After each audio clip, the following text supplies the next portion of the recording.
Split the bamboo in the morning, dry it till night. Shape and bend it nice and tight. Cross the strands to form a pattern, coat in silk, and you have a lantern. That's how you remember how to make a shout lantern. Did you get all that, Chi-Chi? Morning, split bamboo, traveler. Then get silk, make paimon. What? No, that doesn't even rhyme. Look, it's them. Hey, Yao! Hey, Chi-Chi! Whoa, Traveler! Paimon, you're here! Happy Lantern Rite! What you up to? I'm teaching Chi-Chi to make Shao lanterns. It's a real test of finger dexterity, so it'll help keep her nice and loose. Yes, I do finger exercises to be a nimble zombie.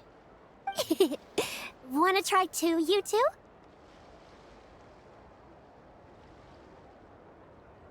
Oh, okay.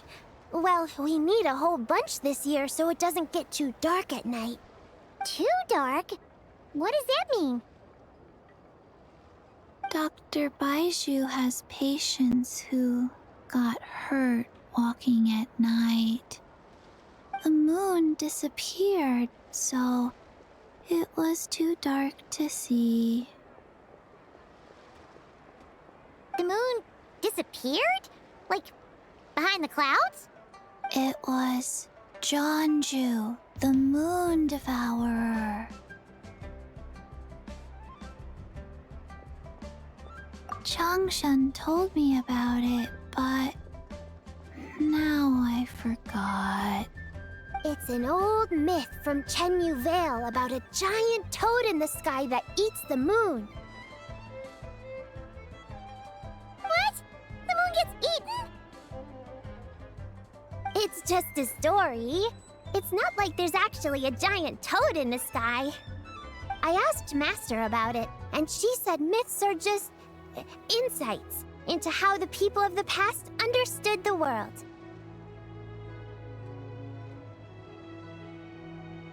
Well, I didn't see it that night. But I've checked several nights since, and it's been there same as ever. According to Chi-Chi, though, the Ministry of Civil Affairs sent someone to do some kind of serious investigation. So, I don't know. Maybe something did happen. The Ministry of Civil Affairs? This is starting to sound bad. It's okay. You can fly. Even if it's too dark, you won't fall and get hurt. Yeah, exactly. So turn that frown upside down, Paimon. Or someday you'll get a whole bunch of wrinkles and wake up looking like an old granny. What? Okay. No more frowning. But the Traveler can't fly. She could still fall and hurt herself, right? Don't worry. That's what the shout lanterns are for. As long as we make enough, Liyue Harbor will never go dark. Yeah, and there's the giant lantern too. Oh, right! I almost forgot. Look! This year's Grand Lantern commemorates the Adeptus who guards the moon. With her watching over it, the moon will be safe for sure. A white horse? Wait! So that's the White Horse Adeptus? Yeah! Legend has it she used to live on the moon. So if it were ever in danger, I'm sure she wouldn't just stand by and watch. Huh! We've heard of the White Horse Adeptus before, but we never heard the part about her living on the moon. Probably because it's a folk legend from Chenyu Vale, so not a lot of people know about it. But recently, some ancient artifacts were unearthed in Liyue, and the archaeological team even found evidence of ancient people worshipping an Adeptus who lived in a palace on the moon. It's kind of like how we write wishes on Shao lanterns and release them during Lantern Rite. the White Horse Adeptus would descend from the moon in her jade carriage and grant people's wishes. Ooh! When did that happen? She sounds different from the other Adepti in Liyue.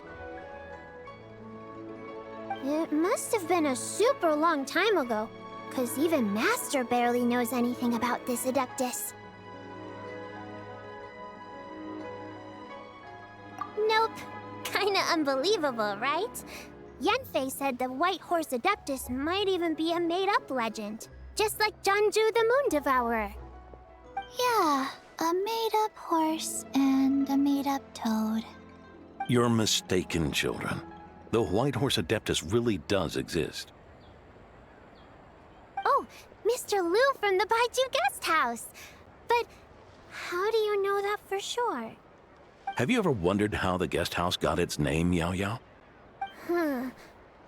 Baiju... White Colt. So, it's named after the White Horse Adeptus? That's right. And that's because one of my ancestors was once blessed by the White Horse Adeptus. Wait, really? Tell us more! Tell us more! It was a long, long time ago, when this ancestor of mine was still a young girl. She was out gathering herbs and accidentally fell off a cliff, but the White Horse Adeptus rescued her. Oh, that's it? Paimon was expecting something a bit more... special?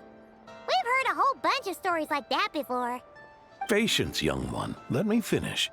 After the White Horse Adeptus saved my ancestor, she told her a story about the moon and the ancient kingdom of Langan. My ancestor was so captivated that she completely lost track of time. So much so, in fact, that when she returned to her village, she found nothing but a desolate ruin in its place. It was as if, without her knowledge, countless years had passed in the mortal world. Huh? The most extraordinary part of all is that it turned out to be a dream. When she woke up, she found herself at the bottom of the cliff, right where she had fallen. Other than her medicine basket, now filled to the brim with rare herbs, it was as if nothing had happened, until out of nowhere, a horse's whinny echoed through the air, and when she looked up, she saw a pristine white horse leaping over the cliff. A white horse leaping over the cliff? Wow, that sure is a crazy story. But now, it's starting to sound a bit too far-fetched. Another skeptic. You sound just like my son. But I know it's true. Ancestral records don't lie. Wait, so your son doesn't believe it happened? Don't get me started. Not believing is one thing, but he even wants to change the name of our guest house. It's a disgrace, I tell you, a disgrace.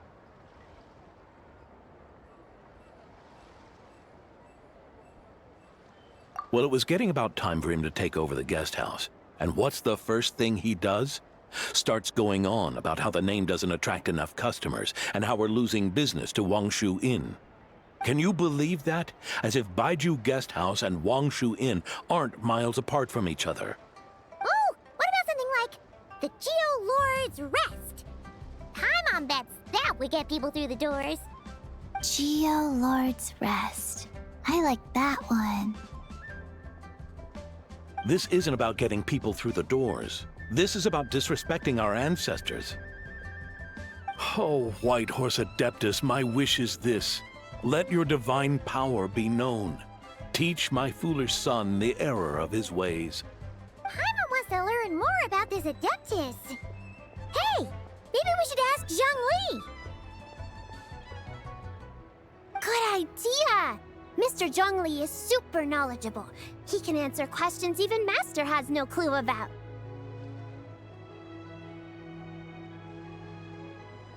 Yeah, we just saw him having tea at third round knockout. Alright, then that's our next stop.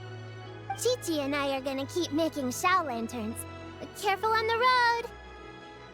Goodbye, Paimon. Goodbye, traveler.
Oh?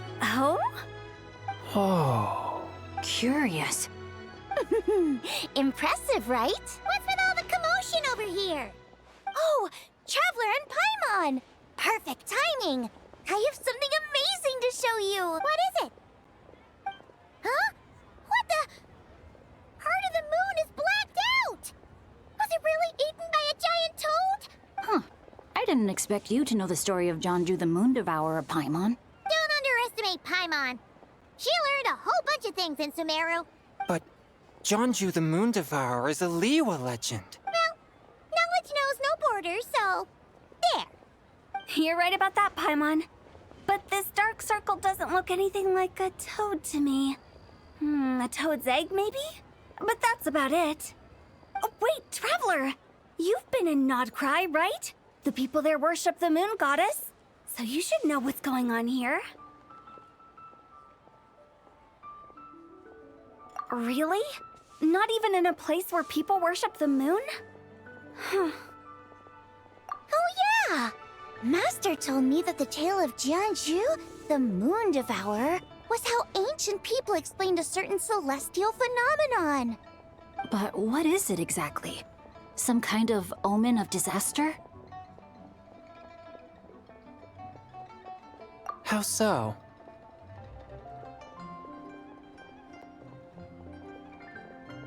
Oh, but in this picture, the moon is being covered from the center. So this can't be a normal eclipse. Then it's still an omen of some impending calamity? We never said that! Ugh, some crazy customer left it at the restaurant. Just thinking about it gives me the chills. Attention, everyone! As the auspicious festival season approaches, I have an announcement to make. I, Lu Xiong, am on the verge of becoming one of the most renowned archaeologists in all of Liyue Harbor. No, scratch that, in all of Teyvat. Even though I never trained at a prestigious academy, I've still managed to dig up tons of treasures. And I understand practically a whole dictionary's worth of big words, too. Like my pops always says, no pain, no gain. And I haven't had it easy, that's for sure. So, it's definitely my turn to make a name for myself. What's the deal with her? No idea. Maybe she ate a bad batch of perch stew? What? You don't believe me? I'm telling you, I dug up treasures from the ancient nation of Longan. I even got a picture of Jonju devouring the moon. Longan? Jonju? What is she even talking about?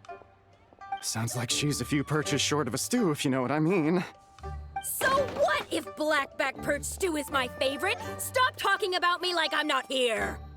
Whoa, what are you doing? You're just a stupid, ignorant man, and I'm gonna kill you. Young lady, you need to calm down. What? So you're looking down on me now too? How about I take you both out then? How does that sound? This is a place for dining. If you wish to take me out, you'll have to do it elsewhere. Don't act like you're better than me. Do you know who I am? I'm about to be the most famous archaeologist in all of Liyue. No, Teyvat. Show me some respect. Huh, it's respect you want? Very well. For the sake of the other customers, we'll do this your way.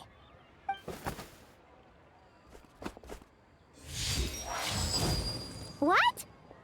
So Shen has started the fight? She had no choice. The woman pulled a shovel out of nowhere and started going crazy, flipping tables left and right.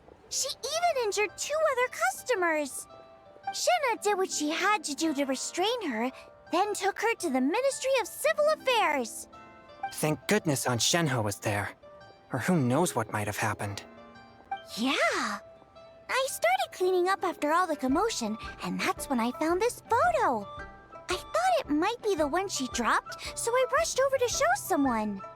She said she took a photo of Jonju the Moon Devourer. This must be it. Can we really trust what she said, though? Clearly, something is going on with her. Paimon's got a point. It sounds like she wasn't acting right at all. How do we know she wasn't possessed by some kind of evil spirit? Aunt Shenhe would have noticed if she was possessed. All right. But what about the part about Long Gone and the treasure she found? What about it? What if she raided a tomb and dug up some super special relic, then got herself haunted by an ancient ghost? One so powerful that even Miss Shenhe couldn't sense its presence. Your imagination is something else, Hu Tao.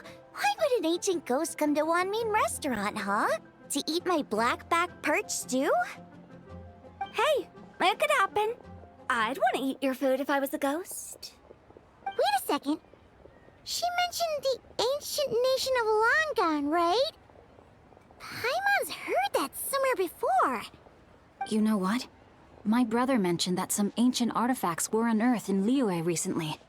Mostly colored glass, fine jade, and bronze relics. Some of the text inscribed on them has already been deciphered. There were some poetic verses, but the word long gone popped up as well. So, does that mean this Longon place is real? Still, Paimon knows we've heard the name somewhere before. Do you remember, Traveler?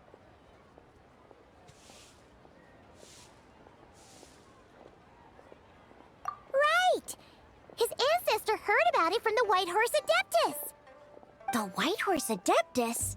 Oh, so you must have been to see the giant lantern already.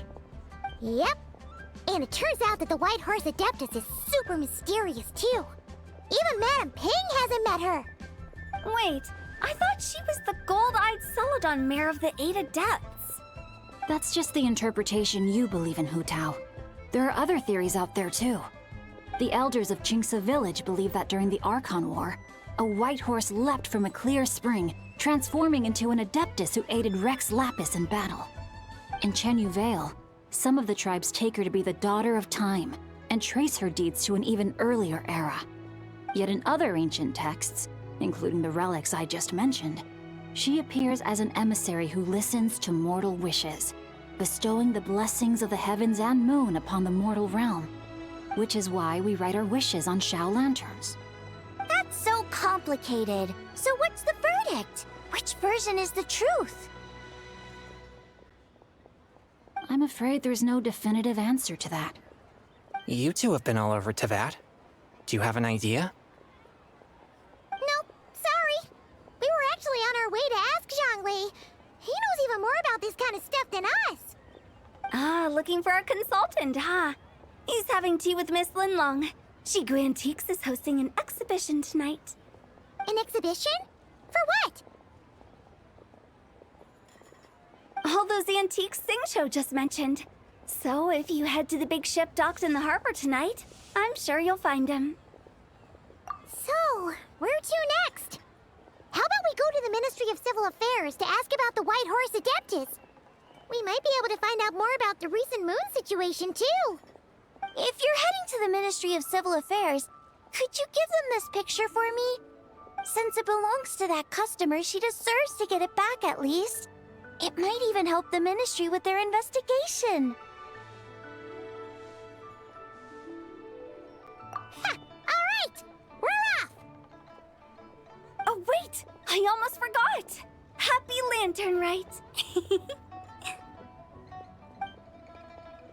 Come have a meal with us when you're free. We'll be there, or we'll be... square. Thinking about it now, could it be possible that photograph was a fake? A fake? You mean like the customer fabricated it to gain academic recognition? Nice one, Chongyun. I never even thought of it like that. How about we go check out that place tonight? I know exactly where it is. All right. I'll get scolded if I get home too late. Live a little, Sing-Cho. You act like this is a first for you. Worst comes to worst, we'll get Xiangling to cook you something delicious, okay? Well, when you put it like that... I suppose it's worth the risk. You were just waiting for the promise of free food, weren't you? Fine. It's a plan then. We'll meet up tonight.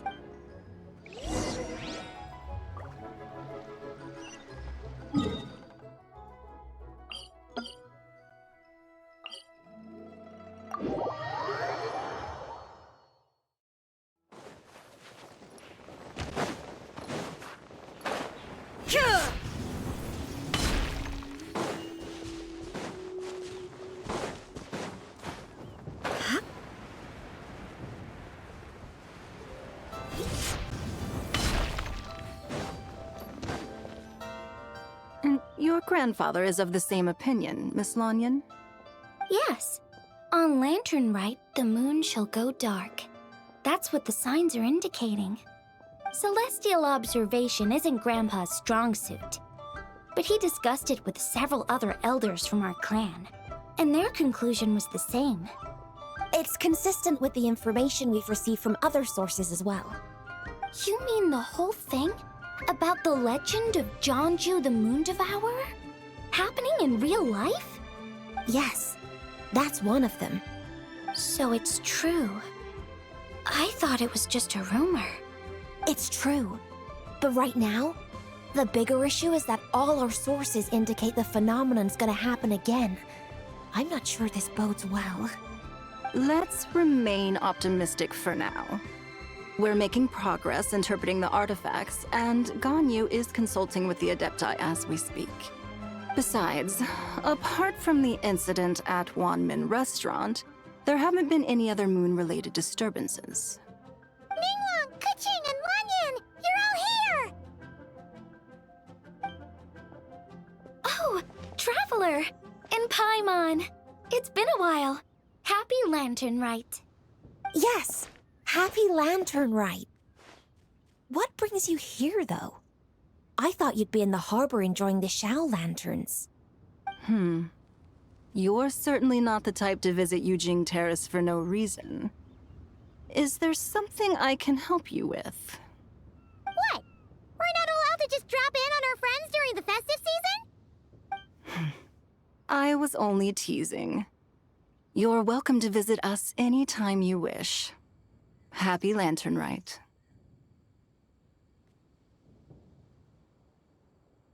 Oh, and about all the moon business you were just talking about? We have something to show you. Here, take a look! Whoa! Something really did take a chunk out of the moon. Someone managed to capture a picture of it. Is this Jeonju, the Moon Devourer, then? Even though we confirmed this event took place, I still can't quite believe what I'm seeing. Where did you get this picture? From Xiangling! She found it when she was cleaning up after that customer caused a scene. She thinks they must have dropped it. Wait, is this Chawang Terrace? No, it's just where I'm from. It said that Chawang Terrace was where the ancient people of Chenyu Vale communicated with the heavens. And in this picture, the moon happens to be right above Chawang Terrace. I was just surprised, that's all. It's probably just a coincidence. That's interesting because the ancient people of Chenyu Vale migrated there from the chasm area. The chasm? So, that place is involved too? According to our investigation, that customer you just mentioned, Lu Xiangxiang, her father and grandfather are merchants in Liyue Harbor, and her mother and grandmother grow tea in Chaoying Village. A few days ago, she left her home in Chaoying Village to join a civilian archaeological team funded by Hoishan Hall, and ended up excavating some artifacts in the chasm area. These artifacts were then entrusted to Shigu Antiques and are set to be featured in an upcoming exhibition. Then, of course, the incident at Wanmin Restaurant occurred. We suspect something happened during the excavation that left her with quite the shock. And now, it seems like she also went to Chawang Terrace and took that picture of the moon disappearing. The chasm? Chawang Terrace? Things are getting pretty complicated.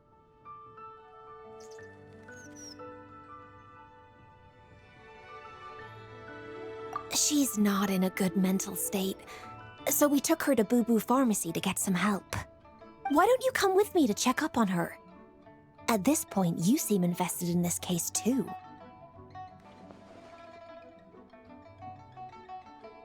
Then let's head there now.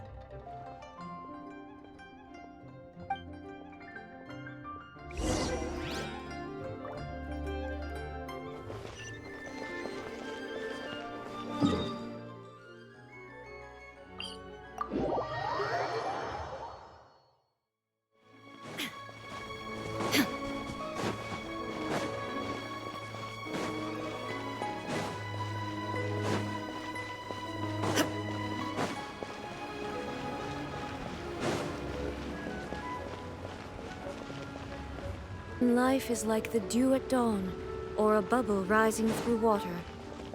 Transitory. Ah, Lady Yuheng. Oh, and the Traveler and Paimon are here as well. What a pleasant surprise. Happy Lantern Rite. I hope we're not interrupting, Dr. Baiju. Not at all. I assume you're here to see the patient? Unless it's urgent, however, it would be best not to disturb her rest. It's quite unstable. She's even more agitated than when she first arrived. And she refused to cooperate when we tried to check her over. I had no choice but to prescribe a calming draught and to have her rest for 2 days. So she's getting worse? That isn't the news I was hoping for.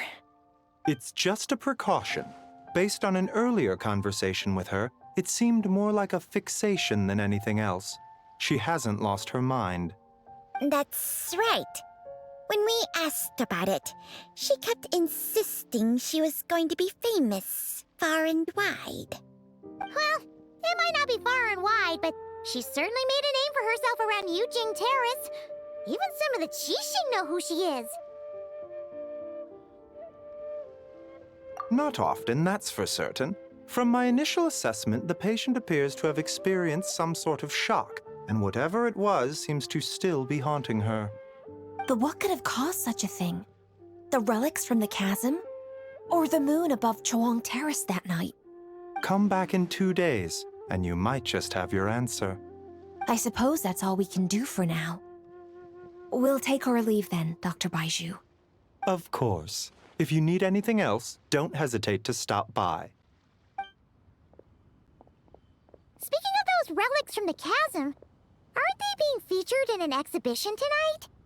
That's right. Are you planning to attend? Yeah! We wanted to have a talk with Zhang Li anyway, and now Paimon's even more curious about these relics.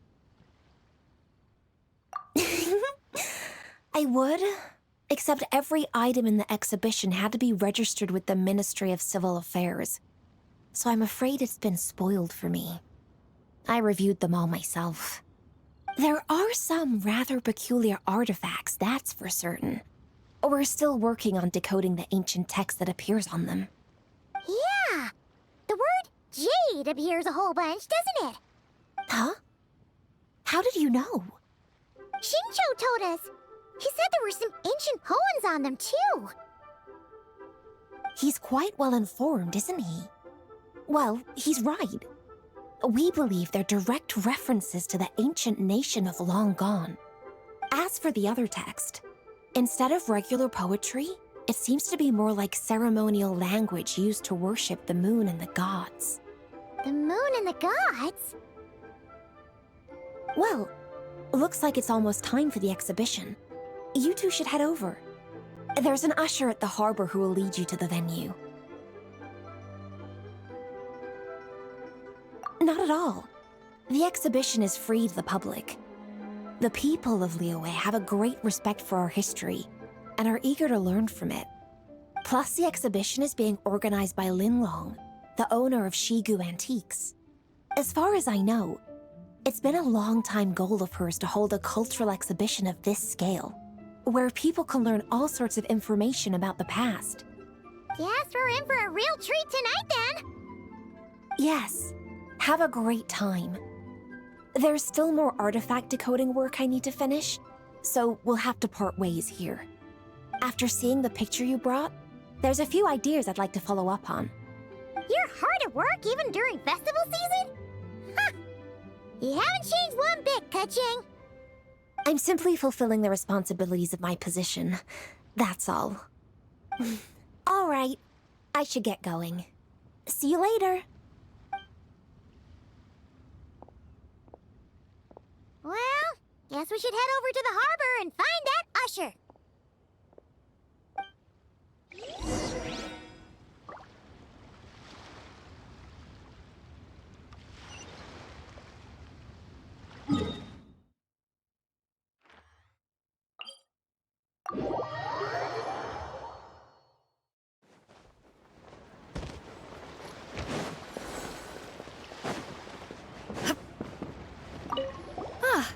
Here for the exhibition?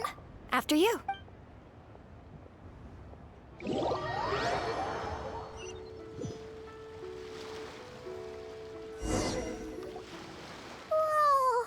Look at all the antiques on this ship! It's almost too much to take in!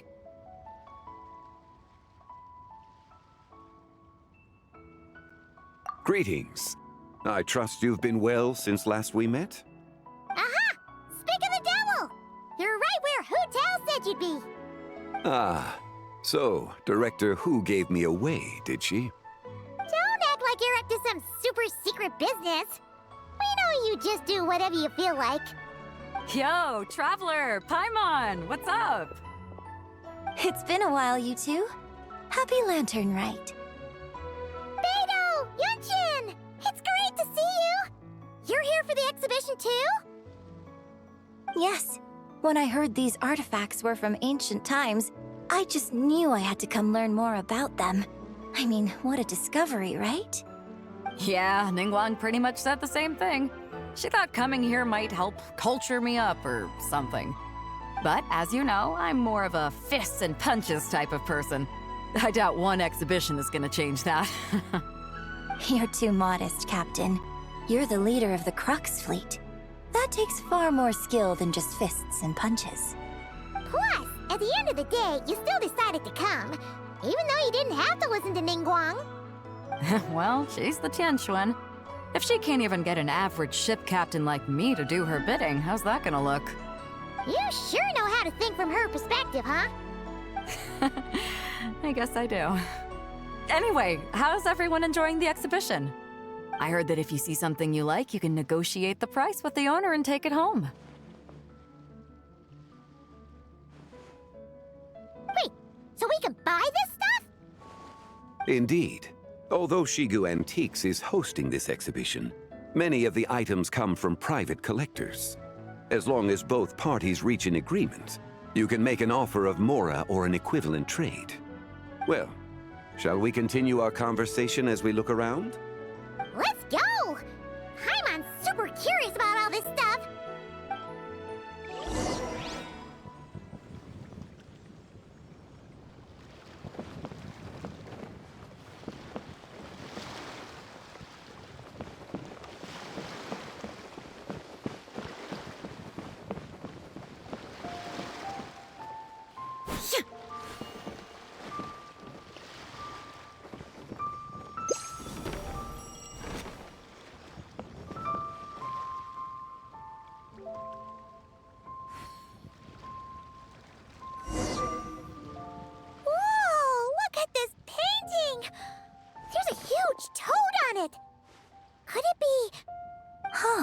This material is quite unusual. It doesn't look like paper. More like silk, or some other kind of fabric. Yeah, I was thinking the same thing. Huh. Well spotted. This is a painting of Jianju, the Moon Devourer, made primarily with mulberry silk. Such craftsmanship is rarely seen in modern-day Liyue. Ha! Jianju the Moon Devourer! Paimon knew it! That toad made it super obvious. What's that? A new dish at Wanmin restaurant? No! It's a kind of lunar eclipse. You heard about how the moon disappeared recently, right? Oh, yeah. You're saying a toad did that? It's what the legend says! So, nothing to do with food then. Noted. And the figure next to the toad, is that the White Horse Adeptus? From the stories I've heard, her palace lies on the moon. That would seem to be a logical assumption.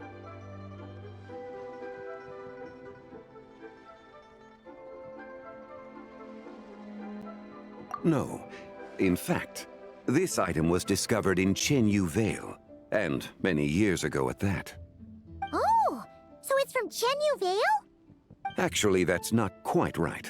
You see, this painting is primarily comprised of mineral-based pigments, such as cinnabar and azurite, which are usually found within stratified rock.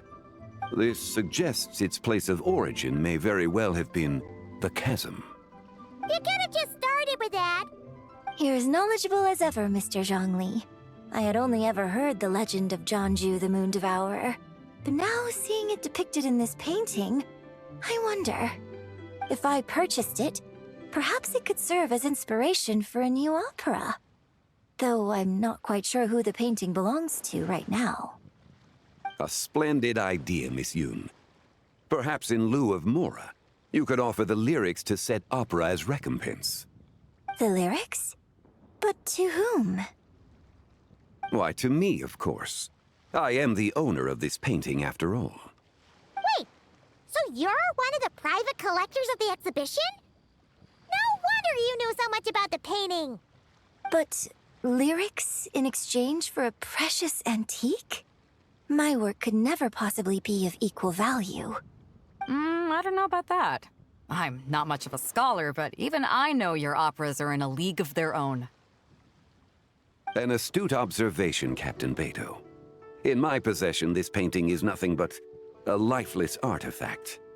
In your hands, however, it could be transformed into a new piece of art entirely. Quite the worthy exchange, no? But I'm not sure when I'll be able to finish writing it.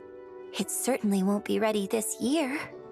Allow me to be equally forthright, Miss Yoon. This silk painting is merely a copy I made of the original work. There is no need for such concern over its value. Huh? So it's a fake? I had no idea you were such a skilled artist, Mr. Zhongli. I pride myself on having some knowledge of antiques, but I didn't notice anything that would point to it being a replica. You never cease to amaze me, Mr. Zhongli. You flatter me. All that said, Miss Yoon, you must accept. Truly, I insist. Huh. He's gone from handing out fake Mora to fake paintings now, huh? Your kindness is impossible to refuse, Mr. Zhongli. Rest assured, I'll be sure to return the favor. I shall look forward to it. Man, that was quite the find. I should buy something too, if only so I can show it off to Ningguang. Let's keep going and see what we can find.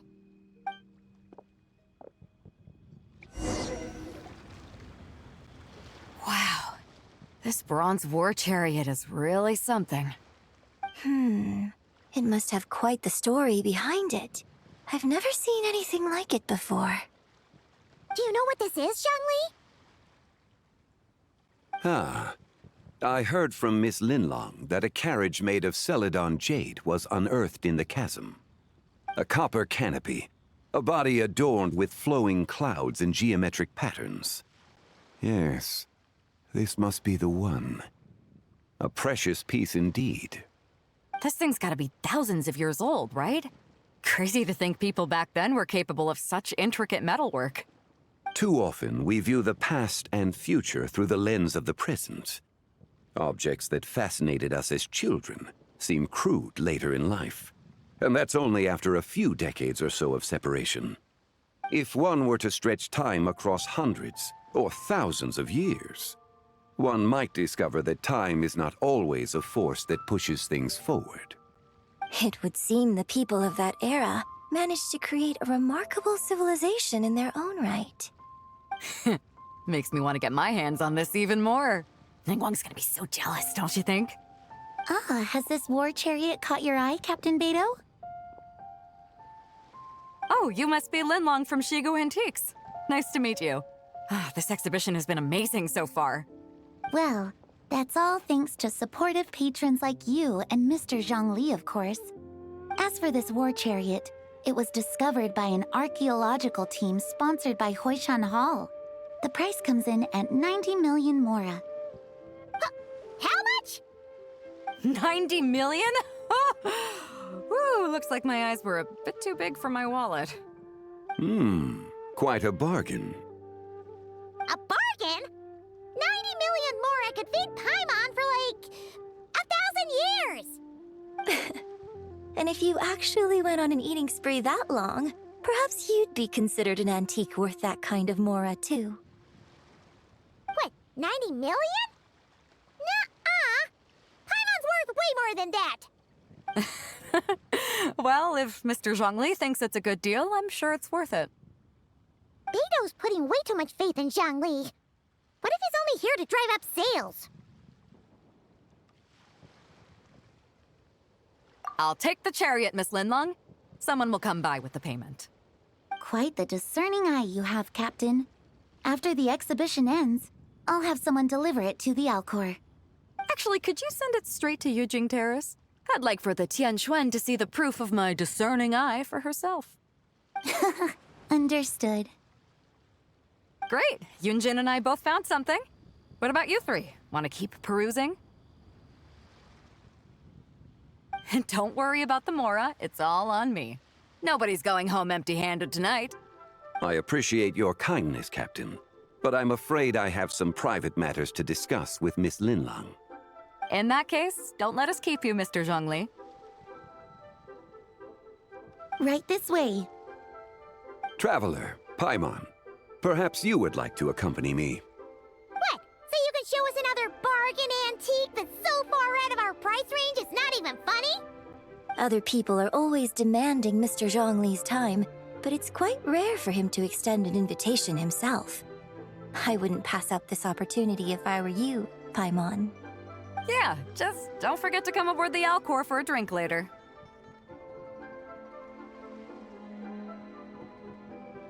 Yeah, guess you're right. Taking a quick look isn't gonna cost us anything. Let's go!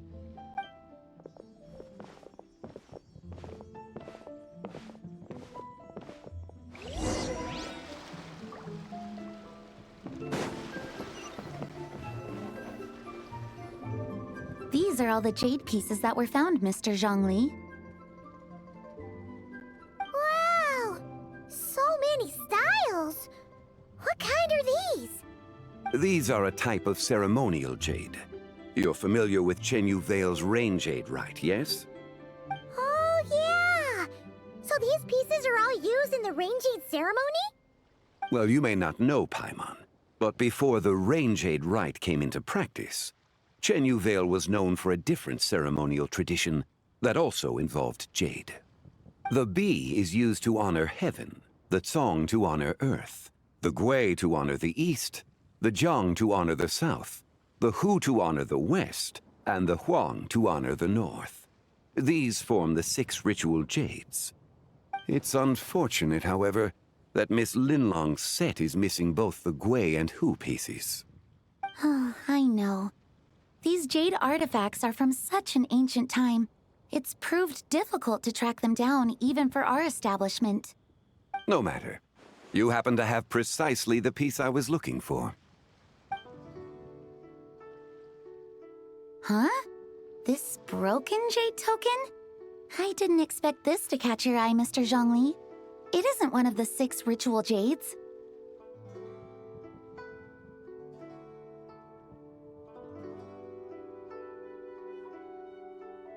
An affect belonging to an old acquaintance of mine. An old acquaintance? One of your collector friends, Mr. Zhongli? You could say that. Traveler, take a closer look.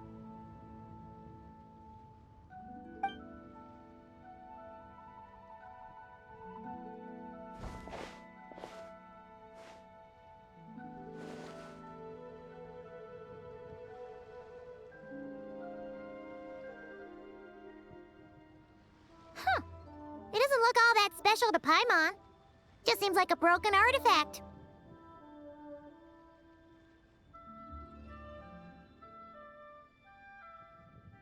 Indeed. It's been thousands of years since the moon has appeared in such a form. So, in the past, the moon wasn't always full. Then, could this missing chunk be from when Jeonju devoured part of the moon? It's worth looking into. Your insight is invaluable, Mr. Zhongli. I had no idea how special this piece was. Since it has caught your interest, allow Shigu Antiques to cover the cost. Oh, that is far too generous, Miss Linlang. Not at all. I've always wanted to give people a chance to appreciate these snapshots of history. So holding an exhibition like this has been a lifetime wish of mine.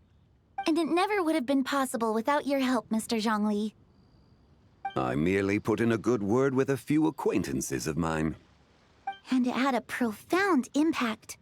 Without your recommendation, I doubt half of these collectors would have come to the exhibition. So, on both a personal and professional level, I owe you my thanks, Mr. Zhongli. Wow! Zhongli actually did something useful for once.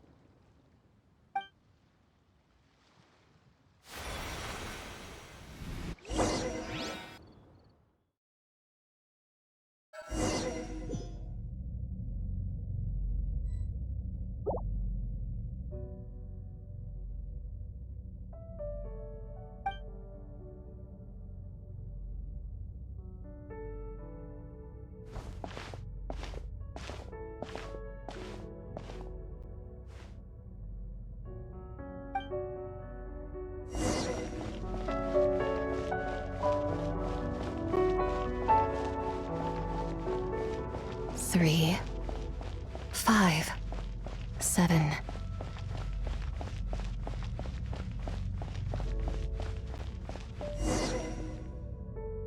$11, 13, 17, 19, 23.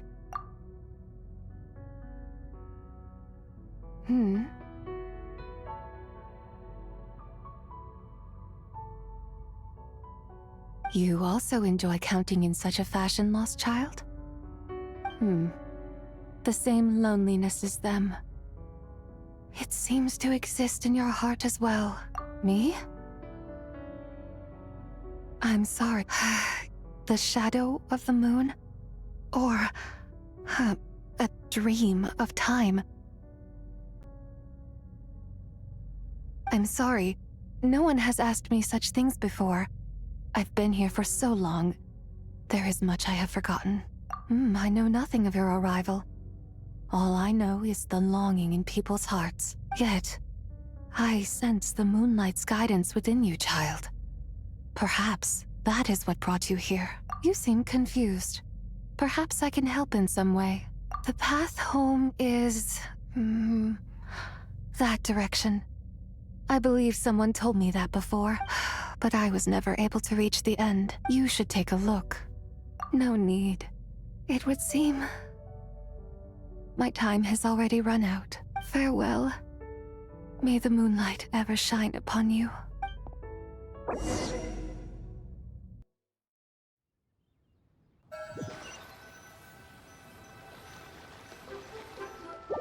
Wow! Zhongli actually did something useful for once. Your complexion looks rather ashen, traveler. Are you feeling all right? Yeah, what's wrong? Does your stomach hurt? Huh? What are you talking about? You were right here the whole time. Ah, I see. I'm afraid we must take our leave, Miss Linlang. My friend has taken ill and I must escort her to get some rest. Of course. Traveler, Paimon, please, come with me.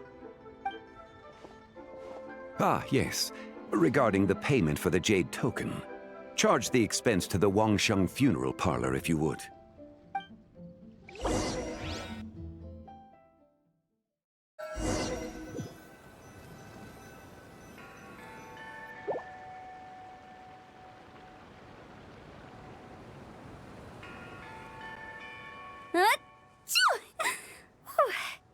Guess someone's thinking of me. But this late at night? Must be that consultant of yours. I bet he's out there spending all year more at the exhibition. Yeah, he'd be the perfect employee if he just knew how to rein in the spending. But never mind him. Let's focus on the moon. We gotta see if it gets eaten tonight. I don't think it's going to happen. We've been out here all night, and the moon's the same as ever. It is quite late, and Chongyun's getting tired. How about we head back? We can come back another time. Head back? Already? Actually, I do have a new dish I'm testing out tomorrow. And as part of my New Year's resolution, I'm trying not to oversleep. All right. Guess it just wasn't meant to be. Let's go.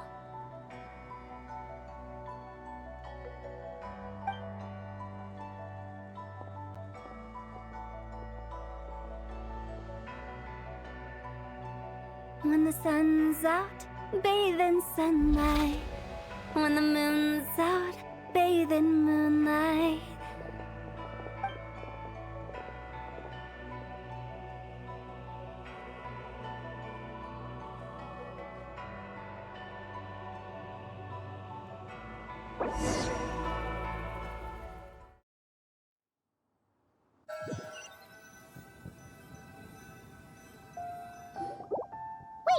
Aren't we going to rest?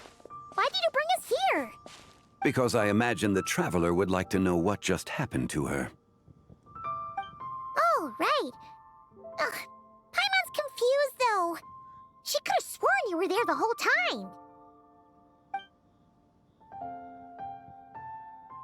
Oh, how is that possible? It sounds like her spirit formed an inexplicable connection with the being in that space. Ah, you suspected from the beginning, didn't you? Indeed, the being you met is the fabled White Horse Adeptus, and the original owner of this jade token. Her name is Zibai. Wait, does that mean she's inside this token? No, she does not reside within this token, but rather within the moon's shadow. This token is merely a medium. Word has it you accomplished quite the feat in Nodcry. You and your friend brought the Frost Moon back to Tevat.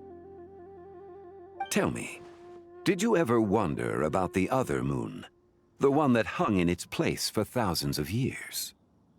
We never really thought about it, but it must have been a fake, right? A fake moon! Indeed, it was false. Its true nature, nothing but a projection of the moon. It also happens to be the prison that confines Zibai to this day. Wait, the White Horse Adeptus is trapped inside that projection? Then we need to rescue her! But the moon in the sky right now is the real one, right? Where did the fake moon go? And why can't Paimon see it? With the return of the true moon, the shadow naturally lost its place in the heavens. Now, it is disintegrating bit by bit. It's a process that comes and goes. When it occurs, it looks like the moon is being obscured by a black shadow. But when it stops, the shadow disappears and becomes invisible to the eye. So, you're saying there's an invisible fake moon blocking the real moon right now?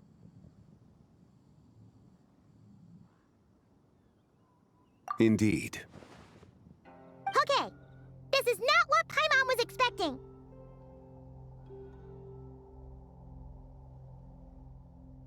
My hypothesis is that people's wishes could be what trigger the periods of disintegration. After all, when you experienced that episode just now, it was precisely when Miss Linlong spoke of her own wish. Wait, is that because the White Horse Adeptus answers people's wishes? The legend must be true then. So, that means the more wishes we make, the faster the fake moon will disintegrate, right? Then it won't be long before the White Horse Adeptus is free! Quite the contrary. After countless years trapped inside, the two have merged into one. When the moon shadow is gone, Zibai will cease to exist in this world. By bringing the moon back, we actually hurt the White Horse Adeptus? Do not burden yourself with such thoughts. Because of your actions, a promising opportunity has presented itself to us. Let us not forget, what is crumbling is also precisely that which imprisons her. Yes, and that is why I invited you here tonight. Your connection to that broken jade token confirms that you can do what I envision. However, while I had hoped to receive your assistance, this matter could have significant ramifications. I must admit a certain reluctance to implicate you in more of Tevat's secrets. Often, the deeper one's knowledge of such matters, the harder it becomes to extricate oneself from them. You are someone who once traveled through the boundless sea of stars. I cannot help but wonder, perhaps it is wrong for your fate to become too entangled with the fate of any one world. Such is your conviction, then. Since journeying beyond Lille, you have had ample time to reflect on these matters, it would seem. Very well. The first secret I must reveal is that Zebai has long since passed away. The being within the Shadow Moon is merely one of the 3 deadly selves she severed before her death. Wait, the White Horse Adeptus is dead? Weren't you supposed to tell us how to fix this? Now it just seems even more impossible! Please, remain calm, Paimon, and allow me to explain.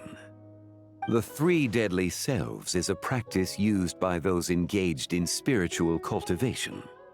The intent is to sever the 3 vice-laden mortal selves to reveal one's true, pure self beneath. However, Zebai's 3 selves are more complicated in nature. Because in the moment before her death, someone preserved the shattered essence of her soul and placed the fragments within her 3 deadly selves. If we retrieve the 3 fragments of her soul, there is a chance we can restore her presence in the mortal realm. So that means we can bring her back to life? Yes, provided we retrieve the fragments of her soul's essence from the 3 deadly selves. Indeed, the being you encountered was Zebai's first deadly self, Ziju. After Zebai's death, she ascended to the heavens and became one with the Shadow Moon. The essence that resides within her is a heavenly soul, also known as Taiguang. Thus, this self is the closest to Zebai's true nature.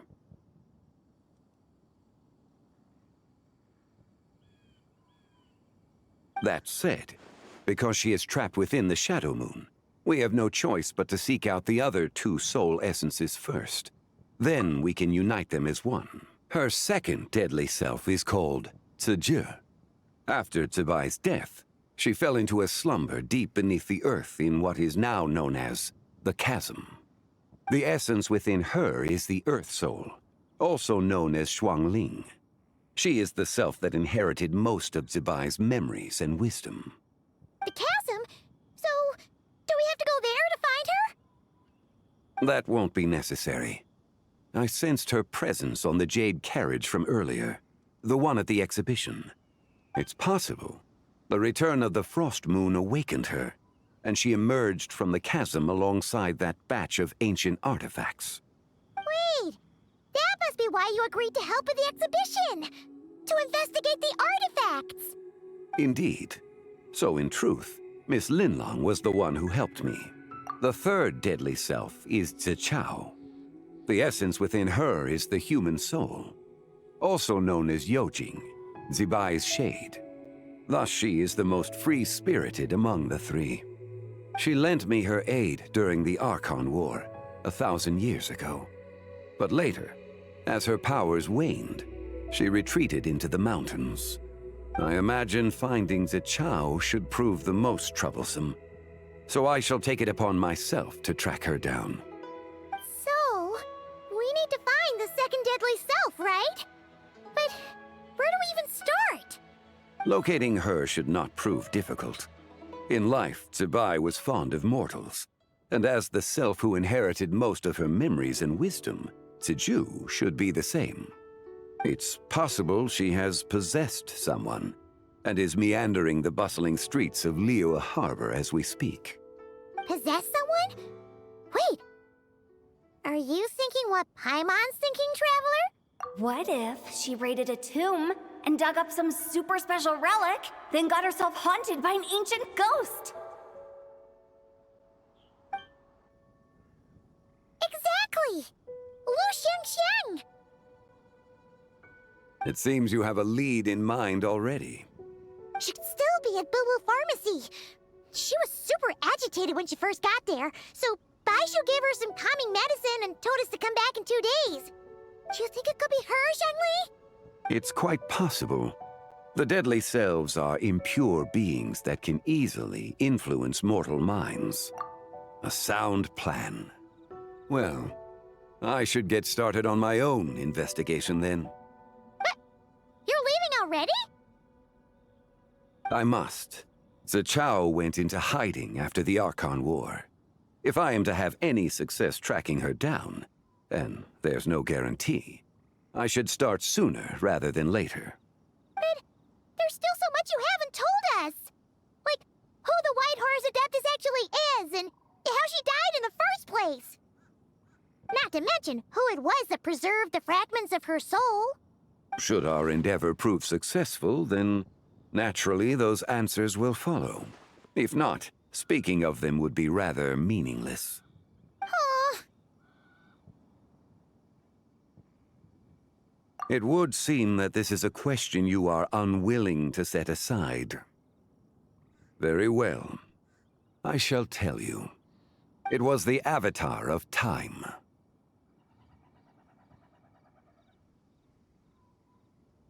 Ah, so you know of her existence. The ruler of time saved her soul. Indeed. Preserving what remained of Zibai's soul in the moment before her death. Only the power of time could be capable of such a thing. However, there is no telling what effect it has had on the 3 deadly selves. In other words, you must exercise caution when seeking out Ziji.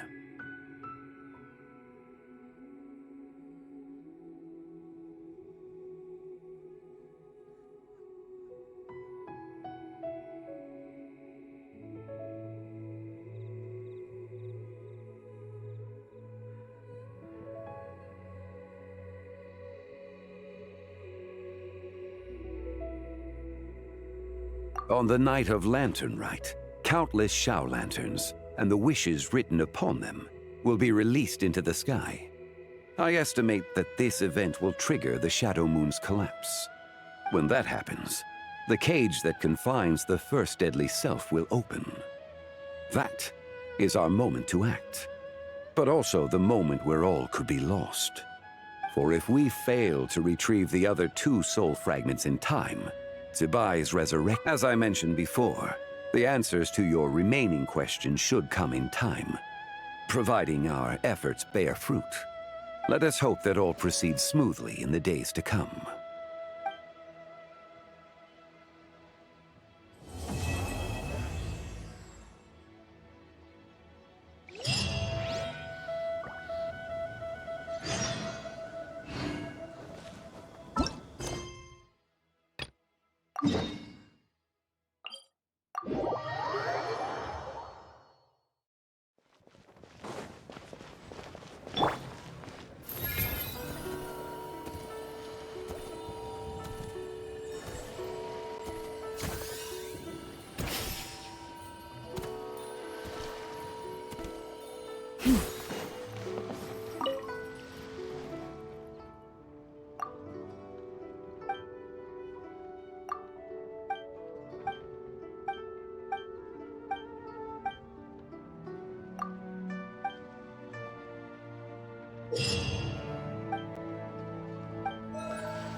Yoo-hoo! Let the world come alive! You poor lost lamb. By the frost moon.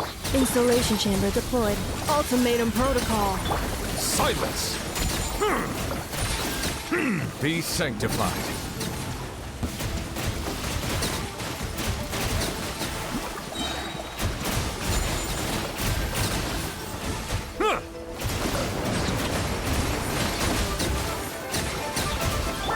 Strike a pose! Time to shine! Branch into song with one heart. Cleanup sequence initiated. Annihilation mode. The tides beckon.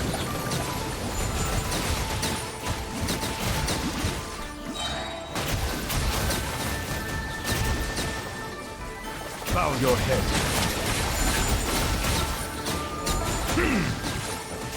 Yoo-hoo! Let my name echo in song! Receive my blessing. By the frost moon.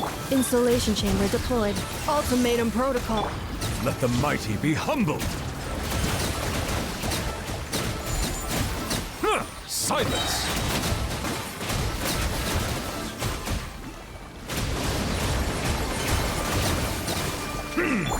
Shower me with praise! Let the world come alive! Forest, protect us with one heart. Preparing for dust up. Be sanctified.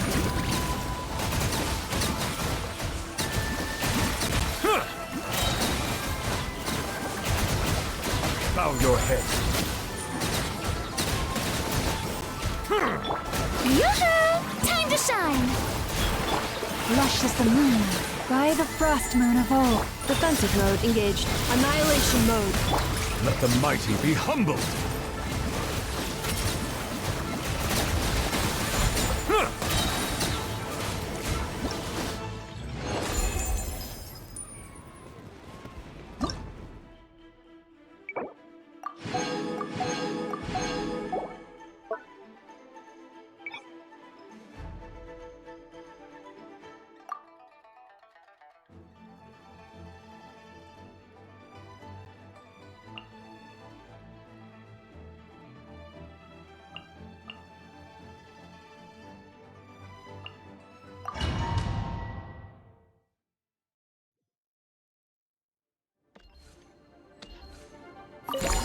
Shine down!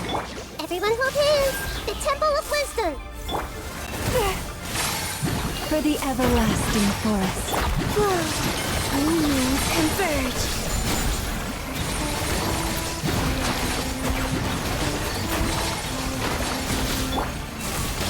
This way, pretty little. Share my knowledge! Illusion shattered! Torn to oblivion! With one heart, we Flame, a new moon rises! branch into song.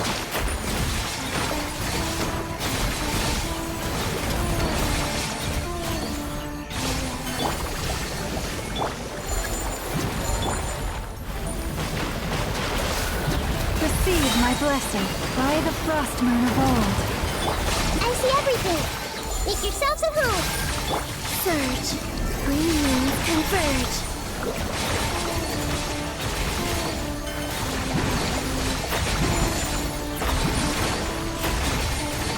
There is no escape! Everyone hold hands! Lush as the moon. A grave transgression. Flame, a moonlit night for all!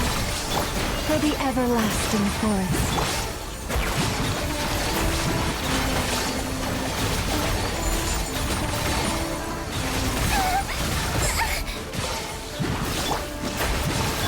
I see everything!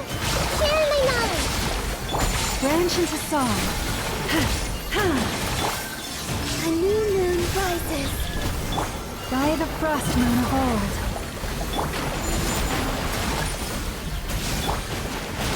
Lush as the moonlight. Illusion shattered!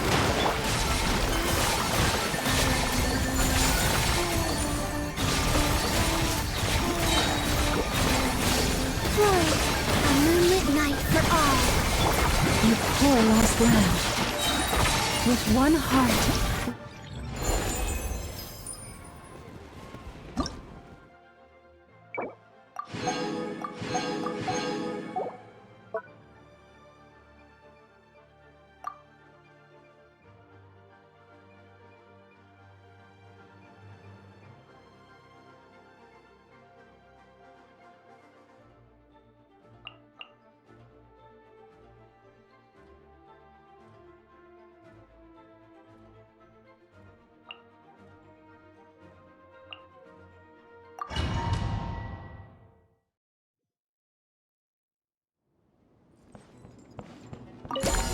As you wish.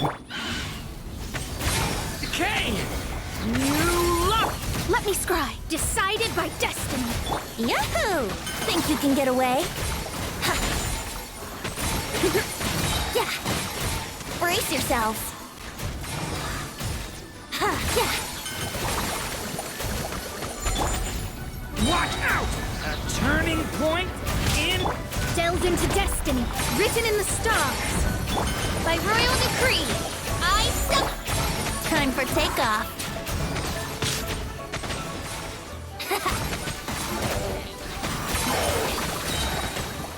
Here we go. The story has only just begun!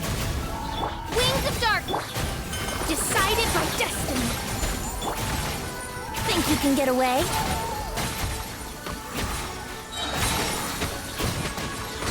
Brace yourselves. Yeah. Decay! New life! Let me scry. Written in the stars. As you wish, me. Time for takeoff. Yeah. Yeah. Let's play. Decay! New life! Thou... Shadows of fate, decided by destiny. Odds reveal. Think you can get away? Yahoo! Ha. Yeah. Ha. Here we go. Thunder! The abyss is burning! Shadow! Written in the stars. Wings of dark. Brace yourself. Time for takeoff.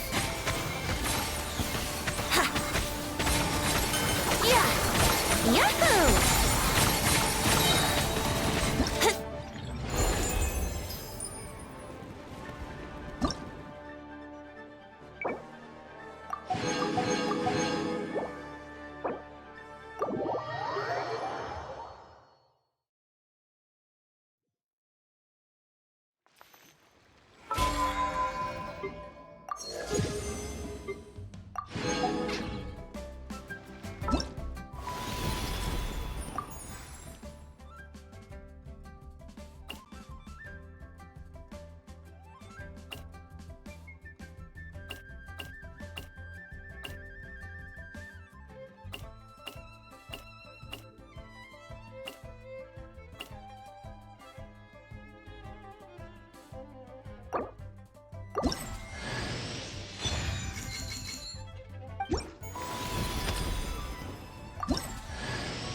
I cut some bamboo today to make us.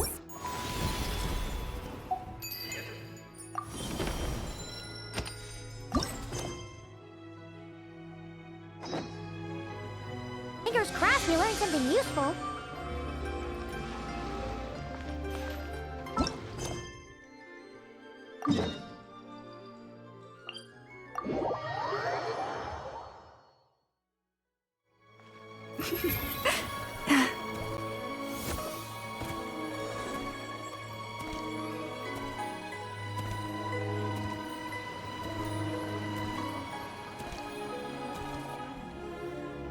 So let me get this straight. The patient disappeared right as you were delivering the medicine. I know it's hard to believe, but that's exactly what happened. It's true. 1 minute she was there, and the next she was nowhere to be seen. Hey, it's Yelan! Fancy seeing you here! Oh, is this a bad time? Not at all. Just a small roadblock in the case I'm working. Ningguang asked me to investigate a patient named Lu Shangshang. If you're here to find her too, then you're out of luck, I'm afraid. She went missing this morning. What? According to Dr. Baiju, the patient vanished right under his nose. But it just seems like that should be impossible. There 1 second, then gone the next? Pretty sure Xiao can do something like that. Then you're suggesting this Lu Shangshang is the vigilant Yaksha in disguise? Or some other Adeptus? Guess not. But this is so weird. How can a living person just vanish into thin air? Unless... Linny decided to take his act to Liyue?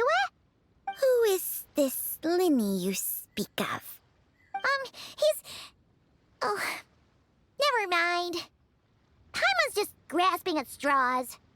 Let's set aside the how for now and focus more on the where. You mentioned this patient has a strong obsession with achieving fame and recognition? Yes. She kept talking about becoming a renowned archaeologist and making a name for herself. So, are we looking for a place where it's super easy to become famous? I think we should check out the Shao Lantern crafting stalls. Because it's easy to become famous by making Shao Lanterns? Not exactly. When the people of Liyue need a solution to a problem, their first thought would be to pray to the gods and the Adepti. If her wish is to become famous, she might write it on a Shao Lantern in the hopes that the fabled White Horse Adeptus might make it come true. That certainly sounds probable. Turns out, the White Horse Adeptus might be a lot closer to home than she thinks. What was that? Nothing. Let's go check out those stalls.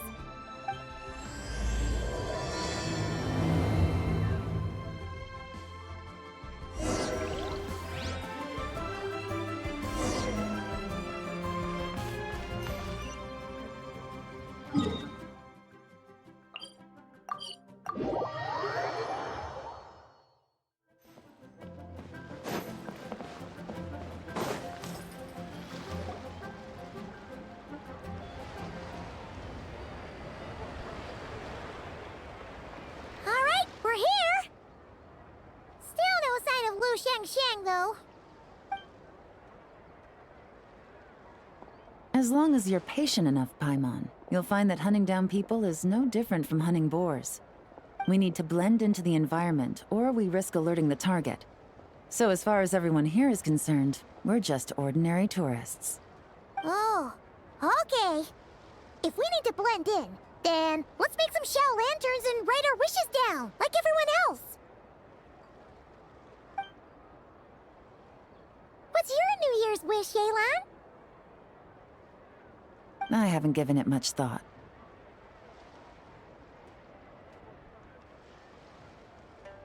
Oh, and it can't be work-related. You gotta take a break once in a while, right? You're always staking out this suspect, tailing that criminal, hunting down this gang or that.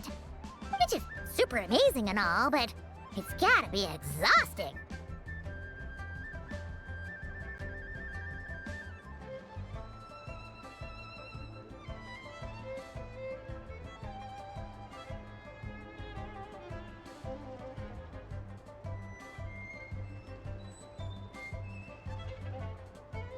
Really getting into this, huh?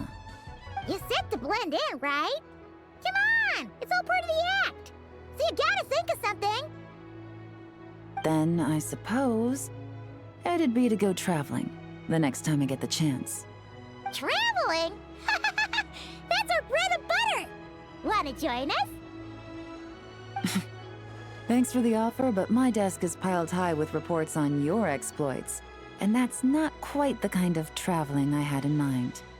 I was thinking more the lie down and do absolutely nothing kind of travel. Ah, something a bit more easy and breezy, right? Hey, wait! We know just the place!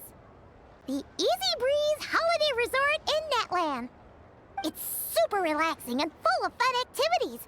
You've got the beautiful ocean and tons of cute little creatures called Asha. Seriously, you gotta go! I suppose I'll have to check it out. Hey guys, happy Lantern Rite!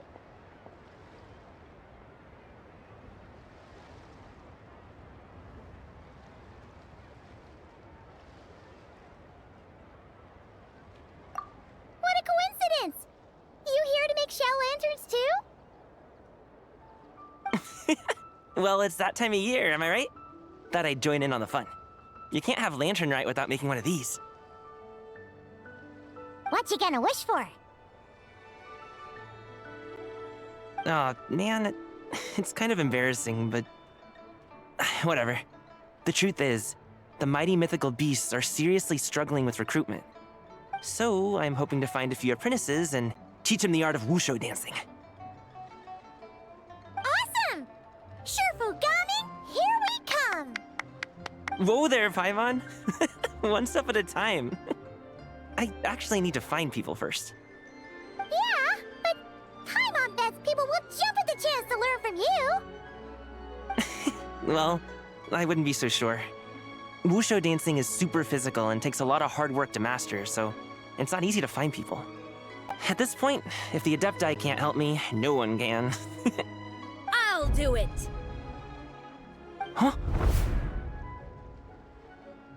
You just said you wanted an apprentice, right? Well, I'm offering. What do you think? Whoa, the White Horse Adeptus works faster than I thought. Traveler, it's her, Lu Shangshan. Our target! Hey, didn't you hear me? I said I wanted to be your apprentice. No need to shout. I heard you the first time. What's your name? Step back a bit, Gaming. This person could be dangerous. What? Hey, what are you trying to do? Do you know who I am? Get back! Lu Shangshan, we have no intention of harming you. We just need to ask you a few questions. Get back, I said!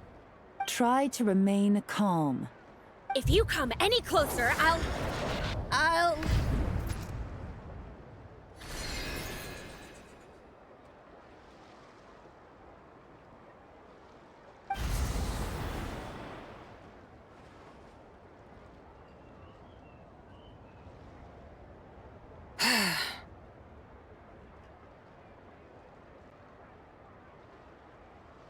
Little wisp of a being. How are you able to see me? So what if I am? Leave at once!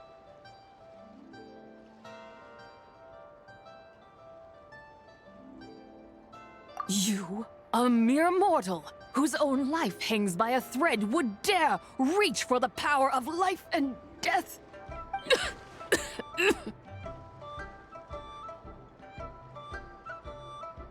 Unless you wish to be condemned to eternal damnation, you would do well to abandon this foolish endeavor. I shall speak on this no further. Don't come any closer. How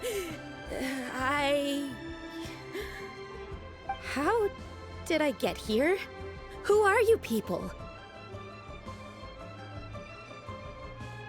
Playing dumb, are we? Save it. We know you attacked those people at Wanmin Restaurant. What? No, I would never. You must be mistaking me for someone else. You don't remember. Of course not. How could I do such a thing? What about the photo you took near Chuang Terrace? What photo? What's going on? It's like she lost her memory or something. Well, this complicates things. I'll take her back for questioning and let you know what I find. Take her away. But I didn't do anything! I swear! That's weird. She seems so normal now, but she doesn't remember anything. This is just great. An apprentice falls right into my lap and now she's gone! Don't worry, Gaming. This is a special case. I'm sure you'll find one soon. Unless you're gonna pony up and offer a real solution, Paimon, I don't want to hear it. Gaming? What's up with... I'm done here. I'm gonna go find an apprentice, and I won't take no for an answer. Gaming, wait! Is it just Paimon, or was Gaming acting super weird just now?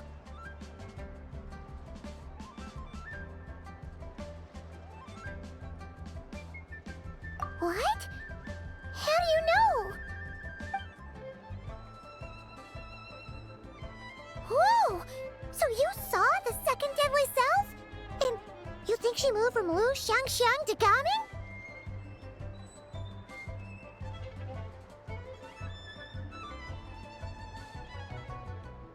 Uh-oh.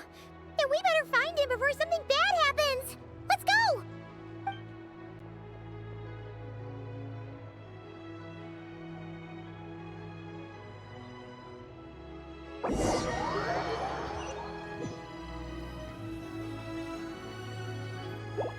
Alas, why must Cloud Retainer inflict such woe upon us, Mooncarver? By the order of Rex Lapis, we were supposed to make haste to the harbor to stand watch. Yet we arrived late, for you, in your inscrutable wisdom, chose that very moment to tend the mint. It is no wonder Cloud Retainer banished us to the wilderness in anger. A pity only that I, blameless as I am, was made to share in the punishment. Blameless indeed. You speak as if it was not you who decided to plant all that mint in the first place. Yet now, in its wretched state, overrun by blight and vermin, you would turn away? Utterly heartless, I say. Were I truly that heartless, would I have rescued those seedlings from this desolate wasteland, granting them haven in your hallowed garden? Alas, if blame must be laid, let it fall upon Cloud Retainer for failing to recognize the virtue of our plight. Ah, at last a sentiment with which I can agree. If ever Cloud Retainer is away, we should steal into her abode and plant a veritable field of mint. A tempting little ruse, is it not?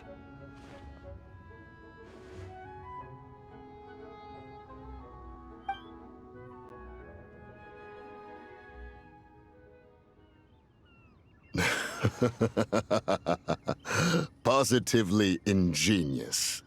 Please stop chasing us. Just let us go. Get back here! If you keep running, I'll kill you! Please, we don't know anything about wushu dancing. Just leave us alone. What? You think I'm not good enough to teach you?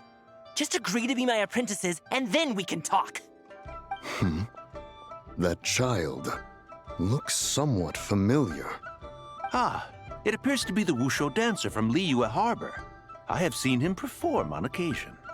Come, let us take a closer look. Has trouble befallen you, young one?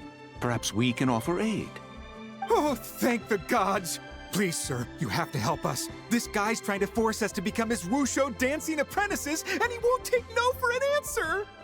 Oh, so it is you who require aid, not the other way around. Get out of the way, old man! This is between us. Preposterous. You dare to presume we are of a mature age? Listen here, brazen youth. Skilled you may be in the art of dance, yet your offstage demeanor leaves much to be desired. Hold on, Mountain Shaper. Something is amiss. Look closer. Huh. Indeed, he bears the mark of something unclean. It spells trouble. You there, depart at once. Hey! You drove off my recruits, old man! You'll just have to take their place, even if you're a bit on the decrepit side. Many years it has been since a being has dared speak to us in such a manner. Now let us see what evildoer has sought to use you as its puppet, young one. You two, you're Adepti! Does that strike fear in your soul? Whoa! Two Adepti recruits just fall right into my lap? That white horse sure knows how to grant a wish. Coming! Slow down! Wait for us! Jeez, take a hint, will you? I told you to stop following me!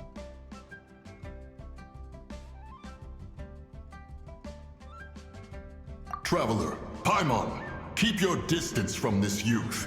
Evil has taken a hold of him. We know! It's one of the White Horse Adeptus' deadly selves! She's possessing Gaming! The White Horse Adeptus' deadly selves? Could it be that Rex Lapis called us to Liyue Harbor for this very reason? Hey! What are you two whispering about over there? Who's gonna be first apprentice and who's gonna be second?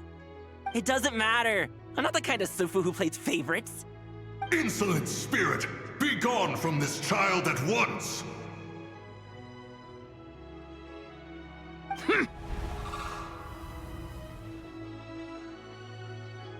Little mite of a mortal. Getting in my way again, I see.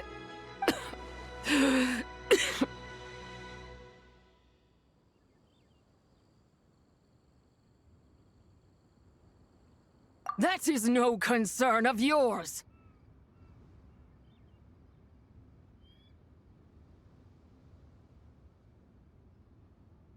No, only by doing it myself will I find peace.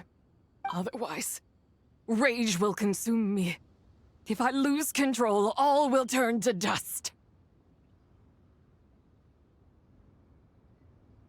The curse of time. The memories this body holds. Come no closer! This is your final warning. Insolent spirit, be gone from this child at once!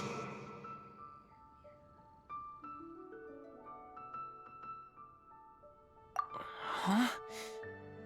Traveler and Paimon? And two Adepti? Where are we? Weren't we just making Xiao lanterns in the harbor? Gaming! You're back! Ah! The sun is most scorching. Agitation stirs within me.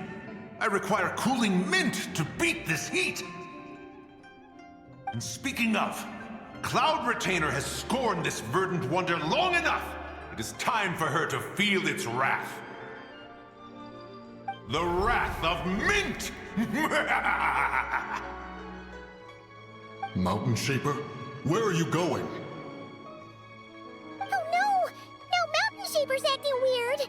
Oh, you don't think it spread to him, do you? Spread to him? Quickly now, explain to me what has been happening.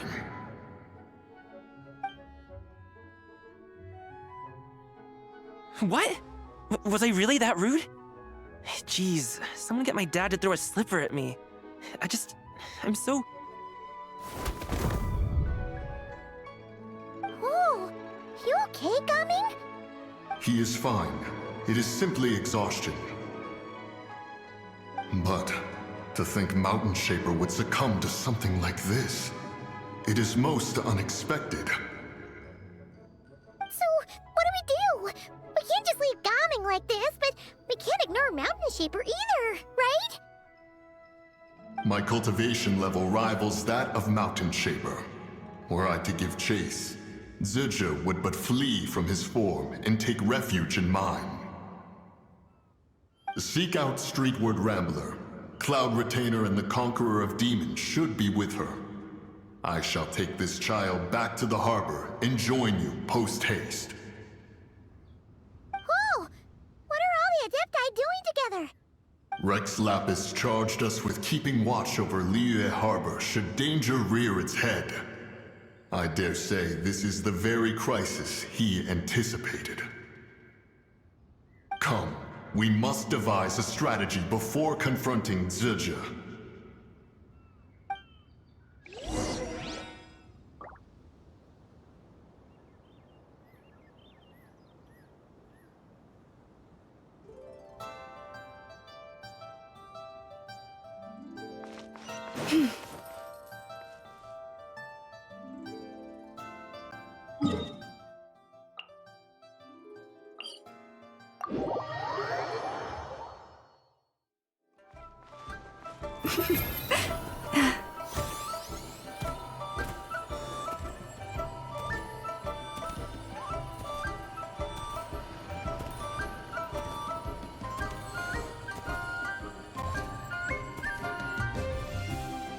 The White Horse Adeptus?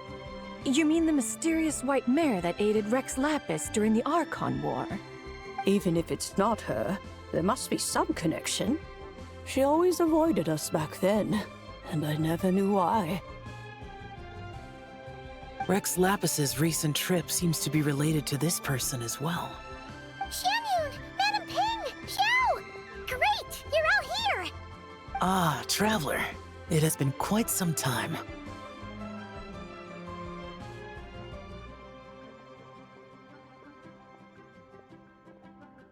Oh, happy lantern, Rite, Paimon. You're as lively as I remember. I trust things have been well. Sorry, Madam Ping. No time to catch up. Something terrible has happened. What is it? Has Mountain Shaper gotten himself into trouble? Mooncarver is here with you, but he is not. The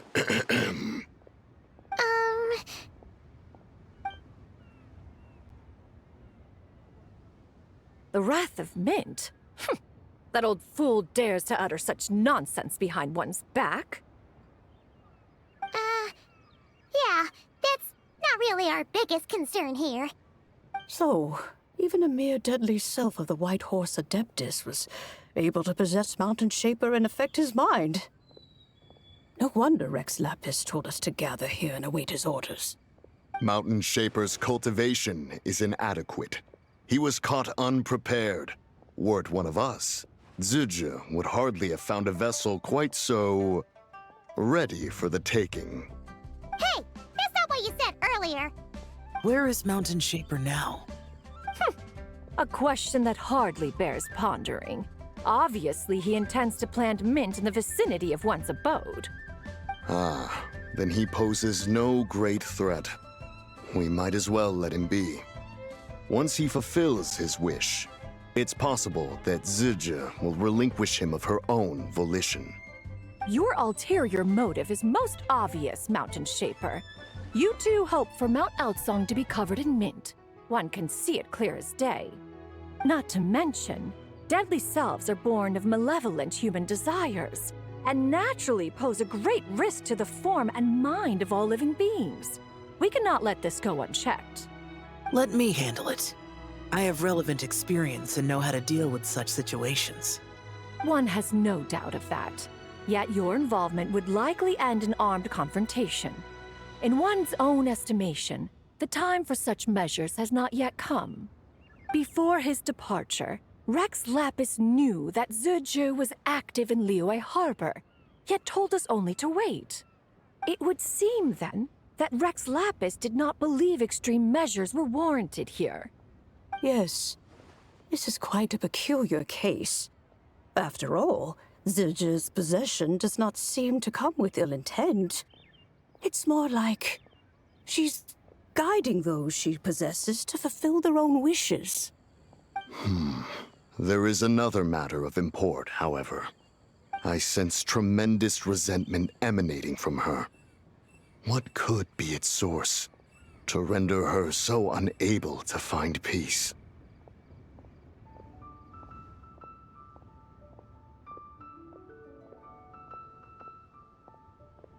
She was talking about the White Horse Adeptus memories, right? From what the Traveler said, it seemed like she was about to explode with rage. But why? With Rex Lapis away, if we wish to understand that which occurred in the past, we shall have to ask her directly. She also mentioned the Curse of Time. What could that be about? Perhaps erosion. Indeed. We are of the same mind. I heard that ancient clans in the mountains once regarded the White Horse Adeptus as the daughter of time. It seems there was some truth to that, after all. The Daughter of Time.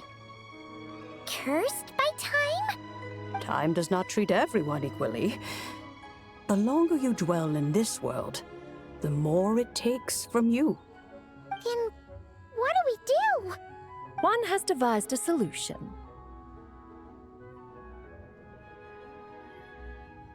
Based on what you have told us, it seems that Zizha is in the habit of leaping to a different host when provoked. One's plan is for us to block all escape routes while you confront Mountain Shaper, forcing Zizha to reveal herself. Then, if prior experience stands, she will have no choice but to possess you. However, not only are you able to sense it, you are also unaffected by the peculiar state of stasis. In other words, in that moment, you would have the chance to either subdue or persuade her. That is akin to walking straight into the lion's den. Allow me to go instead. Yeah! Isn't this plan a bit too risky? Why doesn't Paimon try first? After all, even if she got possessed, it's not like she would pose a danger to anyone. Paimon's wishes aren't all food-related, you know. One would not suggest this course of action if one had any such reservation. Time and again, the Traveler has proved immune to Sidge's influence. Consider for a moment why that might be. Oh yeah! That's what the First Deadly Self told you, right? Perhaps your time in Nodcry left you with the blessing of the newborn moon goddess, Traveler. And this Whitehorse Adeptus clearly has a profound connection to the moon. Indeed. Indeed. I see. Have you other concerns, Conqueror of Demons? I was just trying to fathom why Rex Lapis left without explaining the situation in detail. But now I think I understand. Rex Lapis entrusted this matter to the Traveler, which means in his estimation, the Traveler must be the key to its resolution. So I have no other concern. I trust Rex Lapis, and I trust you.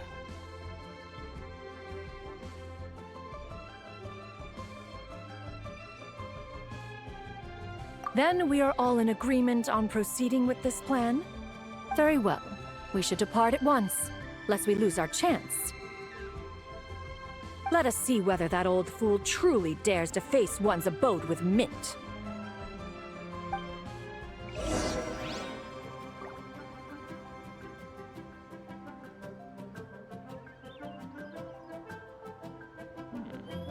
This is a peaceful neighborhood.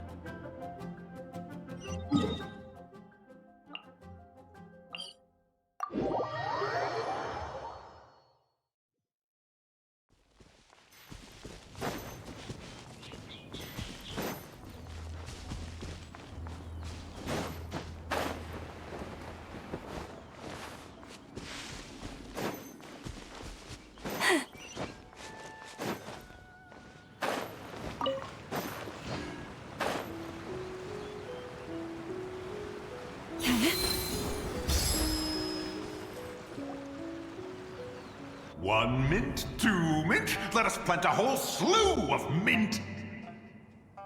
Once I reach 10,000, Cloud Retainer's abode shall be Mount Outsong no more, but rather Mount Mint Song! Oh, to behold the look on her face when she is confronted with such verdant splendor! Mountain Shaper. You dare disturb the tranquility of one's abode.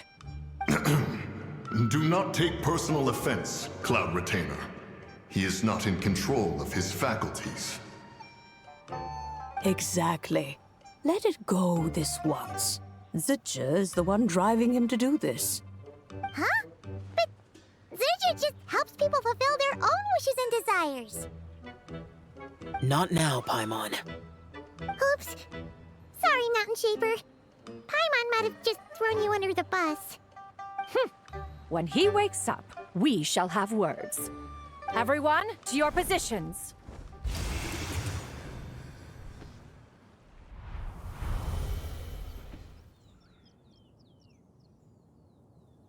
Be careful.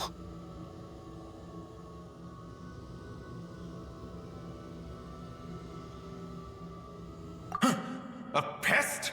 I must catch it! Again!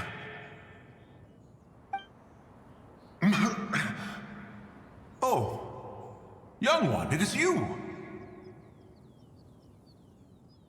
Don't tell me. Cloud Retainer sent you?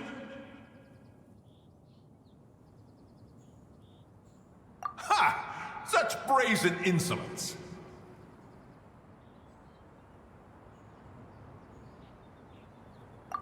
Such presumption, such boundless avarice.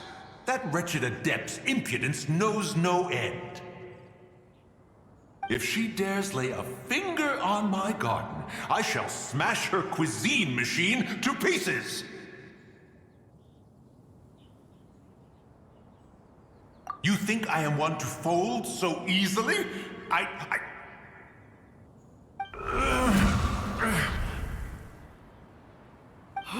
Insolent mortal! Time and again, you interfere in that which is beyond you. You make it exceedingly difficult to contain my rage. You have no conception of that which you seek. It is forbidden!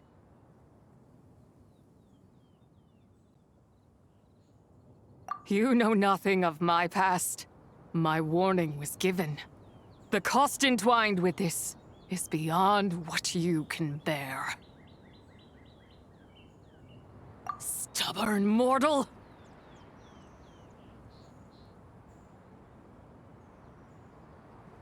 You...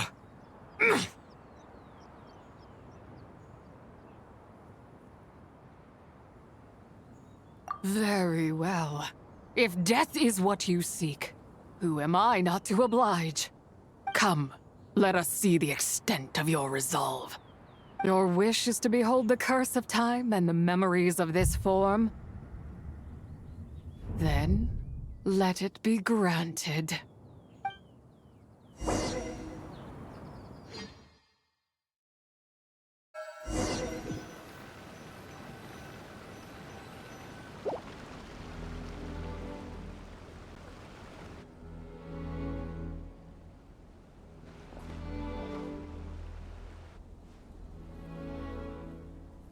You who seek death, stand before me.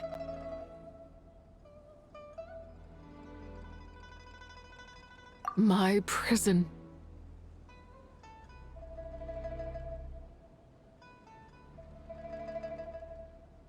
I was merely a trace of impure energy within Zabai's immortal body. When her soul was shattered, it should have been the end of me.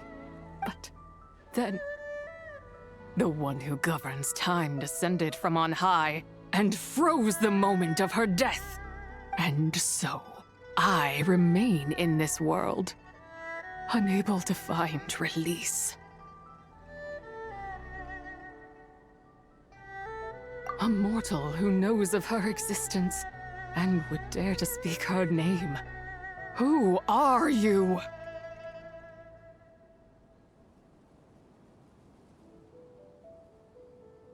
Help?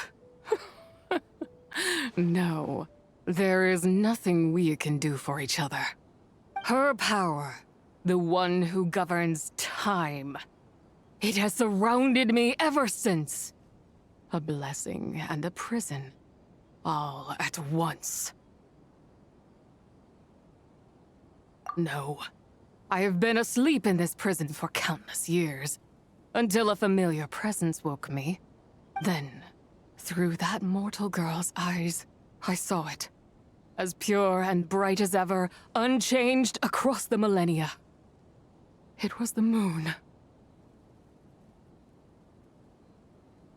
That place is called Chuang Terrace. Did later generations rebuild the altar in a new location? It looks just like the one used to honor Zabai. Could it be that traces of what happened back then still remain in this world?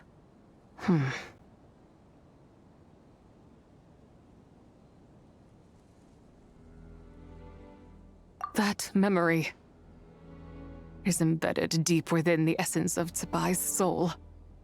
It is one that should have been forgotten. Yet, it is precisely that which haunts my every waking moment, fuels my rage, and denies me a modicum of peace. Now you, a mere mortal, come to seek that which is forbidden.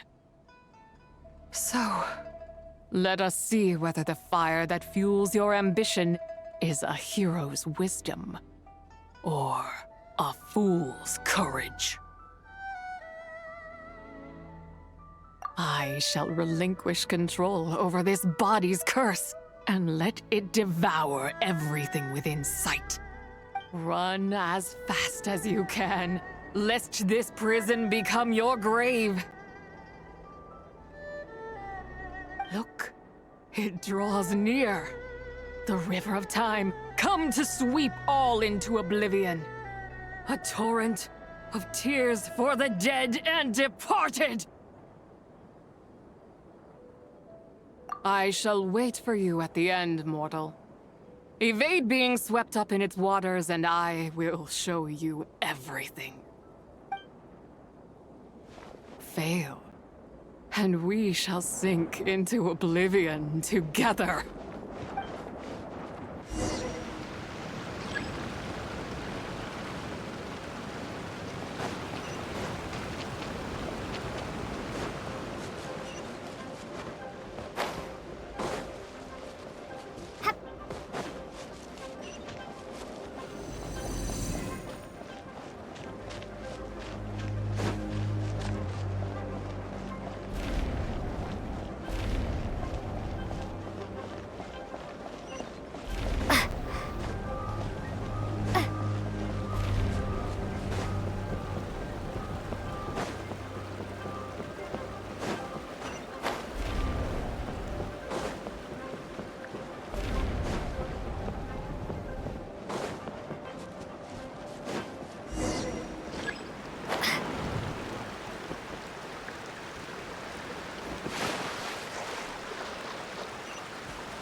I did not expect that you would make it to the end. Yes, it would seem even time cannot hold you back. In that case, perhaps this truth is one you can bear. Come, let your wish be granted.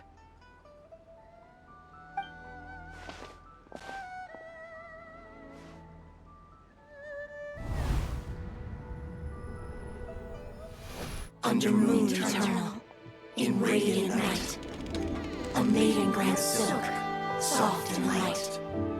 Under moon iridescent, in night divine, a maiden grants fiber for cloth so fine. Under moon of the frost, in night so great, a maiden grants tools to divine our fate. What are Mom and Dad doing? Shh, just make a wish. The kind Adeptus on the moon is listening.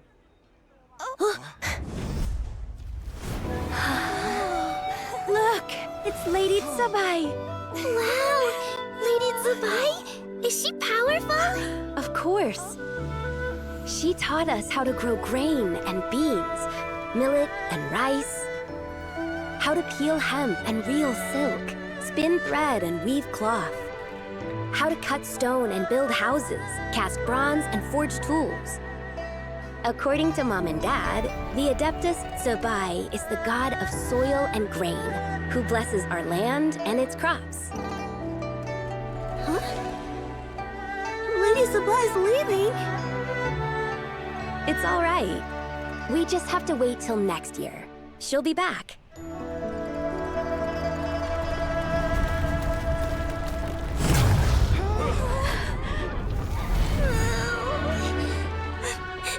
Mom and Dad are gone. Why hasn't Lady Tsubai returned? She'll come. We just have to believe. What is that?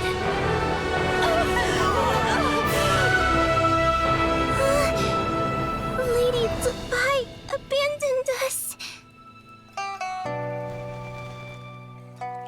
All places tainted by the abyss need to be purified. That includes Long Gone. And what of its people?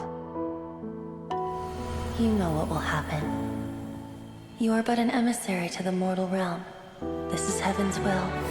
There is no need for guilt, and no place for hope. I wouldn't dare. But the people of Langan honor me, worship me, pray to me. If I do not answer, the guilt will be too much to bear. And if you do, you will meet the same end.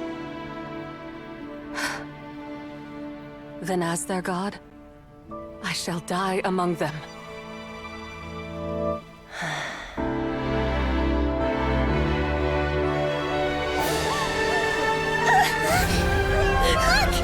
Lady Tsukai came to save us! I knew she wouldn't abandon us! Run!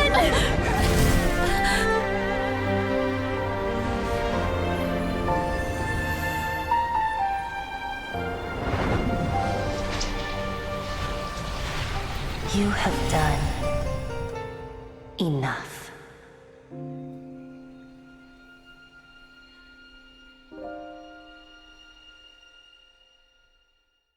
Now you know the truth. These are the memories that suffocate me where I stand and crush me under their weight.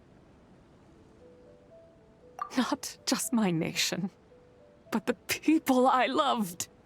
Were it within my power, I would ignite a blaze fierce enough to burn a hole through the heavens themselves. It was a time of war, one that ravaged heaven and earth. Remnants of the battles tainted with cursed power fell from on high and devastated Langan. The heavens decreed that the tainted filth had to be cleansed. No matter the cost, if I just had more time, I could have helped more people to escape.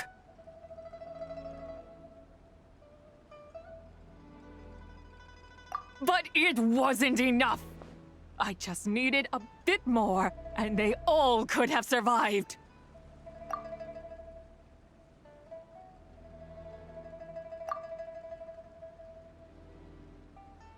I never imagined there would come a day where I found peace.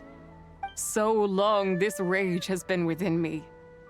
Yet here in this moment, it has stilled at last. Thank you. If you wish to bring Tsubai back to life, mortal, then you may take the part of her soul that lives in me. Just remember, from this moment onward, the fate of Langan's fallen rests on your shoulders.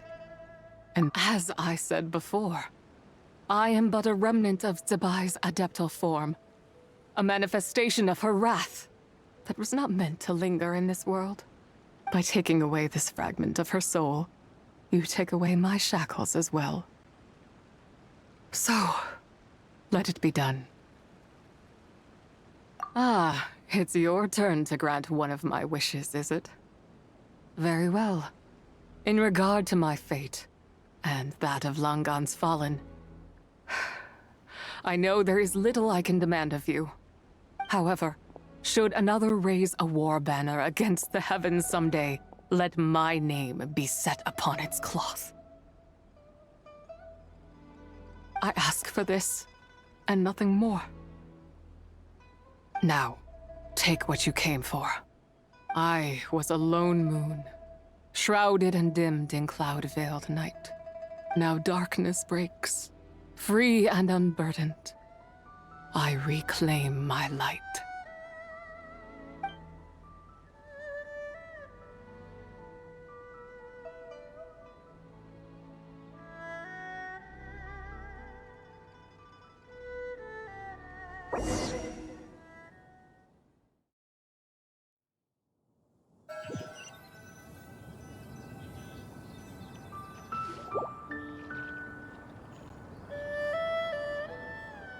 You think I am one to fold so easily?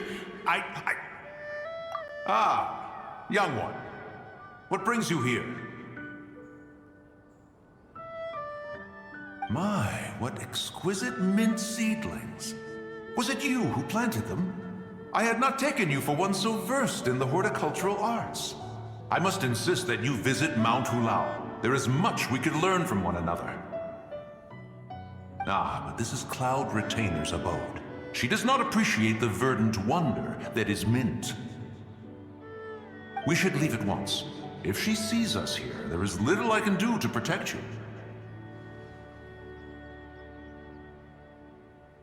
You weren't? Was it Mooncarver then? My, what nerve he has. What? Looks like Mountain Shaper is back to normal. Has the matter with Zizha been resolved then? Wow, that was fast. That took, what, like, a second? A second to us, perhaps. But for the Traveler, I imagine it felt much longer than that. One's plan was most successful then. And you're all right, Traveler. You don't feel strange in any way? Well, sounds like good news all around. I'm glad this matter is resolved. What is this matter you speak of? The possession of that mortal child? The matter of Zizha may have been resolved, but there is another that is far from over. The mint you planted around my abode. Perhaps you have a moment to spare for a little chat, Mountain Shaper.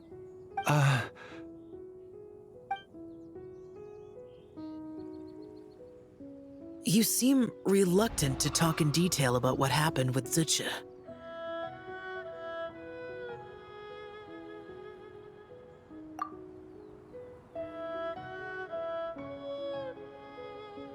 Don't worry. I won't ask you to reveal her secrets to me. And I doubt the other Adepti will either. Huh? You don't want to know what happened? The expression on your face. I know it well, Traveler. It's one I've seen Rex Lapis wear on many occasions. Whatever you learned, it must be too heavy to share. But you're okay, right, Traveler? That deadly self didn't hurt you, did she?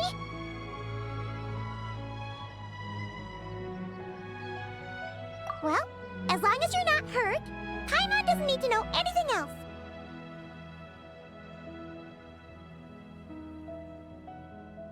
Even so, I hope you feel like you can entrust me with it. If I learned anything from our time together, it's that one should not have to shoulder such a weight alone. Not to mention that certain knowledge brings danger in its wake.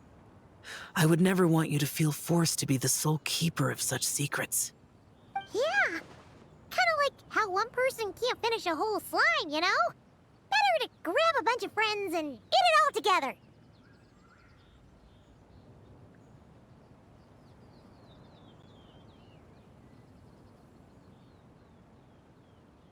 Exactly! Wait, no! Paimon's just saying we've got loads of friends who'll be more than willing to lend an ear.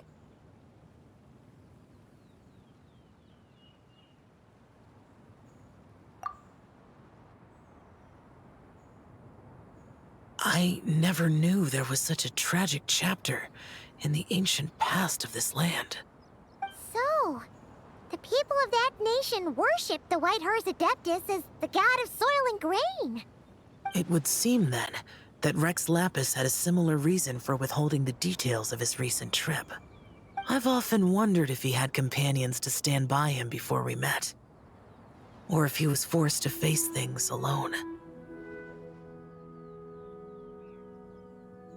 Regardless, Lantern Rite takes place in 2 days. Let's meet back up again there. If there's no news of Rex Lapis by then, we'll have to come up with a plan.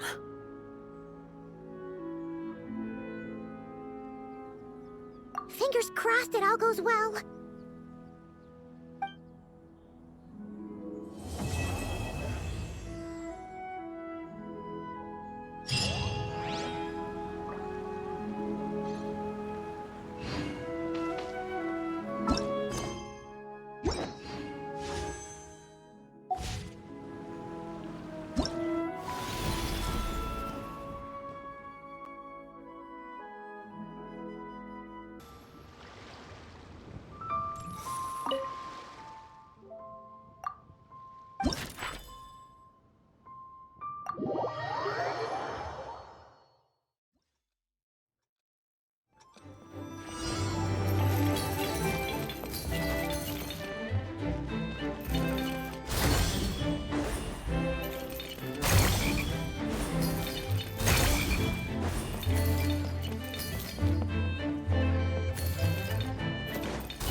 Annihilation mode. Surge. Three moons converge.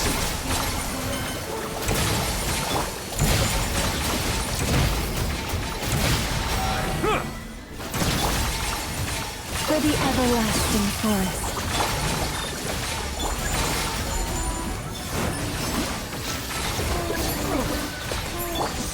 The tides beckon.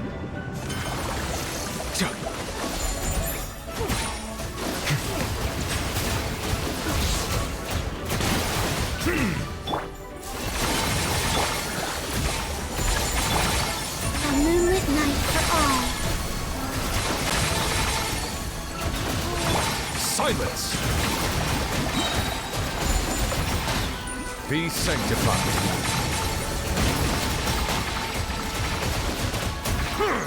Defensive mode engaged. Ultimatum protocol.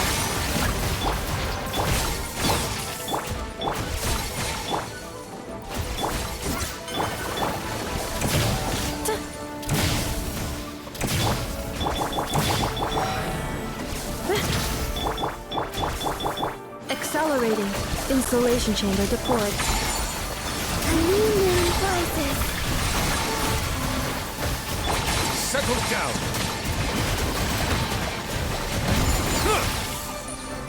Branch into song by the frostman of old. Cleanup sequence initiated. Three moons converge. Bow your head.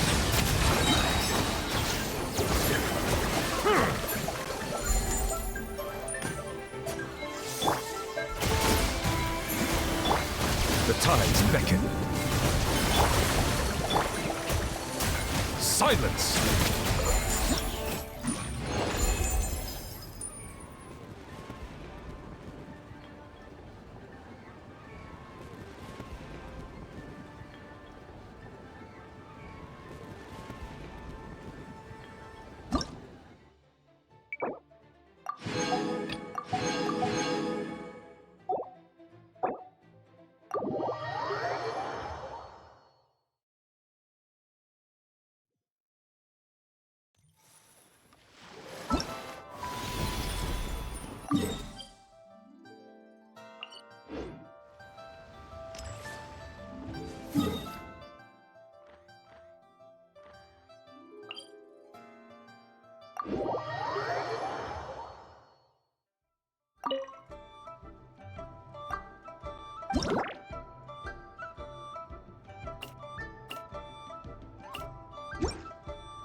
What they say is true. It's time to meet back up with Xiao. Let's head to Mount...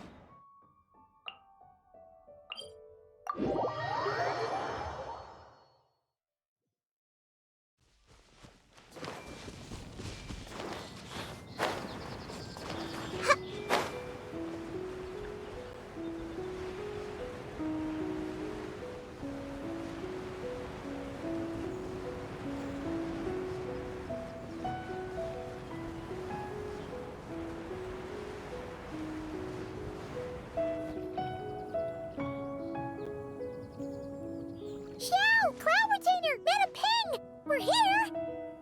Wait. Are we missing 2 Adepti?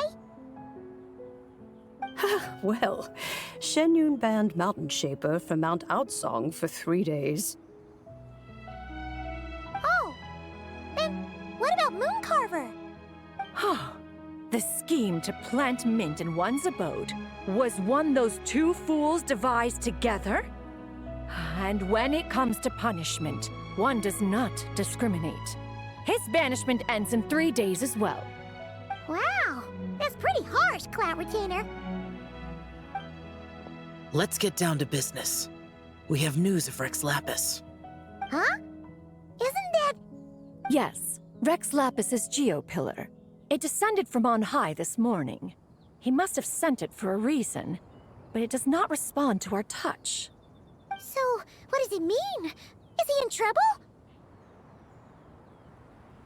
Not necessarily. It could be a message only a specific person is meant to receive. Traveler, you alone spoke to Rex Lapis before he left. Oh, so it must be for the Traveler. Give it a try.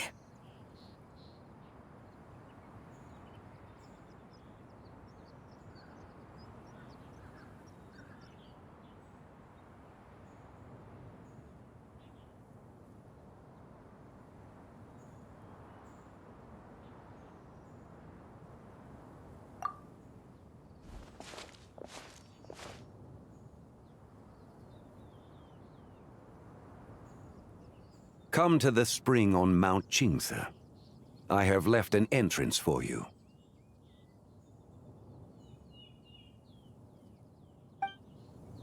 Well?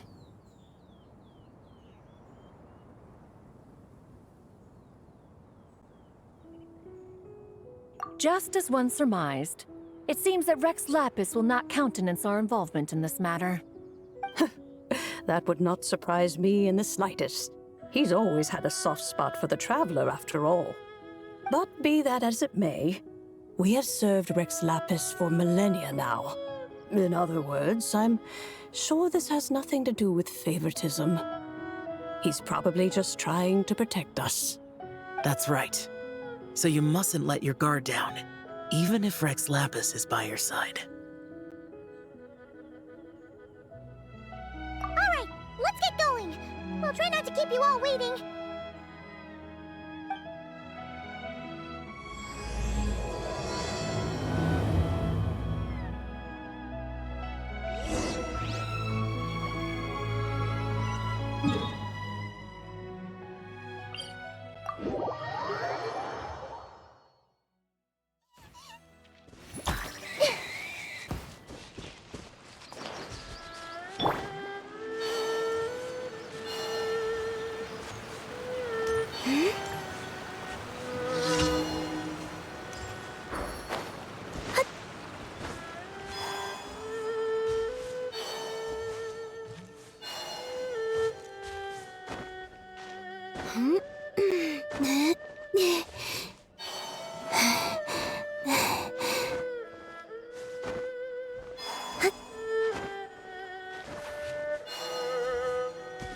Keep your eyes peeled.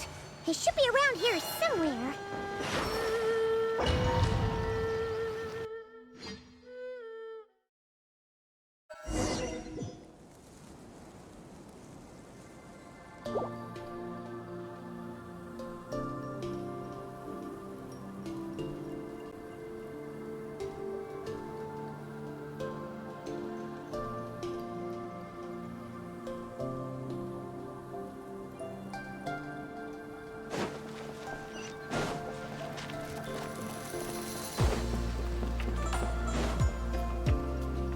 Who could have imagined that the once mighty Geo Archon might end up so, sitting on a humble stool in the woods, quietly weaving moon lanterns? You really do look like an old man now. This is a Shao lantern, not a moon lantern.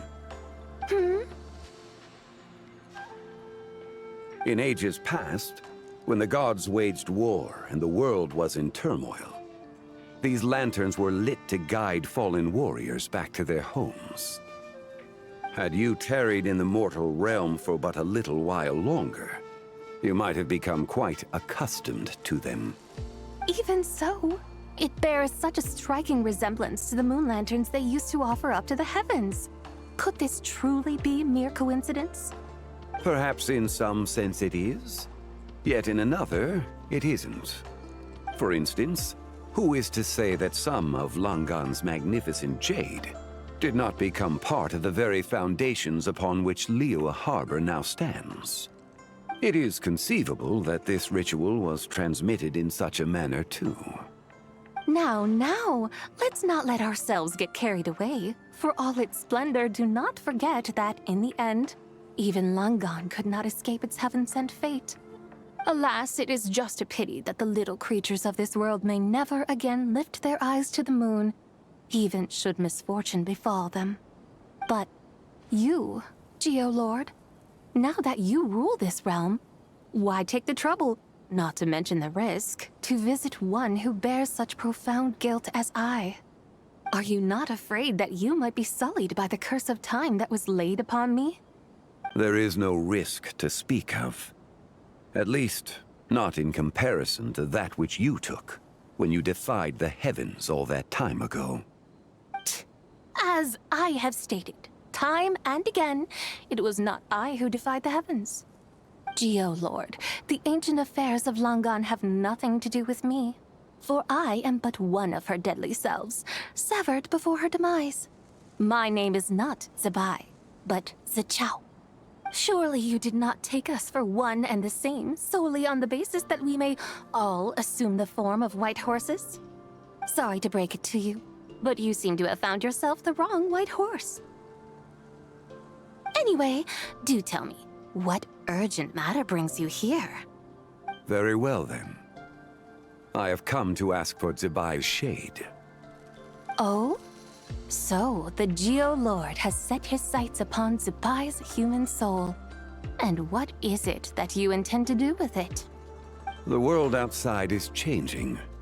With the new moon's birth, the confines of the Shadow Moon are gradually disintegrating.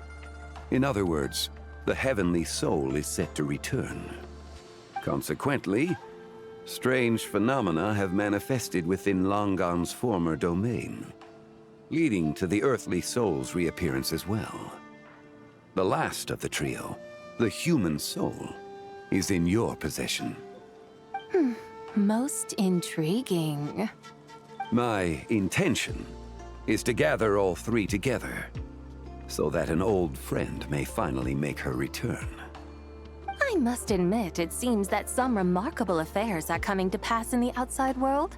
Yet there is one thing you seem to have overlooked, Lord of Geo. Back in the day, it was you that freed me from that painting. And afterwards, I took up arms in your name. Together we first subdued Chenyu Vale, then brought peace to Mount Qingce. It was for this cause that the contract between us was made. But now that the debt has been repaid, what cause have you to expect my aid? Zibai and I have long been friends.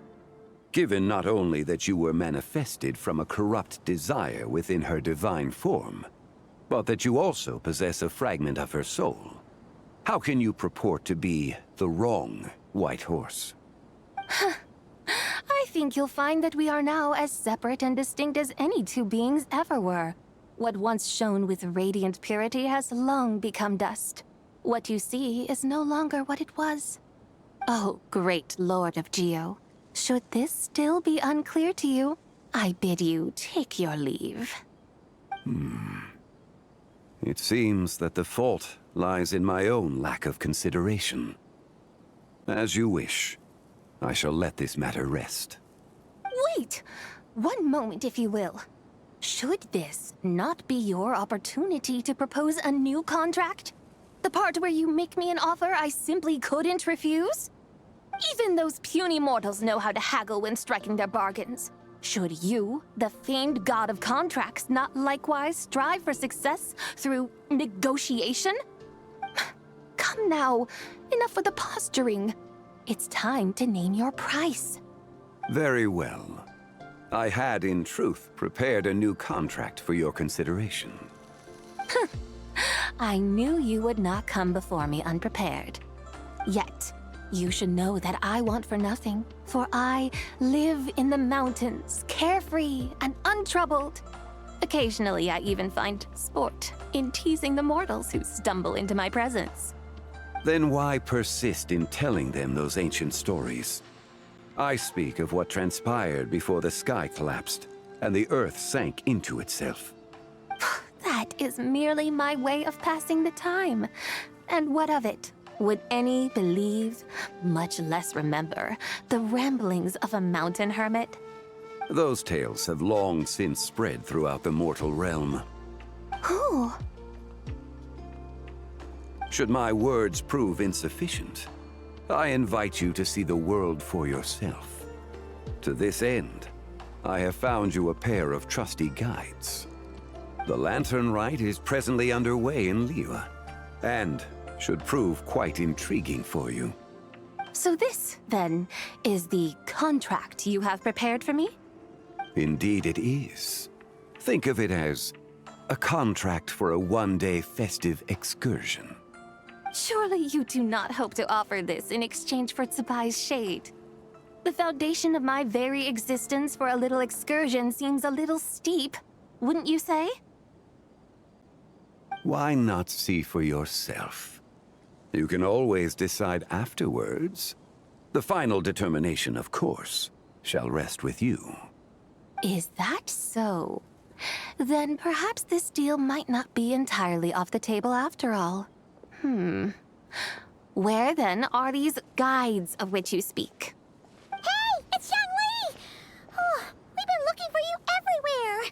We thought you might have gone missing.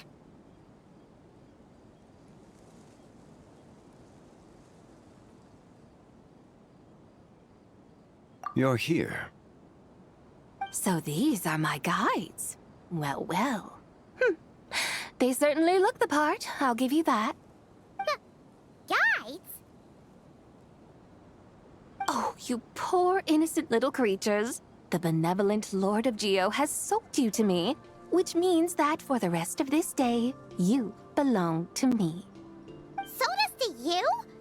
Just what have you gotten us into, Zhangli? The situation is not quite as dire as that would sound. I ask only that you... I would suspect that depends on how well you entertain me. Entertain you? Let us start with this Liyue Harbor of which I have heard so much. Nowhere is quite so fascinating as a place teeming with little mortals. How come this Adeptus sounds so different from what Paimon imagined? Okay, we'll take care of it. Get ready to find out why they call Paimon the best travel guide in all of Tibet.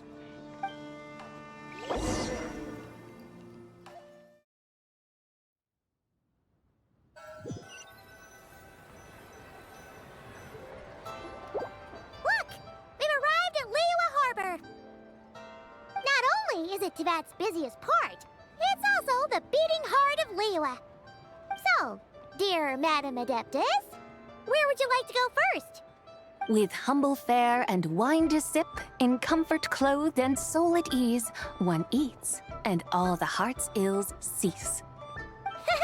So we're heading straight for the good stuff? Well, you're in luck, because Paimon's an expert when it comes to food. There are two main cooking styles in Liyue. Li cuisine, which is all about mountain delicacies, and Yue cuisine, which is centered on seafood. The most famous restaurants are Liuli Pavilion and Shinyue Kiosk. Oh, now Paimon's starting to drool. Guess our only option is to go try them both. 2 meals, back to back. Both sound like excellent options to me. Are these the kind of establishments that most people might visit on a regular basis? Not exactly. Both Li cuisine and Yue cuisine are known for their pricey ingredients. Definitely not what you'd call the budget options. But don't you worry about that. Just think of it as, Zhangli, come on! Aren't you supposed to be pals with Hu Tao? Paimon's sure we can afford to pay. All Paimon wants is to provide our Adeptus with the best possible experience here. Don't you want that too? Both certainly sound like worthy choices. Just now, though, I happened to see a porter pass this way. Where might individuals like him go to eat? A hungry porter, huh? Oh! Paimon knows just the place!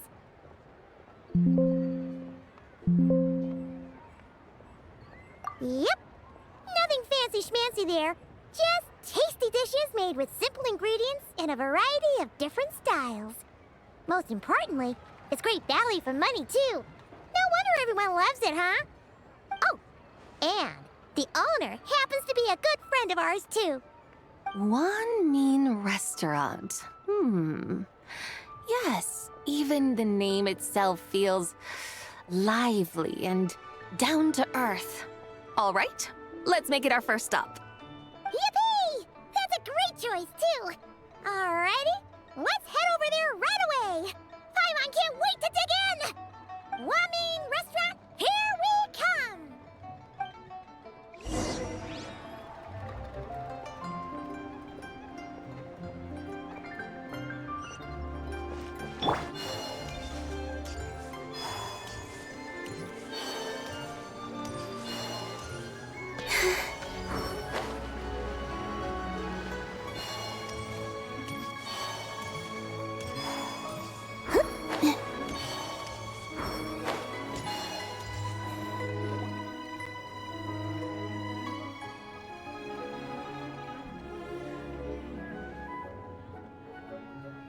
Xiangling! Chef Mel! We're here! Oh, hello there. What a surprise to see you two. Welcome, welcome. Hey there, Traveler and Paimon! We're a little busy today, so grab a table while you still can. But I don't think I've met this lady before. Is she a new friend? You could say that.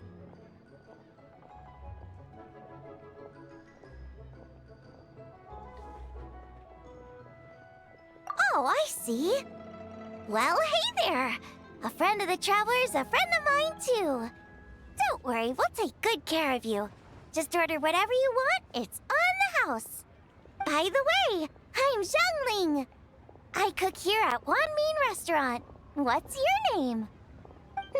Miss Xiangling, have you ever heard of the White Horse Adeptus? Of course. What about her? I am her, and she is me. Huh?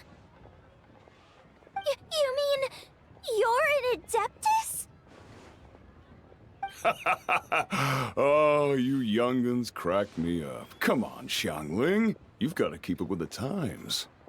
Haven't you heard of cosplay? It's like a role-playing game where you dress up as famous characters and pretend to be them.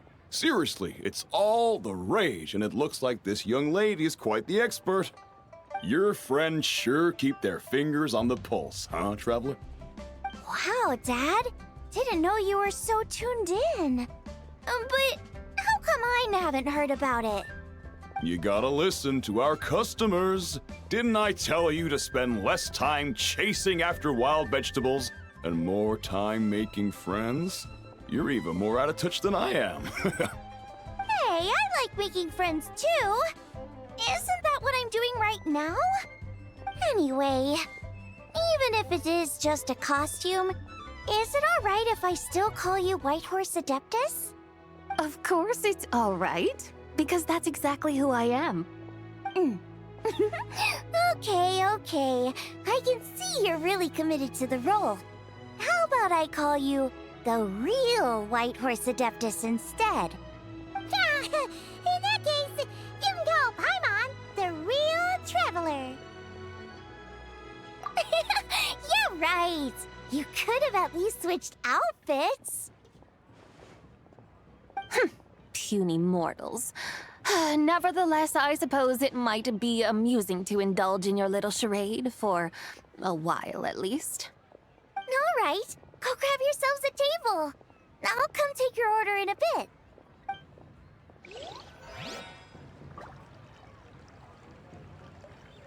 Listen,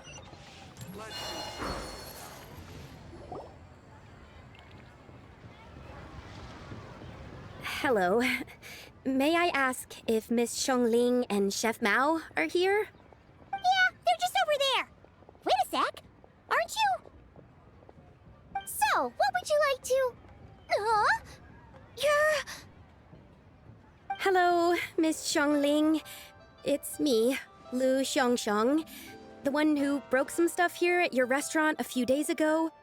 I just wanted you to know how sorry I am. I honestly don't know what came over me. Please forgive me. Oh, it's you. You really gave me a fright that day, young lady. You didn't actually get food poisoning from our black-back perch stew, right? Come on, Dad. She's come to say sorry. It's all right, Miss Lu. You must have been feeling a bit off that day. You're looking so much better now, though. Why don't you grab a table, too? This one's on the house. No, I couldn't possibly. Hey, it's totally okay. We all feel under the weather sometimes, especially when we're away from home. Go on, find yourself a... yikes. Looks like all the tables are taken. Wanna come sit with us? We've got an extra seat over here.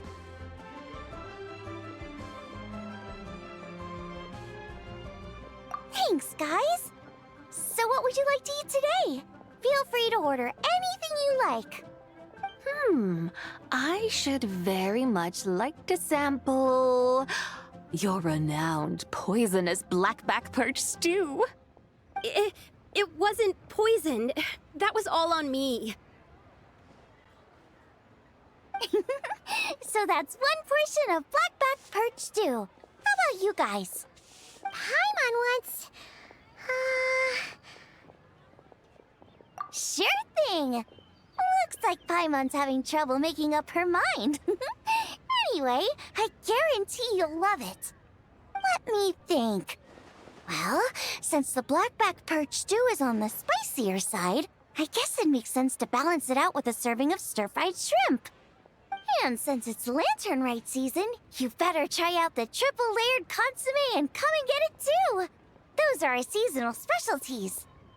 As for the carbs, since we've got a full table, how about some right at home? Along with our special chili mince cornbread buns. Trust me, you won't be disappointed. Then for dessert, I'll whip you up some Lucky Snow Delight. I just came up with it a few days ago, and I can't wait for you to try it. Wow! Sounds like quite the feast! Looks like Paimon's in luck today! Am I the only one who thinks that's way too much? Not at all. Don't worry, I know what I'm doing. And to top it all off, our star dish, Adeptus Temptation. You should know that we don't often serve this here at Wanmin Restaurant. But since this is my first time cooking for the White Horse Adeptus, I'm pulling out all the stops. Okie dokie, just sit back and relax. I'll have your dishes out in no time. Hold on. Did I just hear Miss Xiangling mention the White Horse Adeptus? You did indeed. And you're looking right at her. That's a joke, by the way. She's cosplaying. Oh, I see. Phew, almost believed you there for a moment. Tell me, little one, what business might you have with the White Horse Adeptus? It's a long story. Basically, a while back, I took part in an archaeological dig over at the chasm. While we were there, we discovered a number of relics. Our findings show that they date back to the era of Long Gone, an ancient nation whose people are said to have been the ancestors of some of the modern-day inhabitants of Chenyu Vale. And why might such matters concern the White Horse Adeptus? Because some of those relics not only seem to contain textual references to her, but even depictions of what she looked like. There have long been legends claiming that the White Horse Adeptus was a deity of that era, but there are plenty of other theories out there too. If I could just locate some more detailed records, I'm sure we'd be able to find out so much more. So you're into history?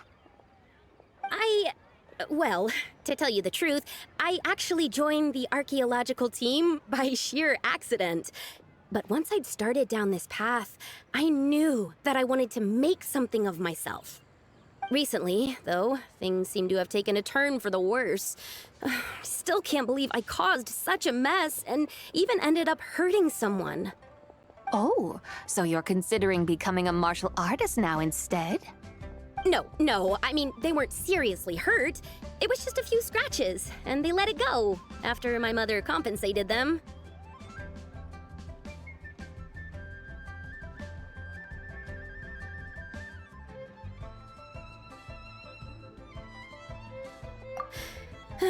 Either way, my career is pretty much over.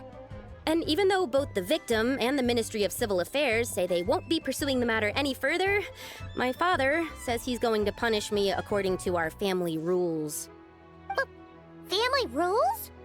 Yeah, he's decided to ground me. I'll have to return to Chaoying Village after Lantern Rite, and goodness knows when I'll be allowed to leave again. Wow, that's harsh. Sounds like the kind of thing only rich, super traditional parents would do. We're not exactly rich, though. All we own are a few tea fields in Chaoying Village and a guest house in Liyue Harbor. A guest house? It isn't Baiju Guest House by any chance? Yep, he's my grandfather. So, you've heard of the guest house before? Small world, huh? Come to think of it, didn't Boss Lu mention something about hoping that the White Horse Adeptus would... Sure, but Paimon's guessing this wasn't exactly what he had in mind. Little one, it sounds to me that your family is rather well off after all. What then drew you to archaeology? Why subject yourself to such unnecessary hardships? Even if I stayed at home, there's no guarantee I'd lead a nice, easy life. Just look at my father. Recently, my grandfather put him in charge of the guest house, and he came up with a bunch of ideas right away, starting with changing its name. That didn't turn out well, though. My grandfather yelled at him for days, even calling him a bad son, and they still haven't let it go. Oh! Paimon thinks we might have heard about that too. Long story short, being dependent on others is never fun. You just end up being completely under their thumb. That's why I want to make it on my own out here, no matter how hard it is. After all, as the saying goes, to rise above others, one must endure the hardest of hardships. What's so funny about that? You poor, innocent little creatures never fail to amuse me. To think you would endure all manner of hardships in your brief time on this mortal plane, and all that merely to rise above others. I would have thought that the wiser path would be to simply roam this world as I do. Huh? Tell me, what is it that you truly delight in? Archaeology? Martial arts? Tea planting? Or perhaps the keeping of a guest house? What I delight in? Yes. Surely there must be something you don't find quite so exhausting. Whatever delights you should not feel like a burden.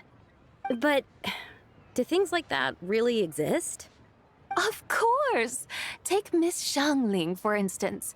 I defy you to detect even a hint of hardship on her face when she wields her walking spatula.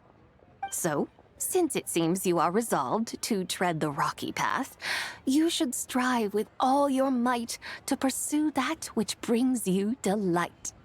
You mean, like cosplay? I suppose you might say that. Looks like the White Horse Adeptus is really getting into her role. I think I get what you mean then. Maybe I should have a chat with Miss Xiangling before I head home. Okay, everyone. Sorry to keep you waiting. Here's your food. Wow. It all smells so good. Oh, finally! I get to try that famous poisonous stew.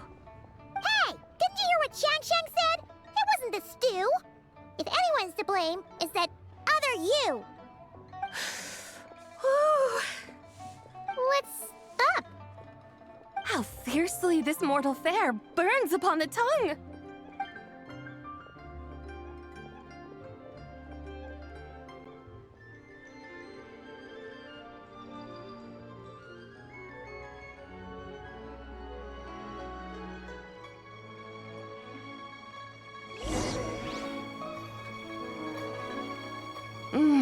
Most satisfying as poisonous stews go. So, where to now? Time, I think, to seek out some diversion? Oh, there's plenty of entertainment options in Liyue. Paimon will tell you that.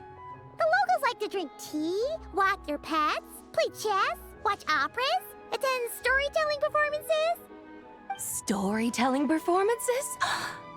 You know, like listening to people telling stories. They're usually based on old Liyue legends, just like their operas. Stuff like the Divine Damsel of Devastation, Through the Eyes of a Dragon, or the Sanctification of Tao Do. What about the story of the bright moon that sits in the sky above us? Paimon doesn't think she's heard that one. Still, the moon does come up quite a lot. It's even in the name itself. The Yue in Liyue actually means moon. Since we're on the subject, you like telling stories yourself, right? Why don't we go check it out? In that case, I'll have to trouble the two of you to lead the way. Awesome! Let's go! Third round knockout, here we come!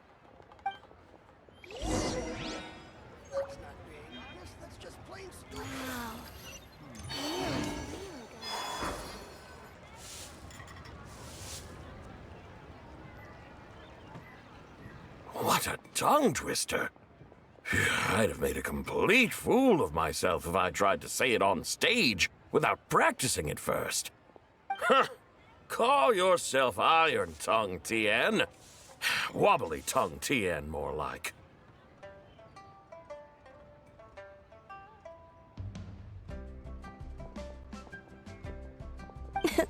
I used to have that problem a lot. But if you just take your time to grasp the meaning and commit it to memory, you'll be able to say it smoothly in no time. You're right, Miss Yoon. I'll give it another try. Hey, Yunjin! Fancy seeing you here! What are you two talking about? Ah, Traveler and Paimon, we meet again. And who, may I ask, is this? You may call me the White Horse Adeptus. The White Horse Adeptus? She's not really an Adeptus. I see. Well, it certainly looks like a lot of fun. Oh, funny you mention it. This type of thing is actually something I'm quite familiar with. Once, to perform Through the Eyes of a Dragon, I decided to imagine that I was Rex Lapis himself. It was the only way to truly inhabit his mindset and understand his resolve to quell those demons. Sounds like you just wanted an excuse to feel all big and powerful. Hey, that's... You just don't understand how inspiration works. You're one to talk. Paimon's traveled all over with the Traveler, and she's seen things that would make your jaw drop. All right, then. Since you claim to be so knowledgeable, why don't you prove it by reciting an ancient poem? An ancient poem? Which one? Ha! See? You mean to tell me you've never even heard of the ancient poem called An Ancient Poem? What kind of a title is that? Quit teasing, Paimon. We only just found out about that ourselves. He's talking about the writing on those ancient relics. When we first saw it, we couldn't figure out what it all meant. So in the meantime, we decided to just refer to it as an ancient poem. However, thanks to the painstaking work of the scholars who were tasked with decoding it, it seems like that's exactly what it was. Or rather, an ode offered in veneration of the moon and the White Horse Adeptus. Oh yeah! Didn't Kuching mention that before? It's got something to do with Longon, right? That is correct. The Ministry of Civil Affairs has issued a notice stating that, although it is true that the moon may disappear tonight, we should be in no danger. In other words, there's nothing to fear. But if you're worried, we can always take a leaf from the Book of the Ancients. By reciting this poem, I mean, and calling for the White Horse Adeptus' aid. If we do that, I'm certain she'll protect our moon and keep us safe. Seriously? Paimon has to get a look at this.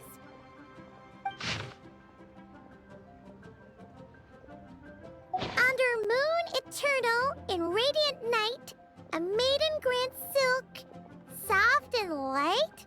What in Tibet's that supposed to mean? Under moon iridescent in night divine, blah blah blah, something cloth so fine. Something about fields being plowed, something else about seeds being sown from the earth. Seriously? What is this? The fields are plowed, the seeds are sown, and from the earth, life is grown. Whoa! You did that without even looking! Bravo! Bravo! We have an expert in our midst.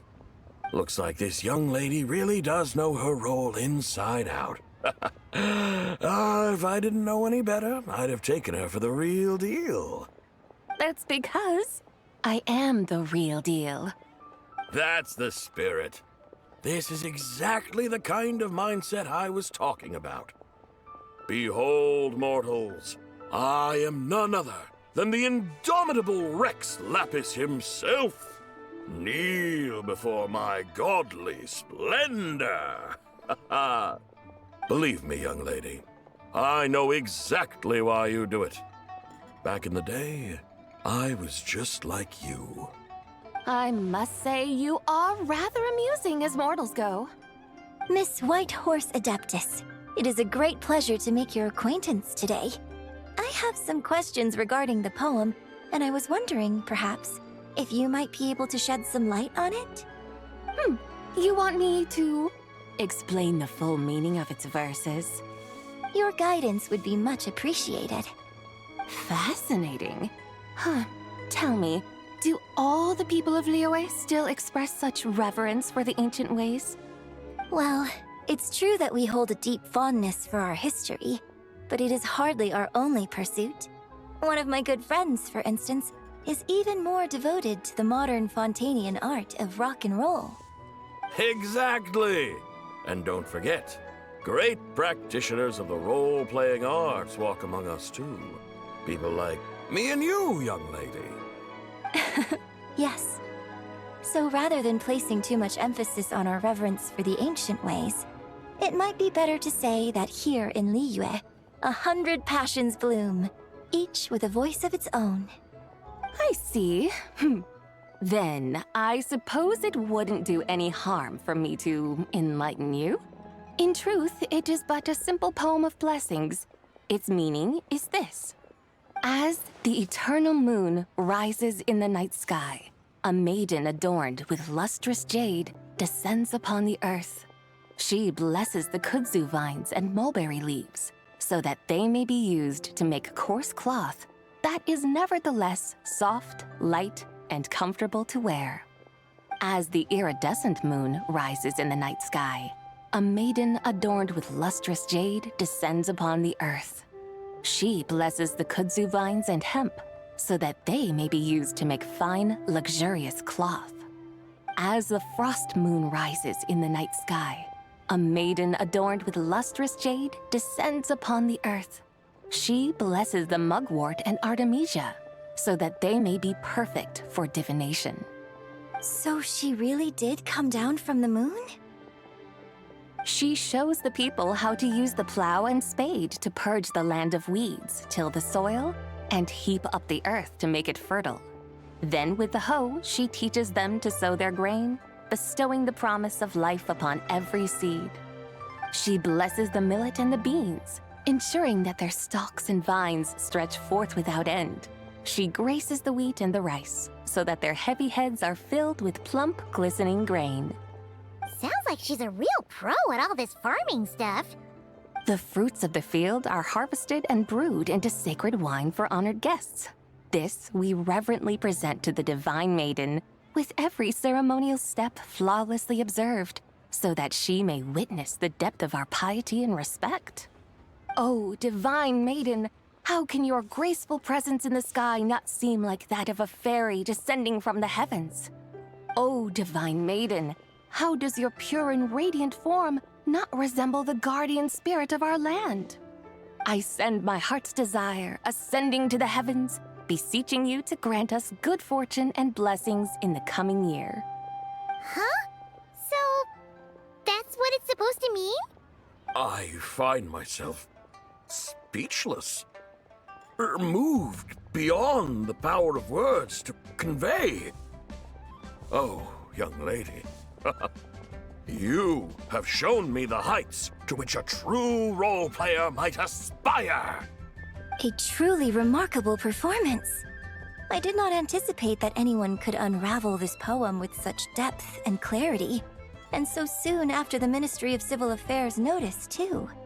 I'd even begun to consider myself somewhat versed in the matter, but as they say, there's always someone more knowledgeable out there. Allow me to extend my thanks to you, Miss Whitehorse Adeptus. You are far too humble, young one. I must confess, it is I who have been surprised, not only by you, but also by this Liyue harbor of the present day. Ah, so you're not from Liyue. And what, may I ask, has surprised you about it? Oh, it's nothing really. Just some old memories scattered here and there. Very well, my guides. I suppose it is time we set forth on the next part of our excursion. I'd like to go see that wharf now. What say the two of you? No problem. We'll take you wherever you want. Oh, leaving so soon? Before you go, allow me to introduce myself. I am Yunjin, director of the Yunhan Opera Troupe. May I ask your name in return? My own name is scarcely worth mentioning, but since you asked, perhaps I'll tell you the title of that poem instead. Huh? So, it isn't actually called an ancient poem? Of course course not. Its real title is Odes of Long Zabai. Odes of Long Zabai. Mm-hmm. All right then, until we meet again.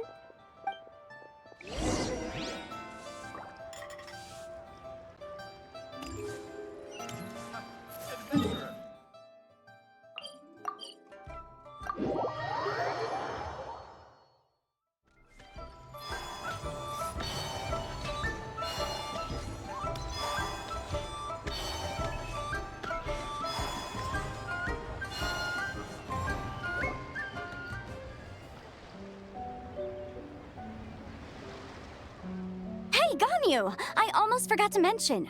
On my recent trip to Notcry, I came across something really fascinating in the Frost Moon Scion's library. I found records in their collection of another divine envoy living on the moon. A divine envoy on the moon?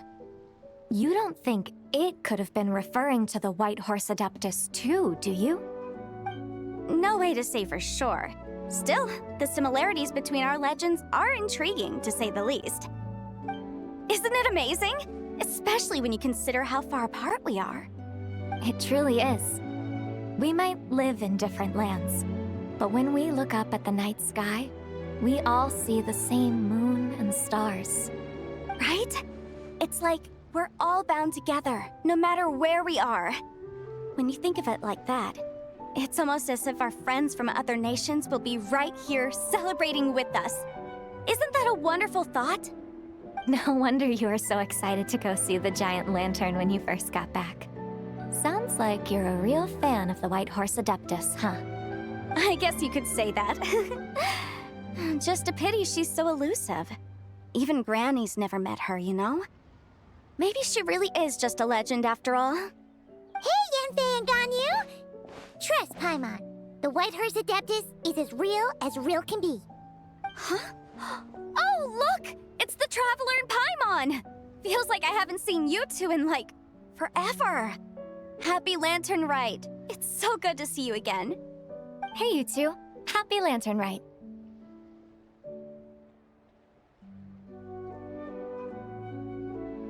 Did I hear you right just now, Paimon? Does that mean you've actually seen the White Horse Adeptus? She has indeed. And now, so have you.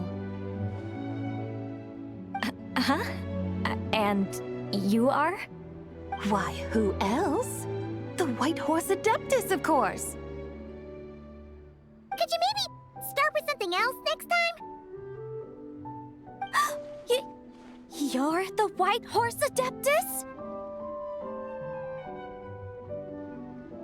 That's right. Allow Paimon to introduce you to our new friend, Zichao. She's been low-key obsessed with cosplaying the White Horse Adeptus ever since we met her.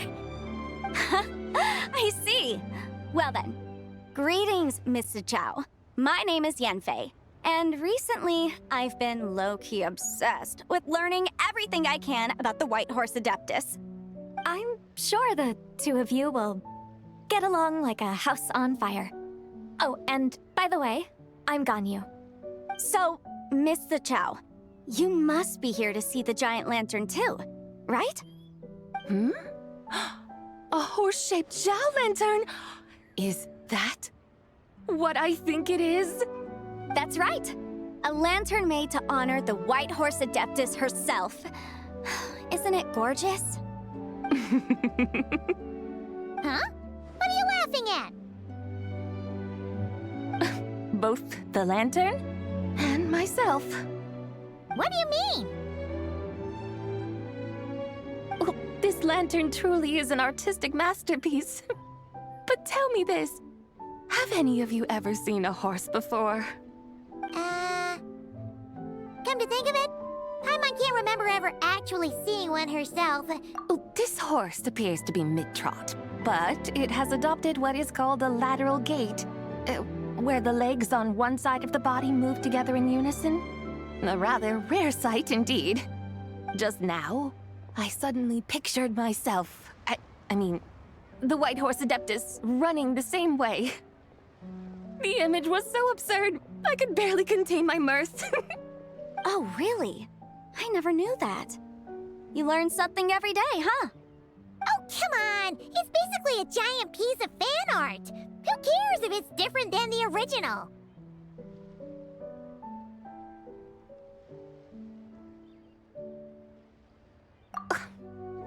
I was merely laughing at my own ignorance. I came here thinking that the White Horse Adeptus's tale had been long forgotten. Yet here I am, gazing upon a lantern made in her honor. Well, you couldn't have been more mistaken. There are so many tales about the White Horse Adeptus, I'm starting to lose count. Just off the top of my head... Just so you know, Yenfei, we've heard it all like a million times before. Aha! But there's one thing I can guarantee that you haven't. Huh? You mean like a new chapter of her stories come to light? Mm-hmm. And I heard it from Ganyu just yesterday. Hey, why don't you share it with the others? Sure, no problem. Where to begin? Do you guys still remember what Liyue's Moon Chase Festival is about? Of course! It's a festival held in honor of the Stove God. That's right. But it took a really long time for the Stove God Festival to become what it is today. In its earliest form, it was actually an adeptal ritual known as the Moon Chase Rite. Paimon remembers Madame Ping mentioning that before, but she never explained exactly what it was. According to Cloud Retainer, the Moon Chase Rite was originally a ritual meant for communicating with the moon. Communicating with the moon? But for what purpose? At first, Cloud Retainer wasn't entirely sure either, as it was always Rex Lapis who performed the ritual. Whoa! Rex Lapis did it himself? Must have been a really important ritual. That's right. Unfortunately, despite numerous attempts, they never actually received any response from the moon, which is why they eventually stopped performing it. But then, just yesterday, Keqing took a picture of the moon being obscured by a dark hole to Cloud Retainer and asked if it had anything to do with the Moon Chase Rite. The moment Cloud Retainer saw it, it suddenly dawned on her that the rite might have been an attempt to reach the White Horse Adeptus all along. Does that mean Zhongli's been trying to bring back the White Horse Adeptus all this time? So how about that? Bet you never thought there might even be a link between the White Horse Adeptus and the Moon Chase Festival. If Keqing hadn't taken that picture to Cloud Retainer, we would never have known any of this. This is probably what Keqing was referring to that day when she mentioned there were some ideas she wanted to follow up on. So, Geo Archon. All this time, you've been striving to awaken her. Huh? What do you mean, awaken? Nothing. What I truly meant to say was, this new insight you've provided has been truly eye-opening. Oh, by the way, my trusty guides, I've been meaning to ask, where in Liyue Harbor might one enjoy an expansive scenic view? Huh? We're off to the next stop already? But Paimon's barely done digesting that lore bomb just now. All the more reason to find the right spot to let it sink in. Oh, so that's what you're up to. A tour of Liyue Harbor? In that case, if you're looking for a spot with a panoramic view, I'd recommend Yujing Terrace. That's a great idea. Since the terrace is on higher ground, the sea view from up there's so much better.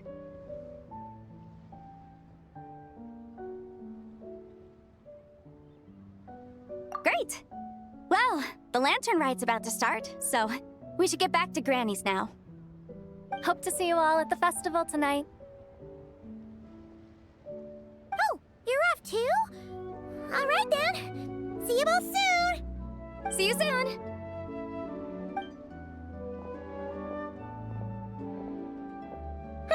Very well, my guides. What are we waiting for?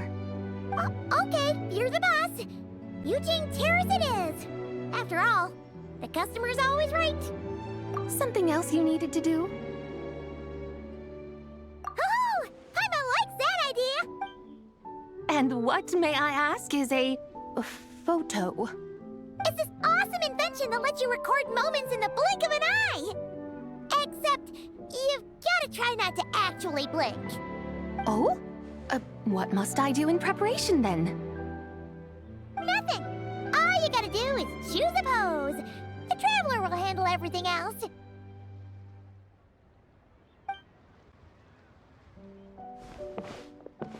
Come on, let's give it a try. Look! We got a great picture! Paimon's gonna call it The White Horse Adeptus Meets the White Horse Adeptus in Liyue They've even discovered a way to preserve moments in time. Now I truly am curious to witness what else these mortals might accomplish. Very well, let us proceed. Eugene Terrace lies in that direction, does it not? Hey, wait for us!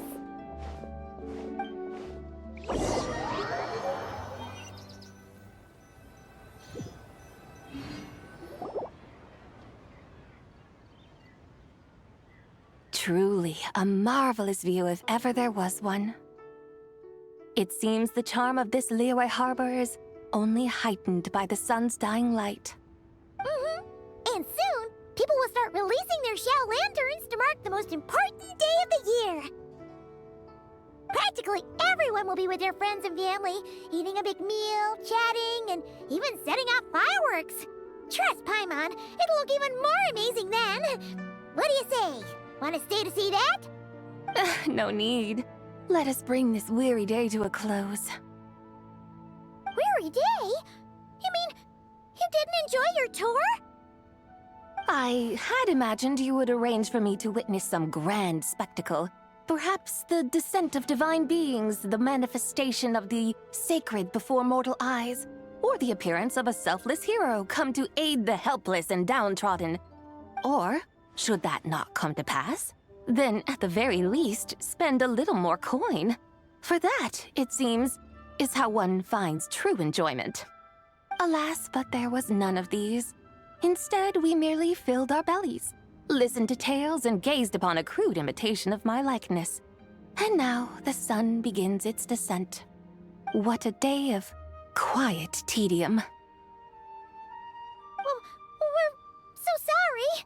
If we'd known that was what you wanted, we'd have done it all differently. It's all that Zhang Li's fault for not making the customer's requirements clear. Well, it's too late now. Do you still believe I would part with that soul fragment, now so intertwined with my very being? But...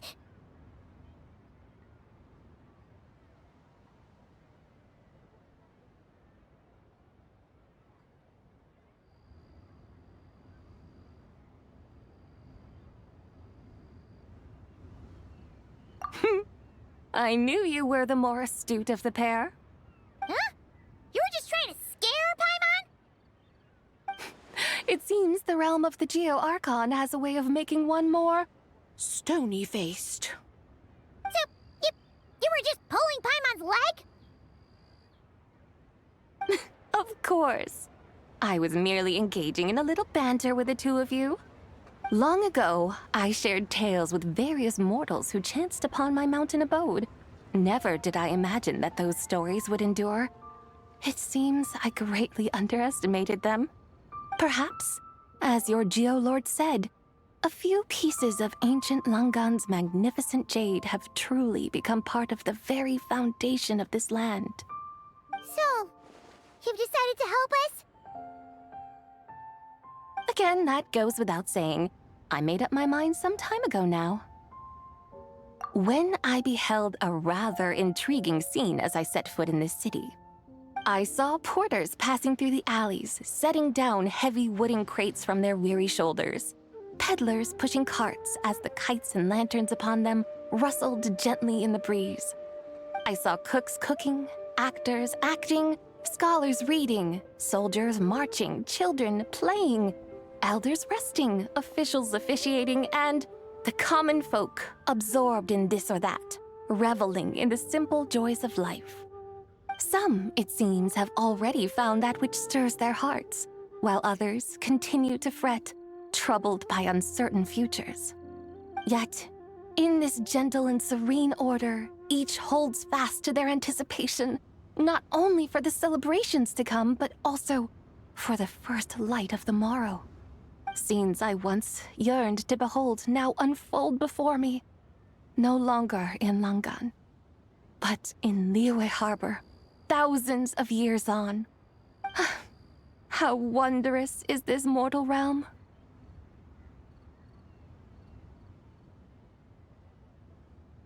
Thank you, Whitehorse Adeptus! Thank you so much! Adeptus, Adepti, perhaps the singular art in which we are truly proficient is that of sequestering ourselves within the high mountains. But once we leave our mountain refuge, we find ourselves drawn back to mortal ways all the same. So, it is I who should offer my thanks to the two of you. Traveler, Paimon, you have made this day more delightful than any I've known in a long, long time. Come now, and take what it is you need. You mean, like, right now? But don't you think we should wait for Zhangli? That won't be necessary. All things shall meet again in their time, for the waters know no rest, and the flowers their appointed season. One need not fear that life is but a journey of goodbyes.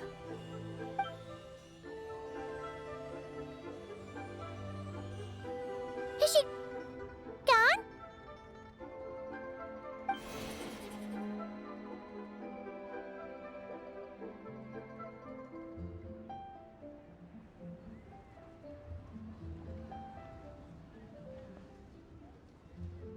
Yes, she's gone. A deadly self is formed from the body's impure vapors, so naturally it cannot survive long in this world. Had it not been sustained by the remnant of Zibai's soul, it would have faded away a long time past. Now that the remnant is gone, it has severed its ties to the mortal world. Zhangli! When did you get here? A while ago. Paimon would have thought you'd at least want to say goodbye. Though mountains endure, the ceaseless waters will, at last, wear away their sharp edges. It may be goodbye for now, but someday, we will meet again. Really? And when might that be? Who can say for sure? Years and years from now, perhaps. Or maybe tonight, at the Lantern Rite. Are you saying that if the Whitehorse Adeptus were to be resurrected, she'd still have the memories of the three deadly selves? That she'd still remember us? We will find out soon enough.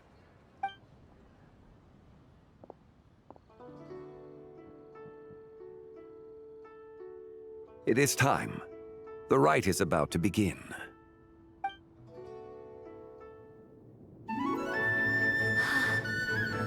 The rite is about to begin. Is the moon really gonna disappear? Got your lanterns ready, everyone? All set. Might be about time to put eyes to the sky. Wouldn't you say, Tianquan? Look!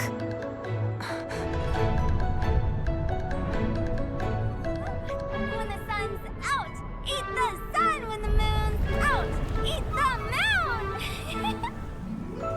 Whoa, is this the lunar eclipse?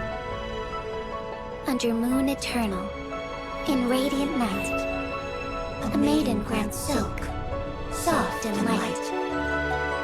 Under moon iridescent, in night divine, a maiden grants fiber for cloth For so you. fine.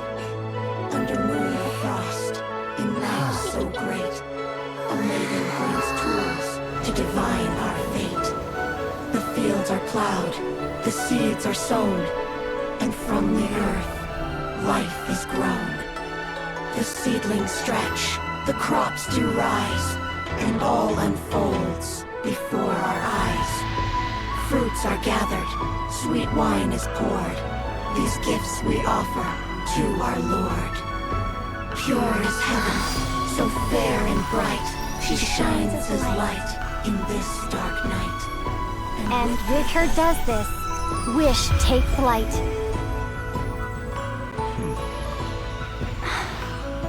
Devoted soul, scattered and unbound. Let this lantern guide you home. By its light be found.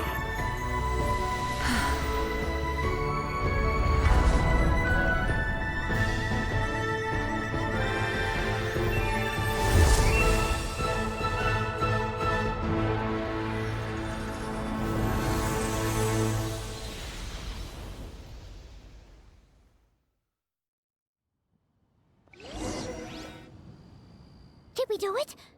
Do we finally get to meet the real White Horse Adeptus?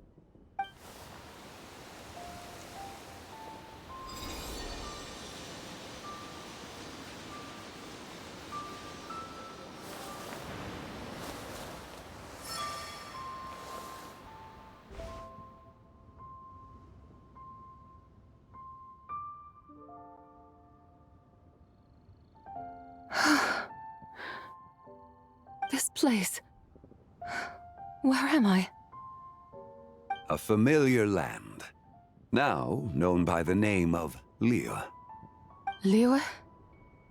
The peaks adorn the clouded moon. Then, who might you be? Oh no! She seems to have lost all her memories after all. And those countless lights in the sky. What are they? These lights, each like a dwelling in glad accord, usher in this day of joyous rebirth. And whose rebirth might that be? That of my old friend, Zibai. Zibai? Yeah, that's you! Don't you remember anything at all? That's... me? Oh, yes. The envoy of the Lunar Palace. My name is Zibai, indeed. Then you must be... the Lord of Geo, Heaven's Star. Many years have passed since we last saw one another. Zibai, my friend, welcome home. Home? But why does this place, this Liyue, feel at once so strange and yet so familiar? Who you are? Who are you? Ah, yes, I remember now. You are that treasure-hunting damsel, the one stricken by the poisonous fish stew. How goes your quest for treasure? You must have achieved both fame and fortune by now, I trust. Hey, you've got it all wrong! You're talking about Lu Xiangxiang. And how many times do we have to tell you? She wasn't poisoned! Sheesh! Hmm? But I could have sworn... Oh, that's right. You're that impudent blonde youngster who kept meddling in my affairs. And to think you even had the audacity to presume yourselves worthy of being... What was it again? Ah, yes, of being my guides. How very wonderful to see you again, my most faithful and beloved guides. I trust all has been well in my absence? Well, she finally got it right. But that sudden mood swing felt even weirder. It's like her head's packed full of slimes.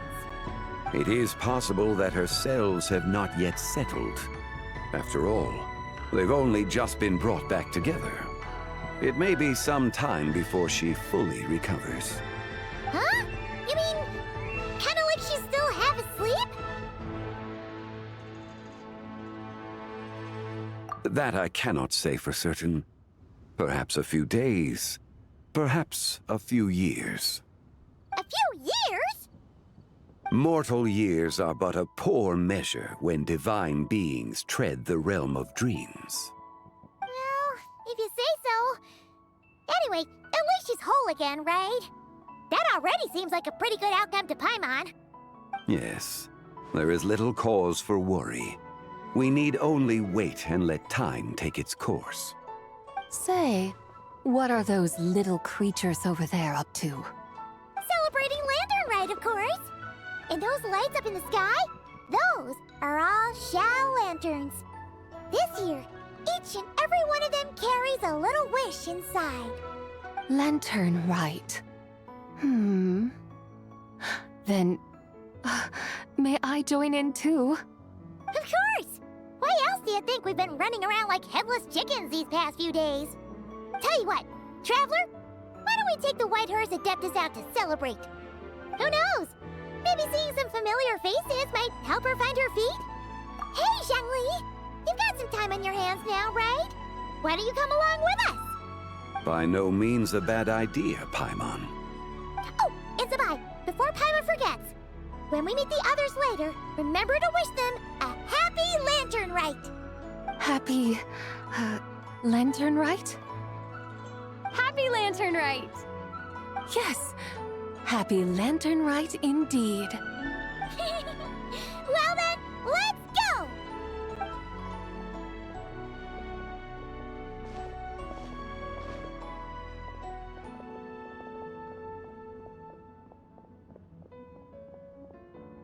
Lantern Rite. A night of joy, reunion, and moonlit blessings for all.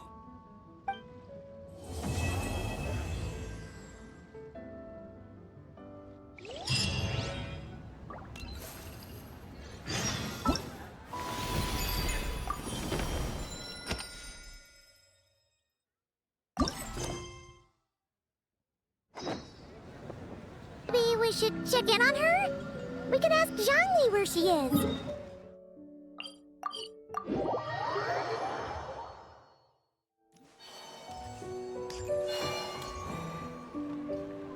Oh, looks like Zhangli hasn't stopped by for tea today. Hey, are you two looking for your friend? Try going up that way. Is Zhangli up that way? No, but that young lady who was dressed up as the White Horse Adeptus the other day is. She's your friend, right? I just saw her head toward Wanmin Restaurant. I was wondering why she was eating alone. But then you two showed up hot on her heels. Oh, what luck! We were just on our way to find her. But what's she doing at Wanmin Restaurant? I have no idea. I said hello, but she completely ignored me. She couldn't have forgotten who I am, right? I mean, we're kindred spirits, aren't we? Maybe she's still half asleep, but her brain might be a little fuzzy. Oh, that makes sense. I was wondering why her eyes were so red. Her eyes were red? Oh, that doesn't sound good. You young people, staying up all night because you think you're invincible. Look at your friend. Missing out on sleep so she can pretend to be the White Horse Adeptus. That's where that leaves you, you know. A word to your friend from someone who's older and wiser. She really needs some rest. Paimon won't be so certain about the older and wiser part. Yeah, what was that? Hurry along, then. Oh, and don't forget to come back and check out my Rex Lapis cosplay when you're done.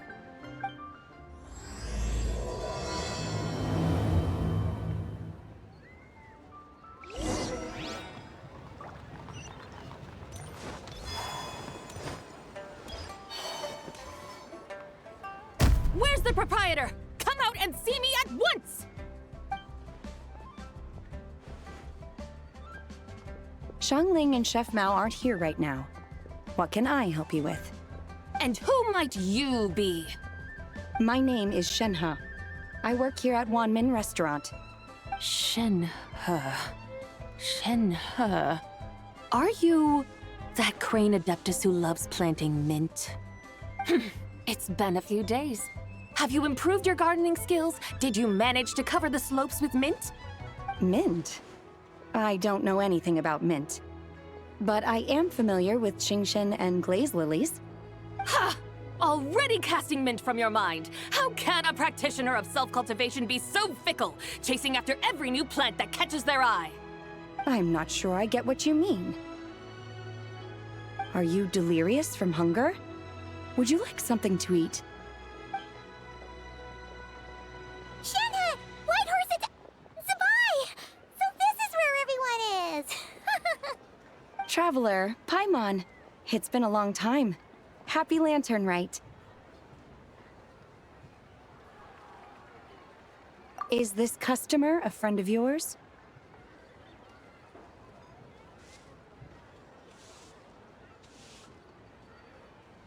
Don't mind her, Shenhe. She's just a little cranky because, she didn't sleep well last night and she's only just woken up.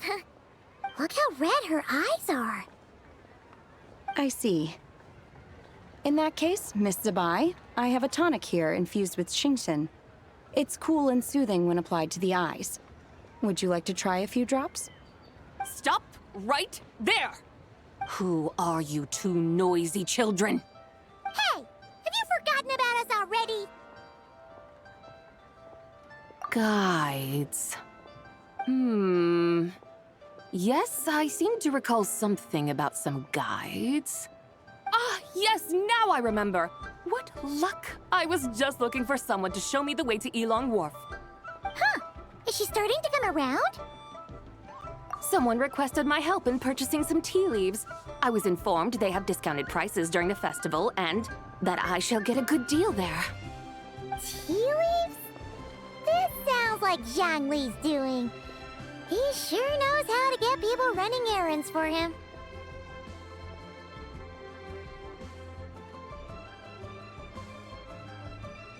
Your friend Rex Zhongli initially requested the most expensive tea, but then a young lady in a hexagram hat mentioned he'd burned through the Wangsheng funeral parlor's yearly expenses at an exhibition a few days ago.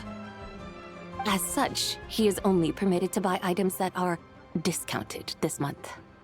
Oh, that's his boss, Hu Tao. It's about time she realized the problem and put a stop to his spending sprees. Oh, I see. So that's why you're here. Unfortunately, Wanmin Restaurant doesn't sell tea leaves. If you're truly in need, I could gather some wild tea from the mountain slopes. You don't sell tea leaves? But I remember your boss, Miss Lu, saying that she owns tea fields. You really should get some rest. The person you're talking about isn't the boss of Wanmin Restaurant. She's just like you. She came here to eat. Is that so? Life really is full of surprises. What surprises? Your brain really is as gooey as a pack of slimes. Paimon can't believe Zhongli entrusted you with going all the way to Yilong Wharf and buying tea.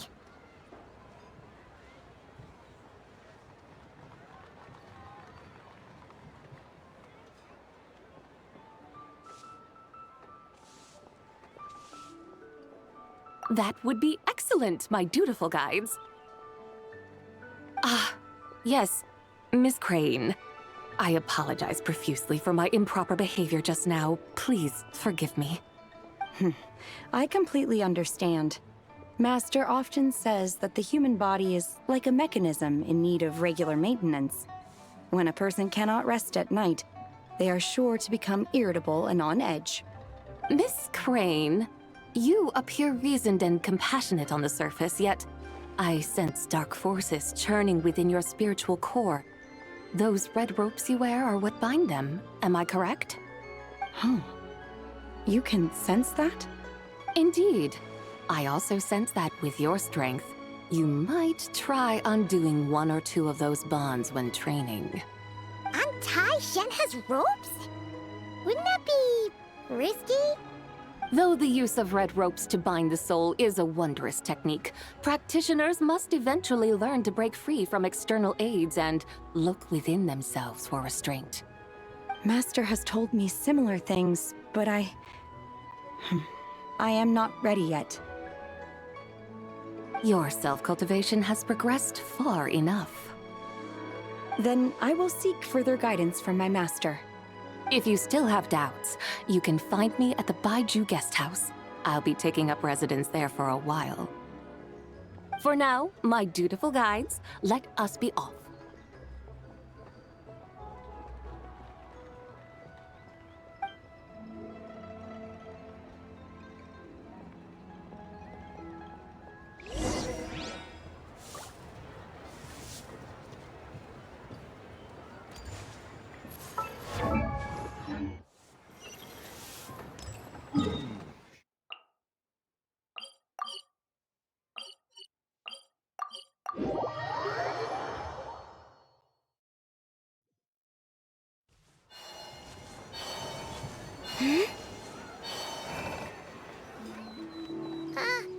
Aren't we going to Yilong Wharf? How do we end up on this mountain? Is that small town over there not Elong Wharf? I sense a familiar scent wafting through the air. You're right. Except for the smell part. Paimon doesn't smell anything. That is because this scent is the essence of jade, which can nourish the spirit. Oh, yeah. Chenyu Vale does have a lot of jade, but Paimon didn't think jade smelled like, anything. Naturally, this has reminded me of something. Hmm? And what's that? A few simple tricks for mastering one's power.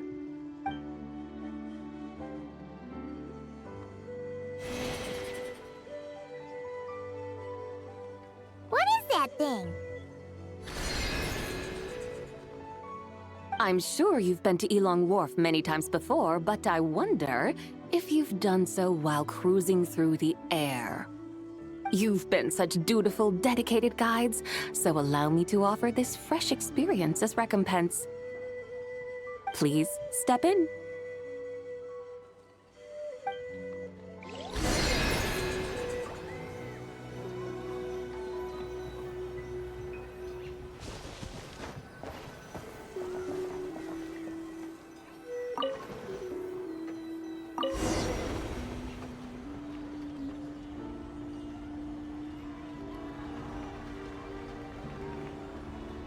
This is amazing! Paimon feels just like an Adeptus flying through the sky. What is this thing? I created it from my memories of the chariot of the Lunar Palace. Many years have passed since I last laid eyes upon it, so there may be some discrepancies. Nonetheless, it is functionally much the same. A lunar chariot? Wow! Paimon never imagined she'd get to ride in one! So, Sabai, does that mean you used to work on the moon? Work. That's an interesting way to phrase it, though I suppose you are correct. I was once an angel, a member of a race tasked with guiding humanity. Then, graced by serendipity, I became a moon envoy. Huh? What's a moon envoy? Some kind of super important angel? As you would understand it, a moon envoy is a job title. Any angel, or non-angel, can become a moon envoy. Does that mean you're not the only one? Of course not. Though my memories are still hazy, I vaguely remember some of my colleagues. There was one who liked to take on the form of an ibis. An ibis? Could it be... Can all moon envoys turn into animals? Does that mean Rauma could take that job? She can turn into a deer, and moon chanters are some sort of Luna envoy anyway, right? Moon chanter? I have no idea what those are. Oh, okay then.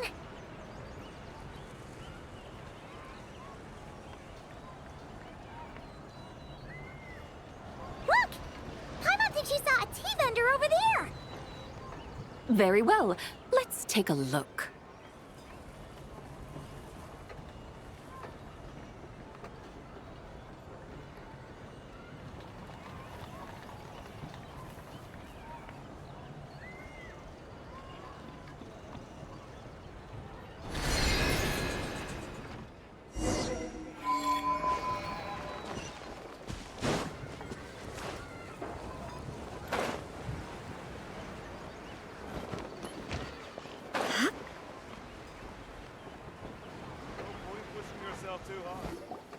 Welcome, please have a look around.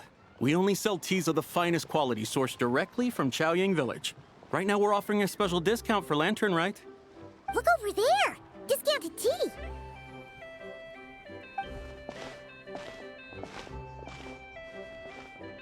Dear customers, are you looking to purchase some tea leaves? I can see from your bearing that you are no ordinary customers. My humble shop has some exquisite teas that should satisfy your more refined tastes. We're not here for quality. We're looking for a discount. A discount? Well, that's a coincidence. Our Sungla tea is on sale right now. A special festive offer. Something about the name of that tea sounds familiar to Paimon. Buy 3 boxes of Sungla tea during the festival to get 10% off. Buy 4, that's right, 10 boxes at half price. Have you been to our shop before by any chance? Oh, Paimon's definitely heard this spiel before. 3, 4, 10, 10, 20, 50. Zabai, what are you muttering about?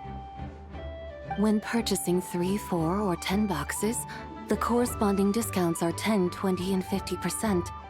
The intervals between the two sets of numbers are 1 and 6, and 10 and 30. Look! Her eyes turned blue! That's gotta be a first! If the differences between intervals remain equal, the interval after 6 should be 6 plus the difference between 6 and 1, which is 11. Similarly, after 30, the next interval should be 50.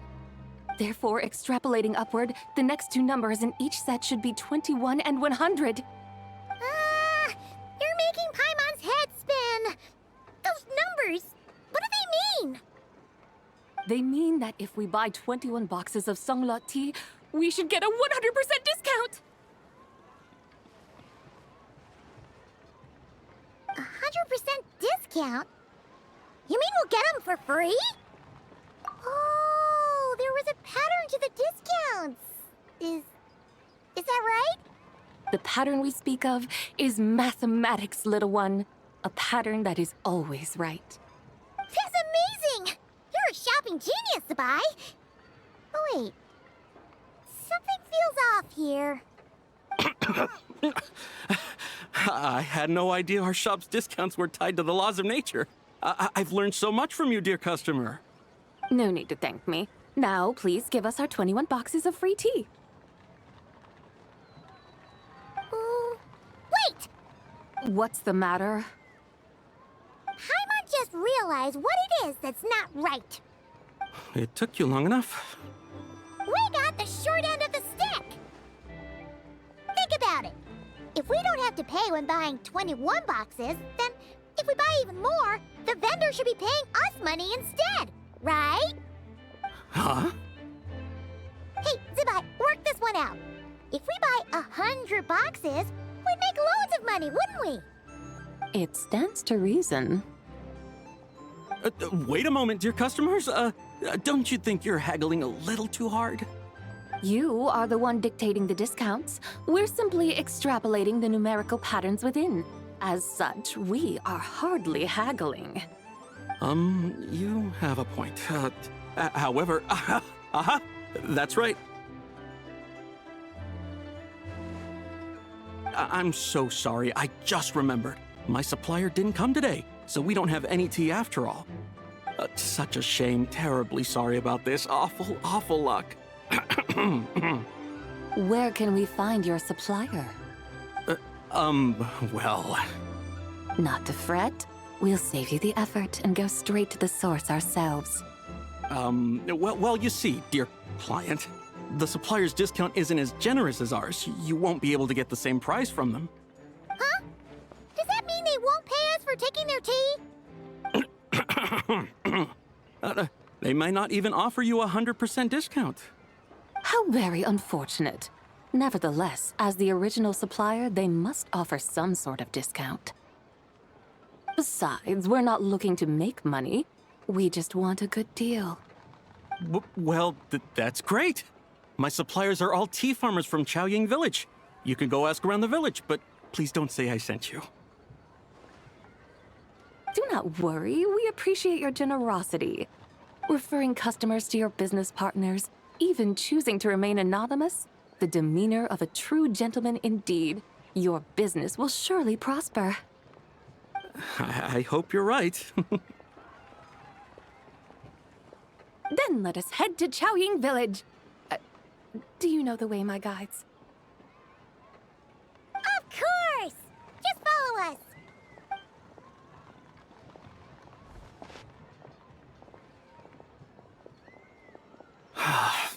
What otherworldly beings were those? Thank the heavens I managed to send them on their way. I should hurry home and pray to the White Horse Adeptus. May she bless me such that I never encounter such customers again.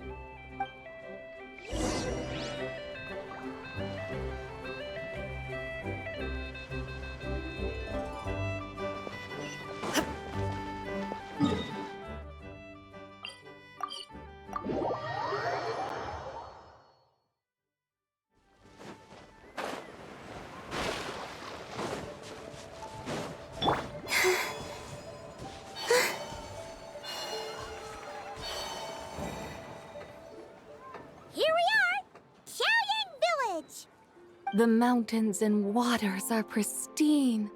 They embody the beauty of heaven and earth. It's a good-looking place, all right. But it's hard to enjoy the scenery when Paimon can't stop thinking about all that tea-buying Mora we're missing out on. Should fate dictate, Mora will find its way to you sooner or later. Well, Morak certainly finds us often enough. He even sought us out in person this lantern rite. For now, let's look around and see if any tea farmers are selling their crop. We'll be able to see more clearly from up high. Let's take to the sky and enjoy the beautiful scenery while we're at it.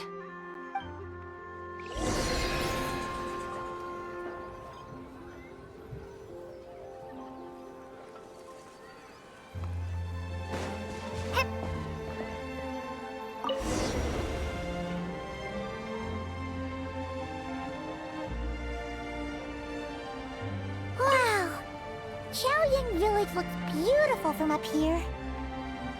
Indeed, the houses here are quite different from those in Liyue Harbor. They follow the natural contours of the mountains, forming unique, elegant structures. Yeah, it's super beautiful.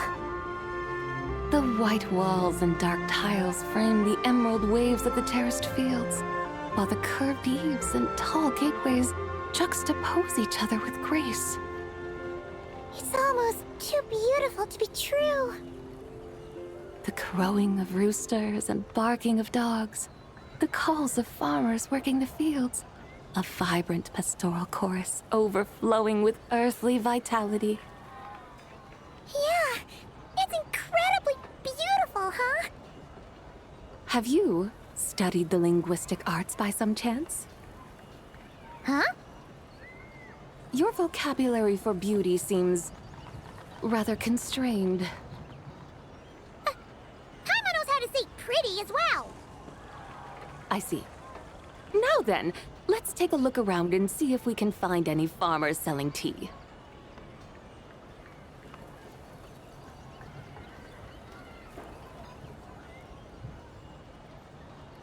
Look! There's someone in that tea field! And they look kind of familiar. Wait, is that Lu Xiangxiang? And who is that? Oh, you'll remember her once you see her up close. Hey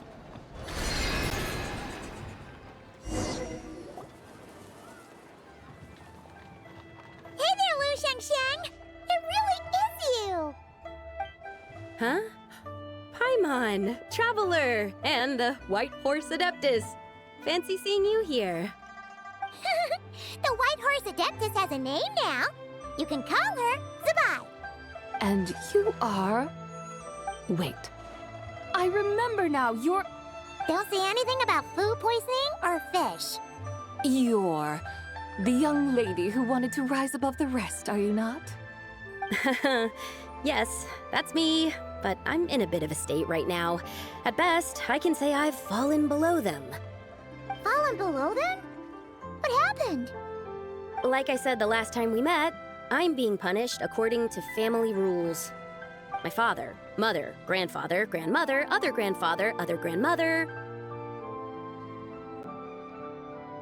Oh, that's a lot of family members. Yeah, and on the night of Lantern Rite, they held a family meeting to discuss my situation. So, they do care about you. There's no doubt they care. But they think that since I caused all that trouble in Liyue Harbor, it shows I can't be trusted on my own. They decided to ground me. Ground you? Yeah, though they're not confining me to my room. Instead, I have to personally nurture a tea seedling until it grows big enough to be sold at market. Aw, a tiny little tea baby. Do they want you to experience what it's like to be a parent? It's supposed to cultivate my character and temperament. They say this will help me calm down and reflect on my issues. What happened in Liyue Harbor really wasn't your fault. Oh well, at least this punishment doesn't sound too harsh. So, how long will it take for the little tea baby to grow? Actually, I don't know. I've never grown a tea tree before. It usually takes 2 or 3 years. 2 or 3 years? Yes, the tea in this garden requires 2 or 3 years to mature. That long? Sabai, you're not making this up, are you? How do you know so much about growing tea? When the plants thrive and grow, that is the meaning of my name. I can tell at a glance when their season of ripening will come. Do I really have to waste 2 or 3 years here?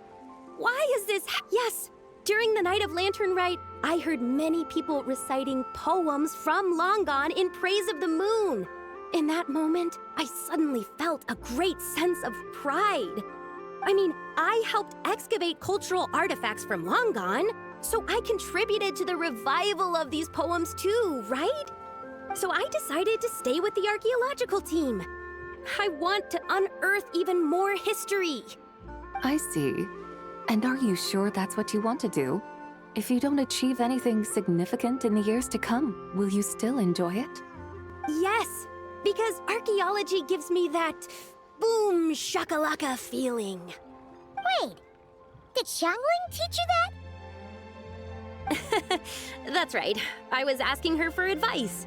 She said that if something gives you that boom shakalaka feeling, then it has to be worth pursuing.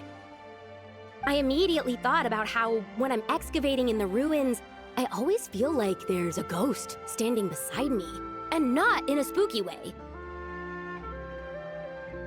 It feels like my great-great-great-great-great-grandmother patting me on the shoulder and saying, "Keep going. You're about to rediscover some grand ancestral knowledge."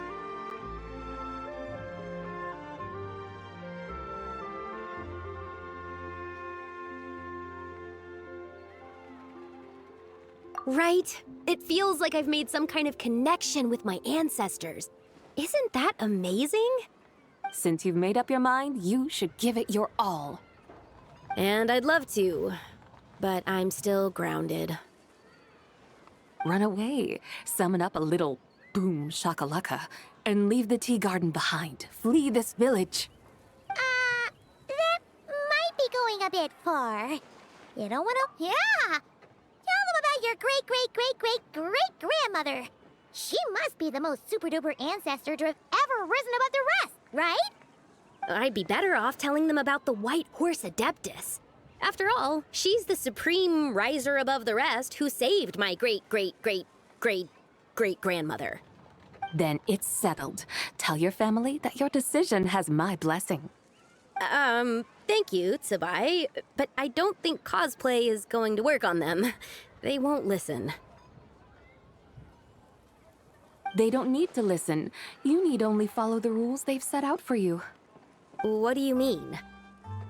As I'm sure you know, some ancient texts refer to the White Horse Adeptus as the Daughter of Time.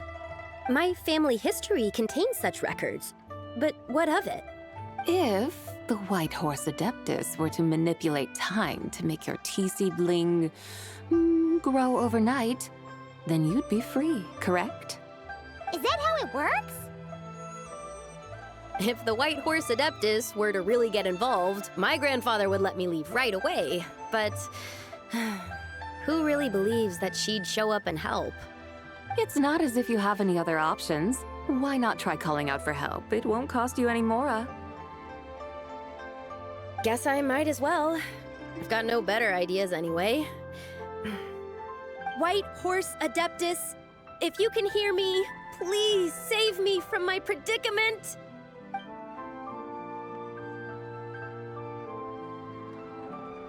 Ugh. Nothing happened, as expected. Perhaps the White Horse Adeptus has already heard your prayer. Why not come back here tomorrow and take a look? By then, the seedling you planted may well have grown into a thriving tea tree. Thank you, Tsabai, for trying to comfort me. I do feel better now, kinda.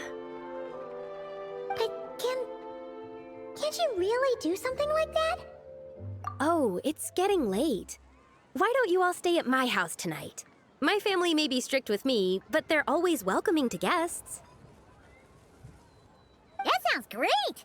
Let's get some sleep and then come back here tomorrow to see if our tea baby has grown.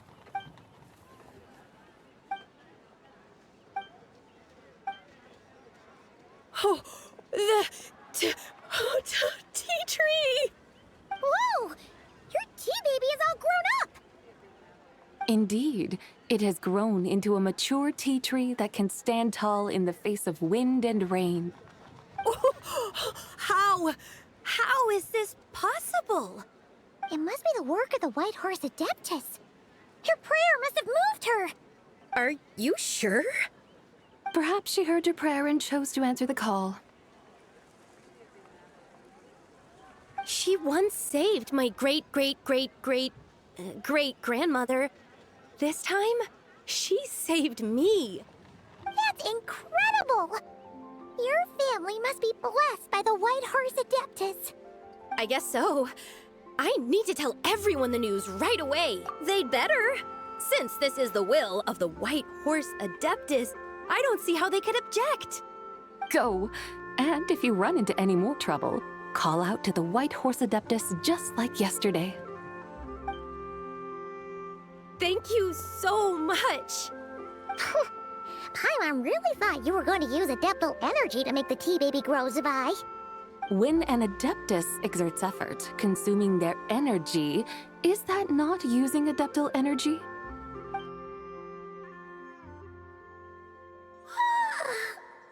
All right. What are we doing out here in the middle of the night?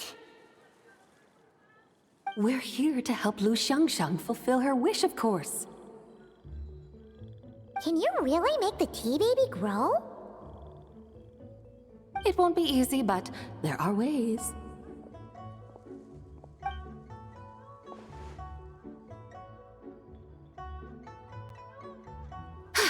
There, it's grown.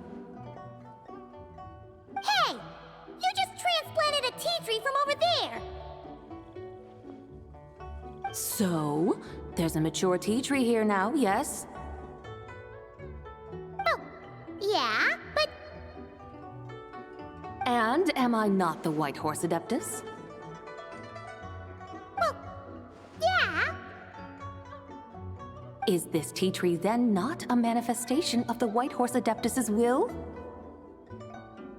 You're not wrong. But again, there's something not quite right about this. Maybe this will become another mystical Adepti tale recorded in their family history. That would be marvelous. Paimon thinks so too. Hey, Traveler! Sabai seems to be doing much better now, don't you think? Oh! Paimon bets that's why Zhongli chose to send her on this errand. That's a great idea! We've already shown her Liyue Harbor, Yulong Wharf, and Xiaoying Village. How about we head to Qingce Village next? Qingce. That name sounds familiar. The scenery there is really pretty, too. It's the perfect sightseeing spot. How about we show you around? I must say, I have been mightily impressed by the mountains and waters of Liyue. Please lead the way, my dutiful guides. Alright, let's go!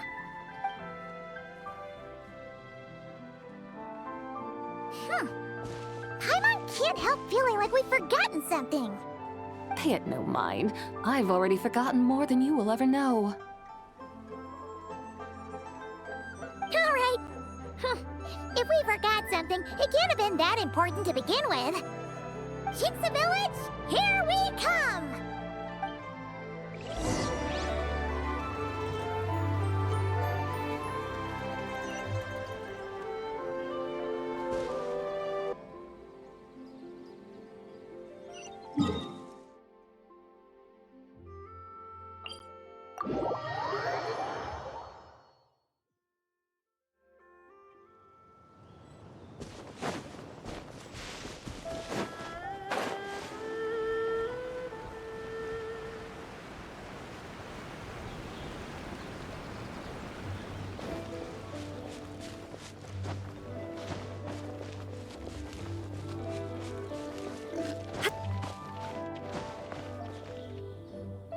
We should plant cucumbers. We should plant canolas. We should plant cucumbers. They're easy to sow. We should plant canolas. The flowers are pretty. What are you arguing about, little ones? We're deciding what to plant in our field once Lantern Rite is over. Yeah. Dad gave us a small plot of land to grow our own crops. He said we can keep all the more we get from selling them. We should plant cucumbers, right? Dad plants cucumbers every year. We should plant canolas. We can press the seeds for oil. It smells good and sells for a good price. Ah, an agricultural debate. This should be easy to sort out. Granny, are you a farmer? Could you tell us what to do? Granny? What did you just call me, you rapscallion? Oh no, her eyes are gonna turn red again. It's just, my granny smells really nice, and you smell nice too, so... Sorry. How about we call you Auntie instead? Auntie? Oh, all right. Big Sis Zubai, can you help us decide whether we should grow cucumbers or canolas in our field? You little rascals! Using priceless land like this just for cucumbers and canolas? What a waste of heaven's gifts! Huh? What should we plant instead? With the coming of spring, when all things awaken, the fields should be sown with the 5 grains. What are those? The 5 grains are life's staples, the heart of the people's table. I notice the people here mostly eat rice, so that is where you should begin. Based on the local climate and soil, seedlings planted in mid to late spring should produce mature grain within 2 or 3 months. When autumn comes, you can plant a second crop, with time still to harvest it before the first frost. The rice you harvest can be sold at market or kept in your stores. It's a Oh, but, Big Sister Zubai, I like canolas. That's no issue. It is unsuitable for continuous cropping in any case. You can rotate it with rice to maximize your yields. After the second rice harvest, around wintertime will be the perfect opportunity to sow their seeds. And when they mature in mid to late spring, you shall be just in time to sow the first rice crop of the year in turn. This way, your field will sustain balance, rice and canola in a harmonious cycle. Wow, that means we'll have crops to harvest all year round. Wait a minute! If rice and canola take up the whole year, what about my cucumbers? A firefly dares rival the brilliance of the moon? In what twisted universe should cucumbers vie for land with rice? Big Sis Zubai, you're going to hurt Lil Bee's feelings. Auntie hates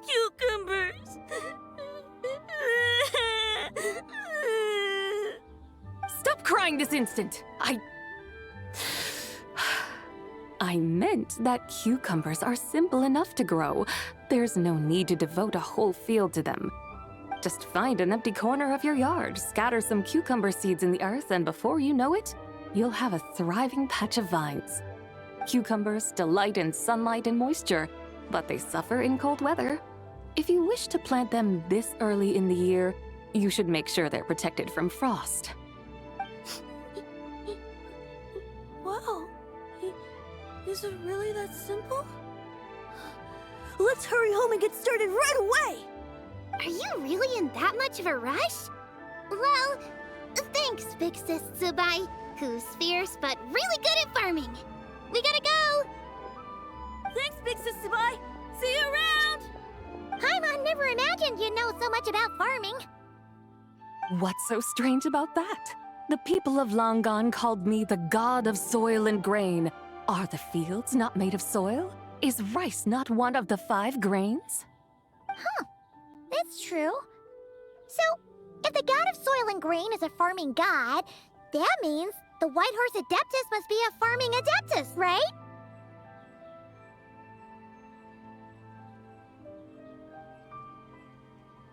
Of course the god of farming is down to earth. Mind your tongue, impertinent child. How dare you diminish the lofty bearing of an adeptus? Hey! You're the one who said the god of soil and grain is all about farming. Enough! It's time for us to take to the skies once more. Join me now. Witness the majesty of mountain, water, and field, and broaden your horizons.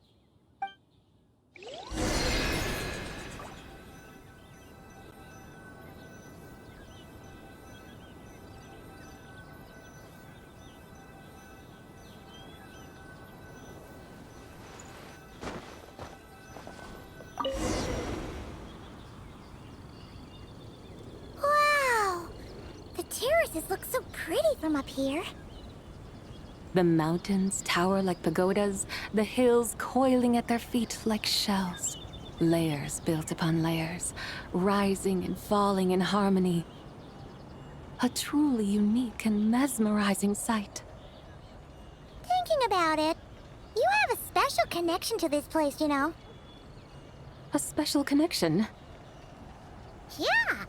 There's a local legend about a white horse leaping from a pure spring to follow Rex Lapis into battle. Don't you remember? You must have been living in seclusion around here. That does sound somewhat familiar. Oh, and if we keep going up this way, we'll reach a super-duper spooky spot. You might have a connection to that place, too. There's an ancient array that seals away the remains of a fallen god. A god's remains? Yeah!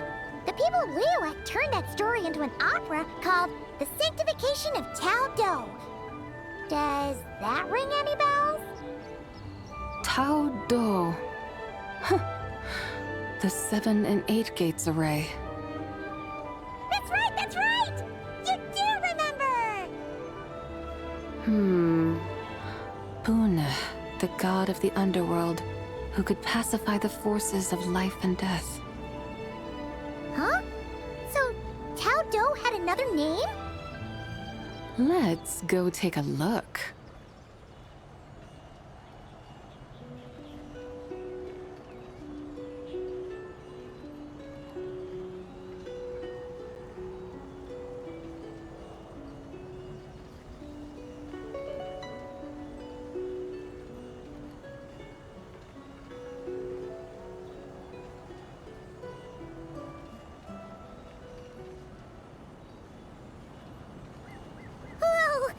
We've arrived at Wulwang Hill.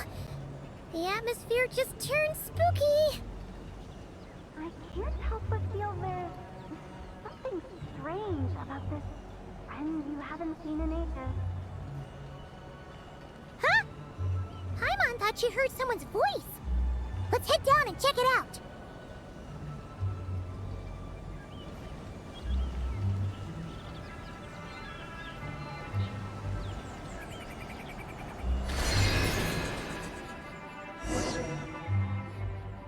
I can't help but feel there's something strange about this friend you haven't seen in ages. Strange? Whatever do you mean? Her strangeness defies description. This Miss Zabai is a full-blown enigma, don't you think?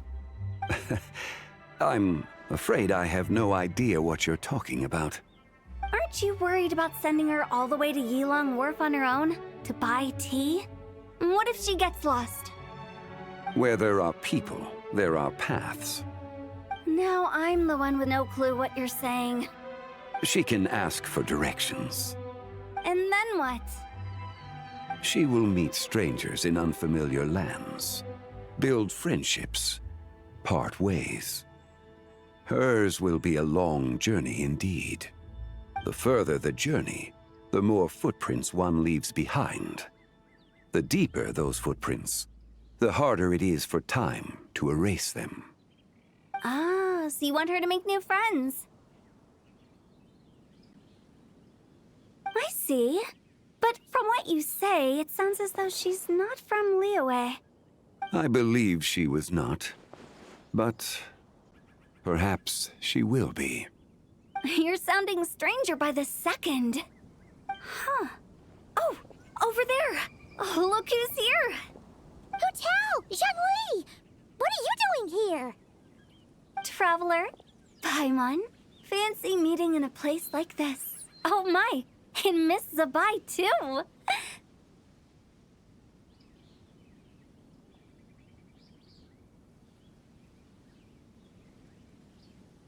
Sounds like fate to me. We were taking Zabai to buy some tea from Yilong Wharf.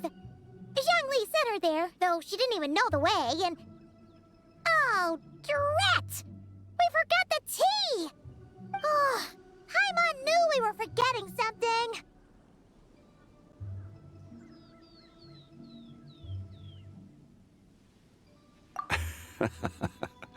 What's done is done. There's no need to dwell on it. Fresh tea grows with each passing year. Let fate deliver it as it wills. Exactly. You can get tea wherever you go. You're hardly running low now, are you? Paimon feels a lot better now that you've said that. Still, I'm a little confused. If you were buying tea, how did you end up all the way out here? We're taking Zabai on a sightseeing tour. We started at Liyue Harbor, stopped in at Yilong Wharf, went sightseeing around Xiaoying Village, made our way to Qingce Village, and now we're here! Wow, that is quite the itinerary. Yeah, actually, Paimon thinks it's about time we headed back. I'm here to pay my respects to my ancestors. My dear consultant kindly agreed to join me. It is Lantern Rite, after all. Adepti and ancestors should be venerated alike.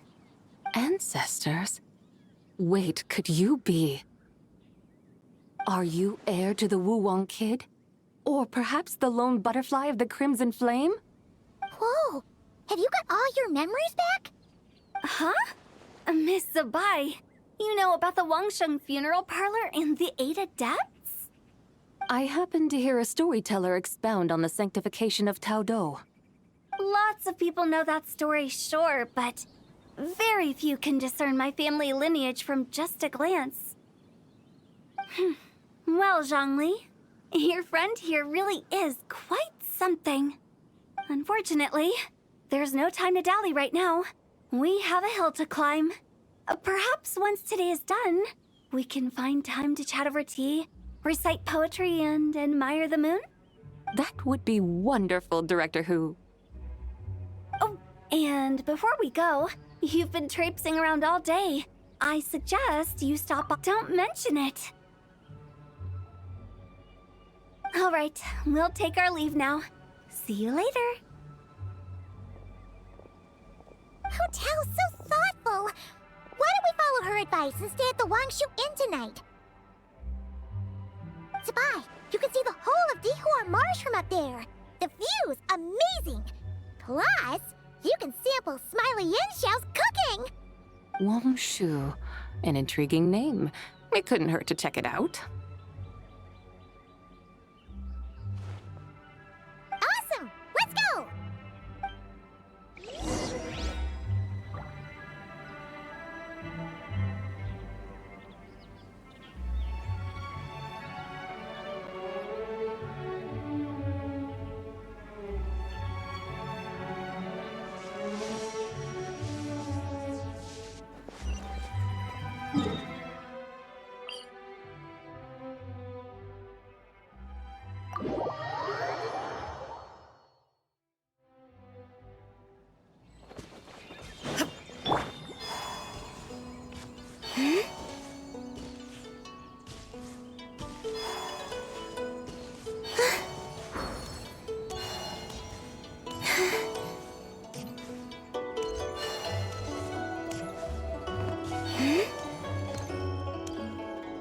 Is that towering structure Wangshu Inn?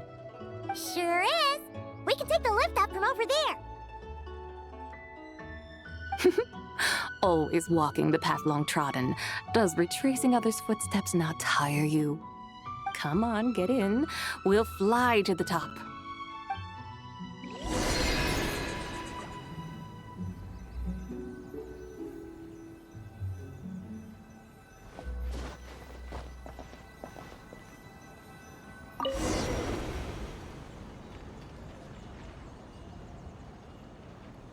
Are we really going to fly up to Wangshu Inn?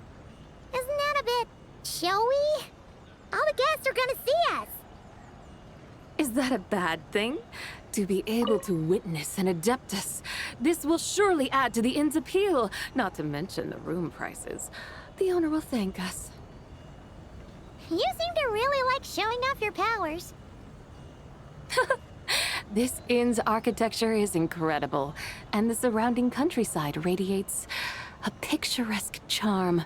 No wonder the new proprietor of the Baiju guest house thinks he can't compete and has decided to change his own establishment's name. The new proprietor? Ah, you mean Lu Shengsheng's dad. So you know about that, too. Personally, Paimon thinks it should go with something like Rex's Rest. That's a contender's name if Paimon's ever heard one. A fitting name indeed. So you think the guest house should change its name, too? Paimon kinda thought you'd say something like, such sacrosanct traditions must never change. Time flows ever onward. Why should the rules of yesterday be carried forward into the world of tomorrow? The people of today should determine what is to be kept. Huh. You're not as old-fashioned and stuffy as Paimon thought. The years ebb and flow, seas recede to reveal fields. In the vastness of time, I am but a wild horse in a boundless sea of dust. Even Rex Lapis, having waded through the waters of the river of time, is not quite the same as before. Xiangli? What was he like before? That is another story for another time.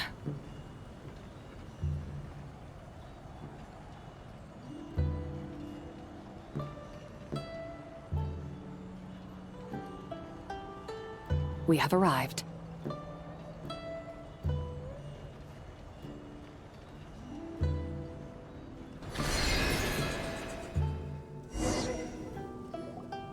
Whew. This is the first time Paimon's ever flown up to Wangshu Inn on a chariot. Everything's so different when you're up high. Wangshu. Like moon lanterns and shell lanterns. Might it all be a coincidence? What's a coincidence? Do you not know what Wangshu means? Wangshu can refer to the moon, but its original meaning is actually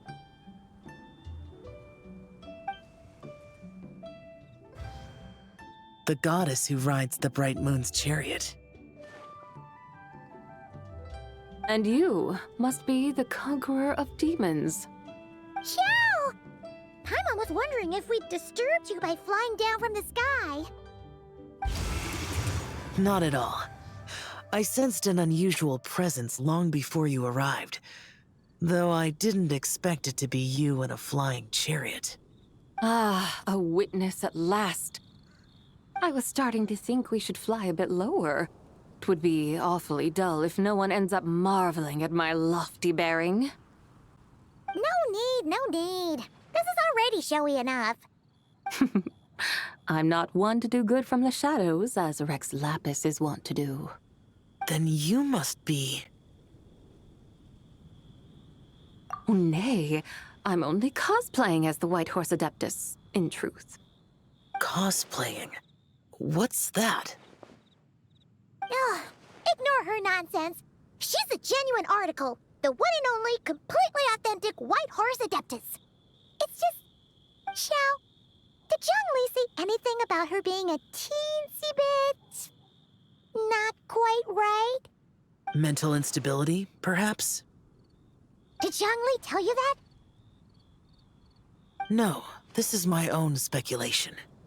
Well, you pretty much hit the nail on the head. It's like her brain's filled with a bunch of slimes right now. All gloopy and messy. There's a hot-tempered pyro slime, a math-obsessed hydro slime, and a mischievous little animo slime. But don't tell her Paimon said that, or she'll come and tell us all off. You white-haired rascal! Do you think I can't hear you? Uh-oh! We're in for it now! White Horse Adeptus. You must be weary from your journey. Why not take a rest? Oh, yes! You must be hungry, right, Sabai? How about we get some food? The chef here is incredible!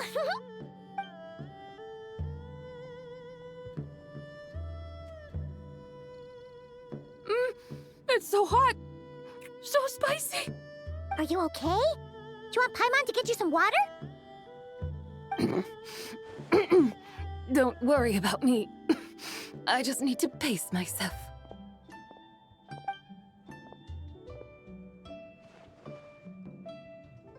So, regarding your friend and her condition, does even the Lord of Geo have no solution? Zhongli said we should wait and she'll get better on her own. But who knows how long that's gonna take.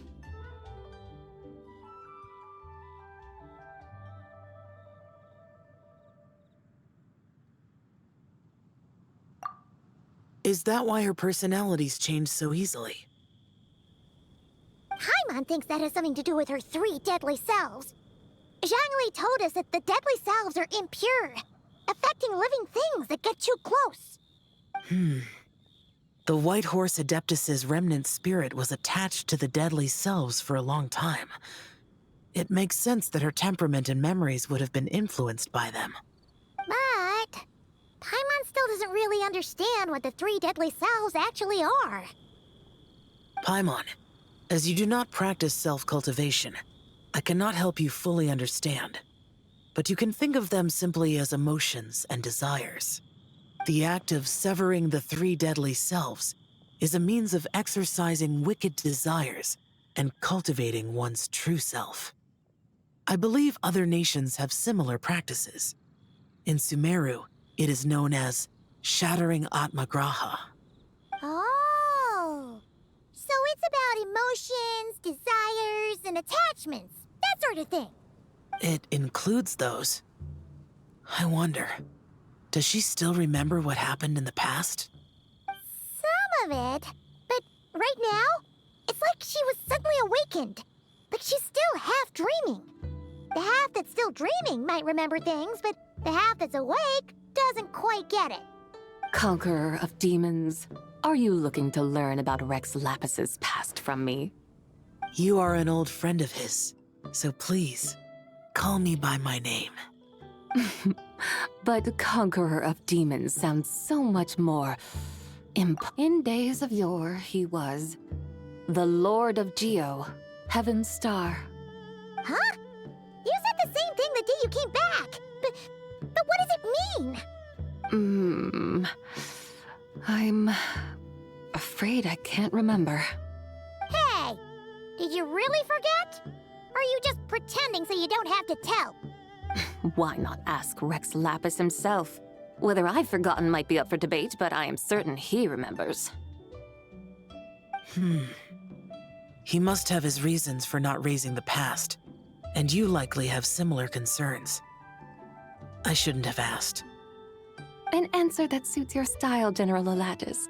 Now that we're on the subject, though, I suddenly remembered something. Which is? In the distant past, there was a feast, which I attended. I faintly recall the Lord of Geo also being present that day. Oh! And then? What happened? Among the dishes served, there was one that could be found in every household throughout Langan at the start of spring. A dish called Flavor of Spring.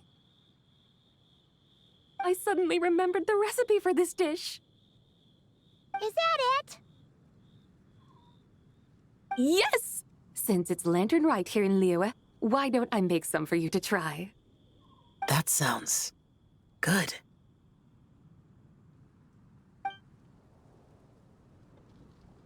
Wow! It might not have been the story Paimon was hoping for, but this looks delicious! The spring breeze stirs. Now is the perfect time to savor this dish.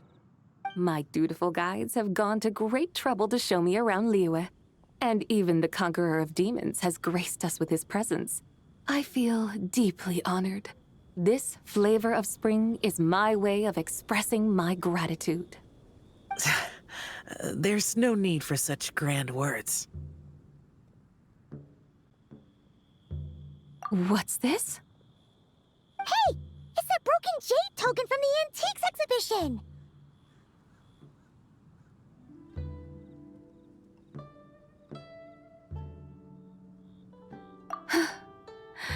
Indeed. This was once an Adeptal treasure of mine. I'm amazed it ended up in your hands. Alas, it serves little purpose now in its fractured state. Please, keep it as a memento. Oh, that's a shame. Can't we fix it? This is the way of the world. Once jade is broken, it can never be made whole. Then, what about forging a new one? That is a good point. That it has ended up in your hands must be a message from fate. I could try to craft it into a little trinket for you. One that might prove useful on your journey. Ooh, what sort of trinket? It's just a passing thought, one that will require the right opportunity. I'll think about it more when the time comes. Now that we've had our fill, we should get some rest. Tomorrow we return to Liyue Harbor, where I'll have need of your guidance once more.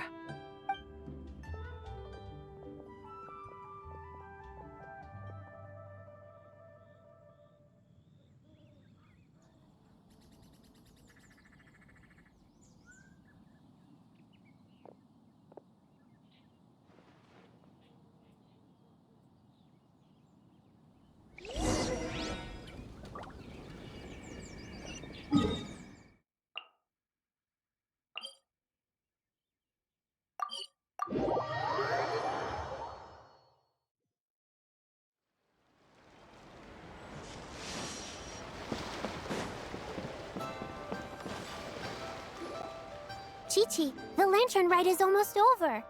Do you remember how to make a Shao lantern? Morning, split bamboo, traveler. And get silk, make Paimon. You've got it all mixed up again. They're here again. Yow Yow! Looking good in that new outfit, huh? Hey, it's Paimon! Dr. Baiju gave this to me as a gift. How does it suit me? Thank you. Wow! What happened for Baiju to suddenly give you a brand new outfit, Yao Yao? Dr. Baiju is thanking Yao Yao for teaching me to make Shao lanterns. Chi-Chi and I were just playing together. Dr. Baiju's too kind. Oh, yeah, take a look at this. Dr. Baiju gave me these clothes, but it was Chi-Chi who wove this little basket.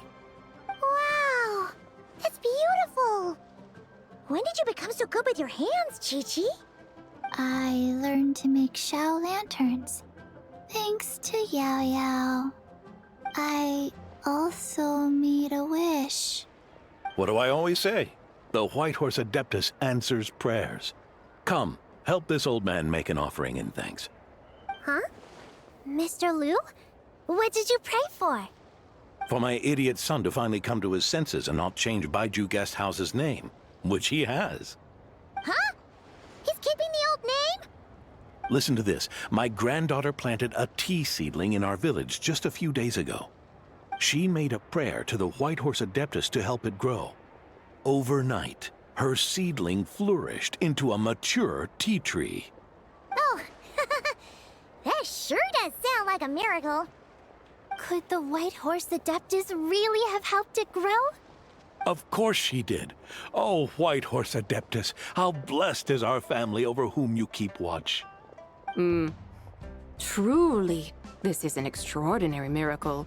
You must record it in your family history without delay. Of course. Huh? Is that you, Miss Zibai? Indeed. I have a long-term booking at your guest house. Yes, I recall. Mr. Zhongli said to charge your expenses to the Wangsheng funeral parlor, if I remember correctly. That Zhongli. Always making trouble for poor Hu Tao. I noticed when you were here last that you bear a striking resemblance to the pictures of the White Horse Adeptus in my family history. You both have golden eyes. Perhaps fate has had a hand in our meeting. And a glad meeting it is, Miss Zabai. Now why don't I gift you some tea from my garden to celebrate this encounter? We grow Sunglaw tea there, and it has quite the reputation throughout Yilong Wharf. I hope you will accept it. Oh! Sunglaw, buy 10 boxes, get half off teas. Back on the menu. Buy 10 boxes, get half off? Don't be silly. This is a gift. It's free. Woohoo! Nice! Thank you so much, Boss Liu. There's no need to thank me. You're a visitor from out of town, which makes you an honored guest. Make yourself at home. Lantern Rite may have ended, but the streets are still bustling with activity. Make sure to take everything in, meet some new friends, and enjoy your time here. And that goes for you kids as well. Happy Lantern Rite. Got it, Mr. Liu. Happy... Lantern Rite. Yeah! Happy Lantern Rite, everyone! Happy Lantern Rite indeed.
Bring it!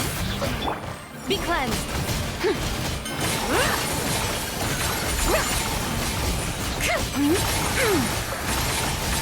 Smite the dust! Lofty wisdom will show us the way! Converge. Stabilize! Without further ado!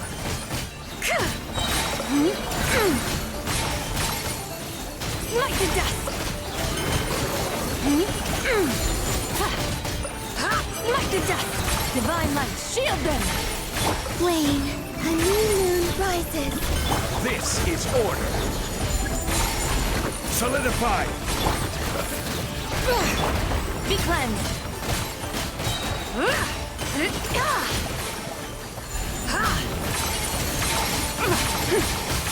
Smite the dust!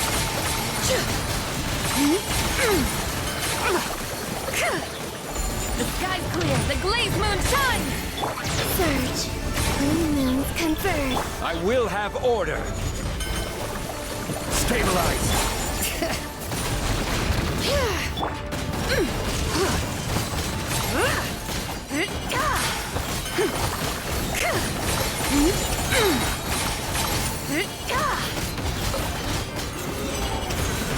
Lofty wisdom will show us the way! Wane, a moonlit night for all. This is order!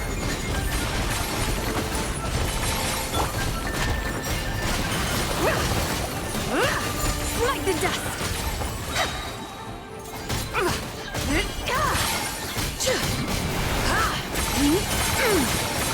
Smite the dust! Divine light, shield them!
Another one finished.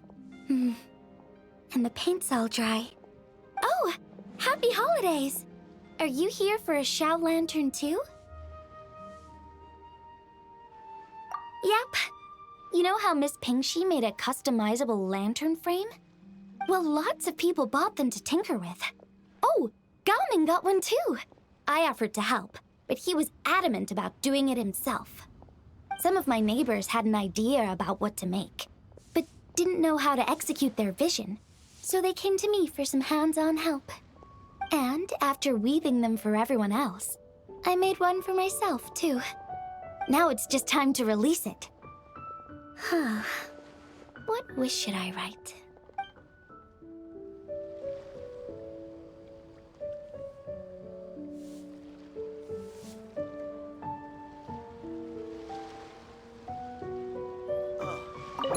What should I try this time?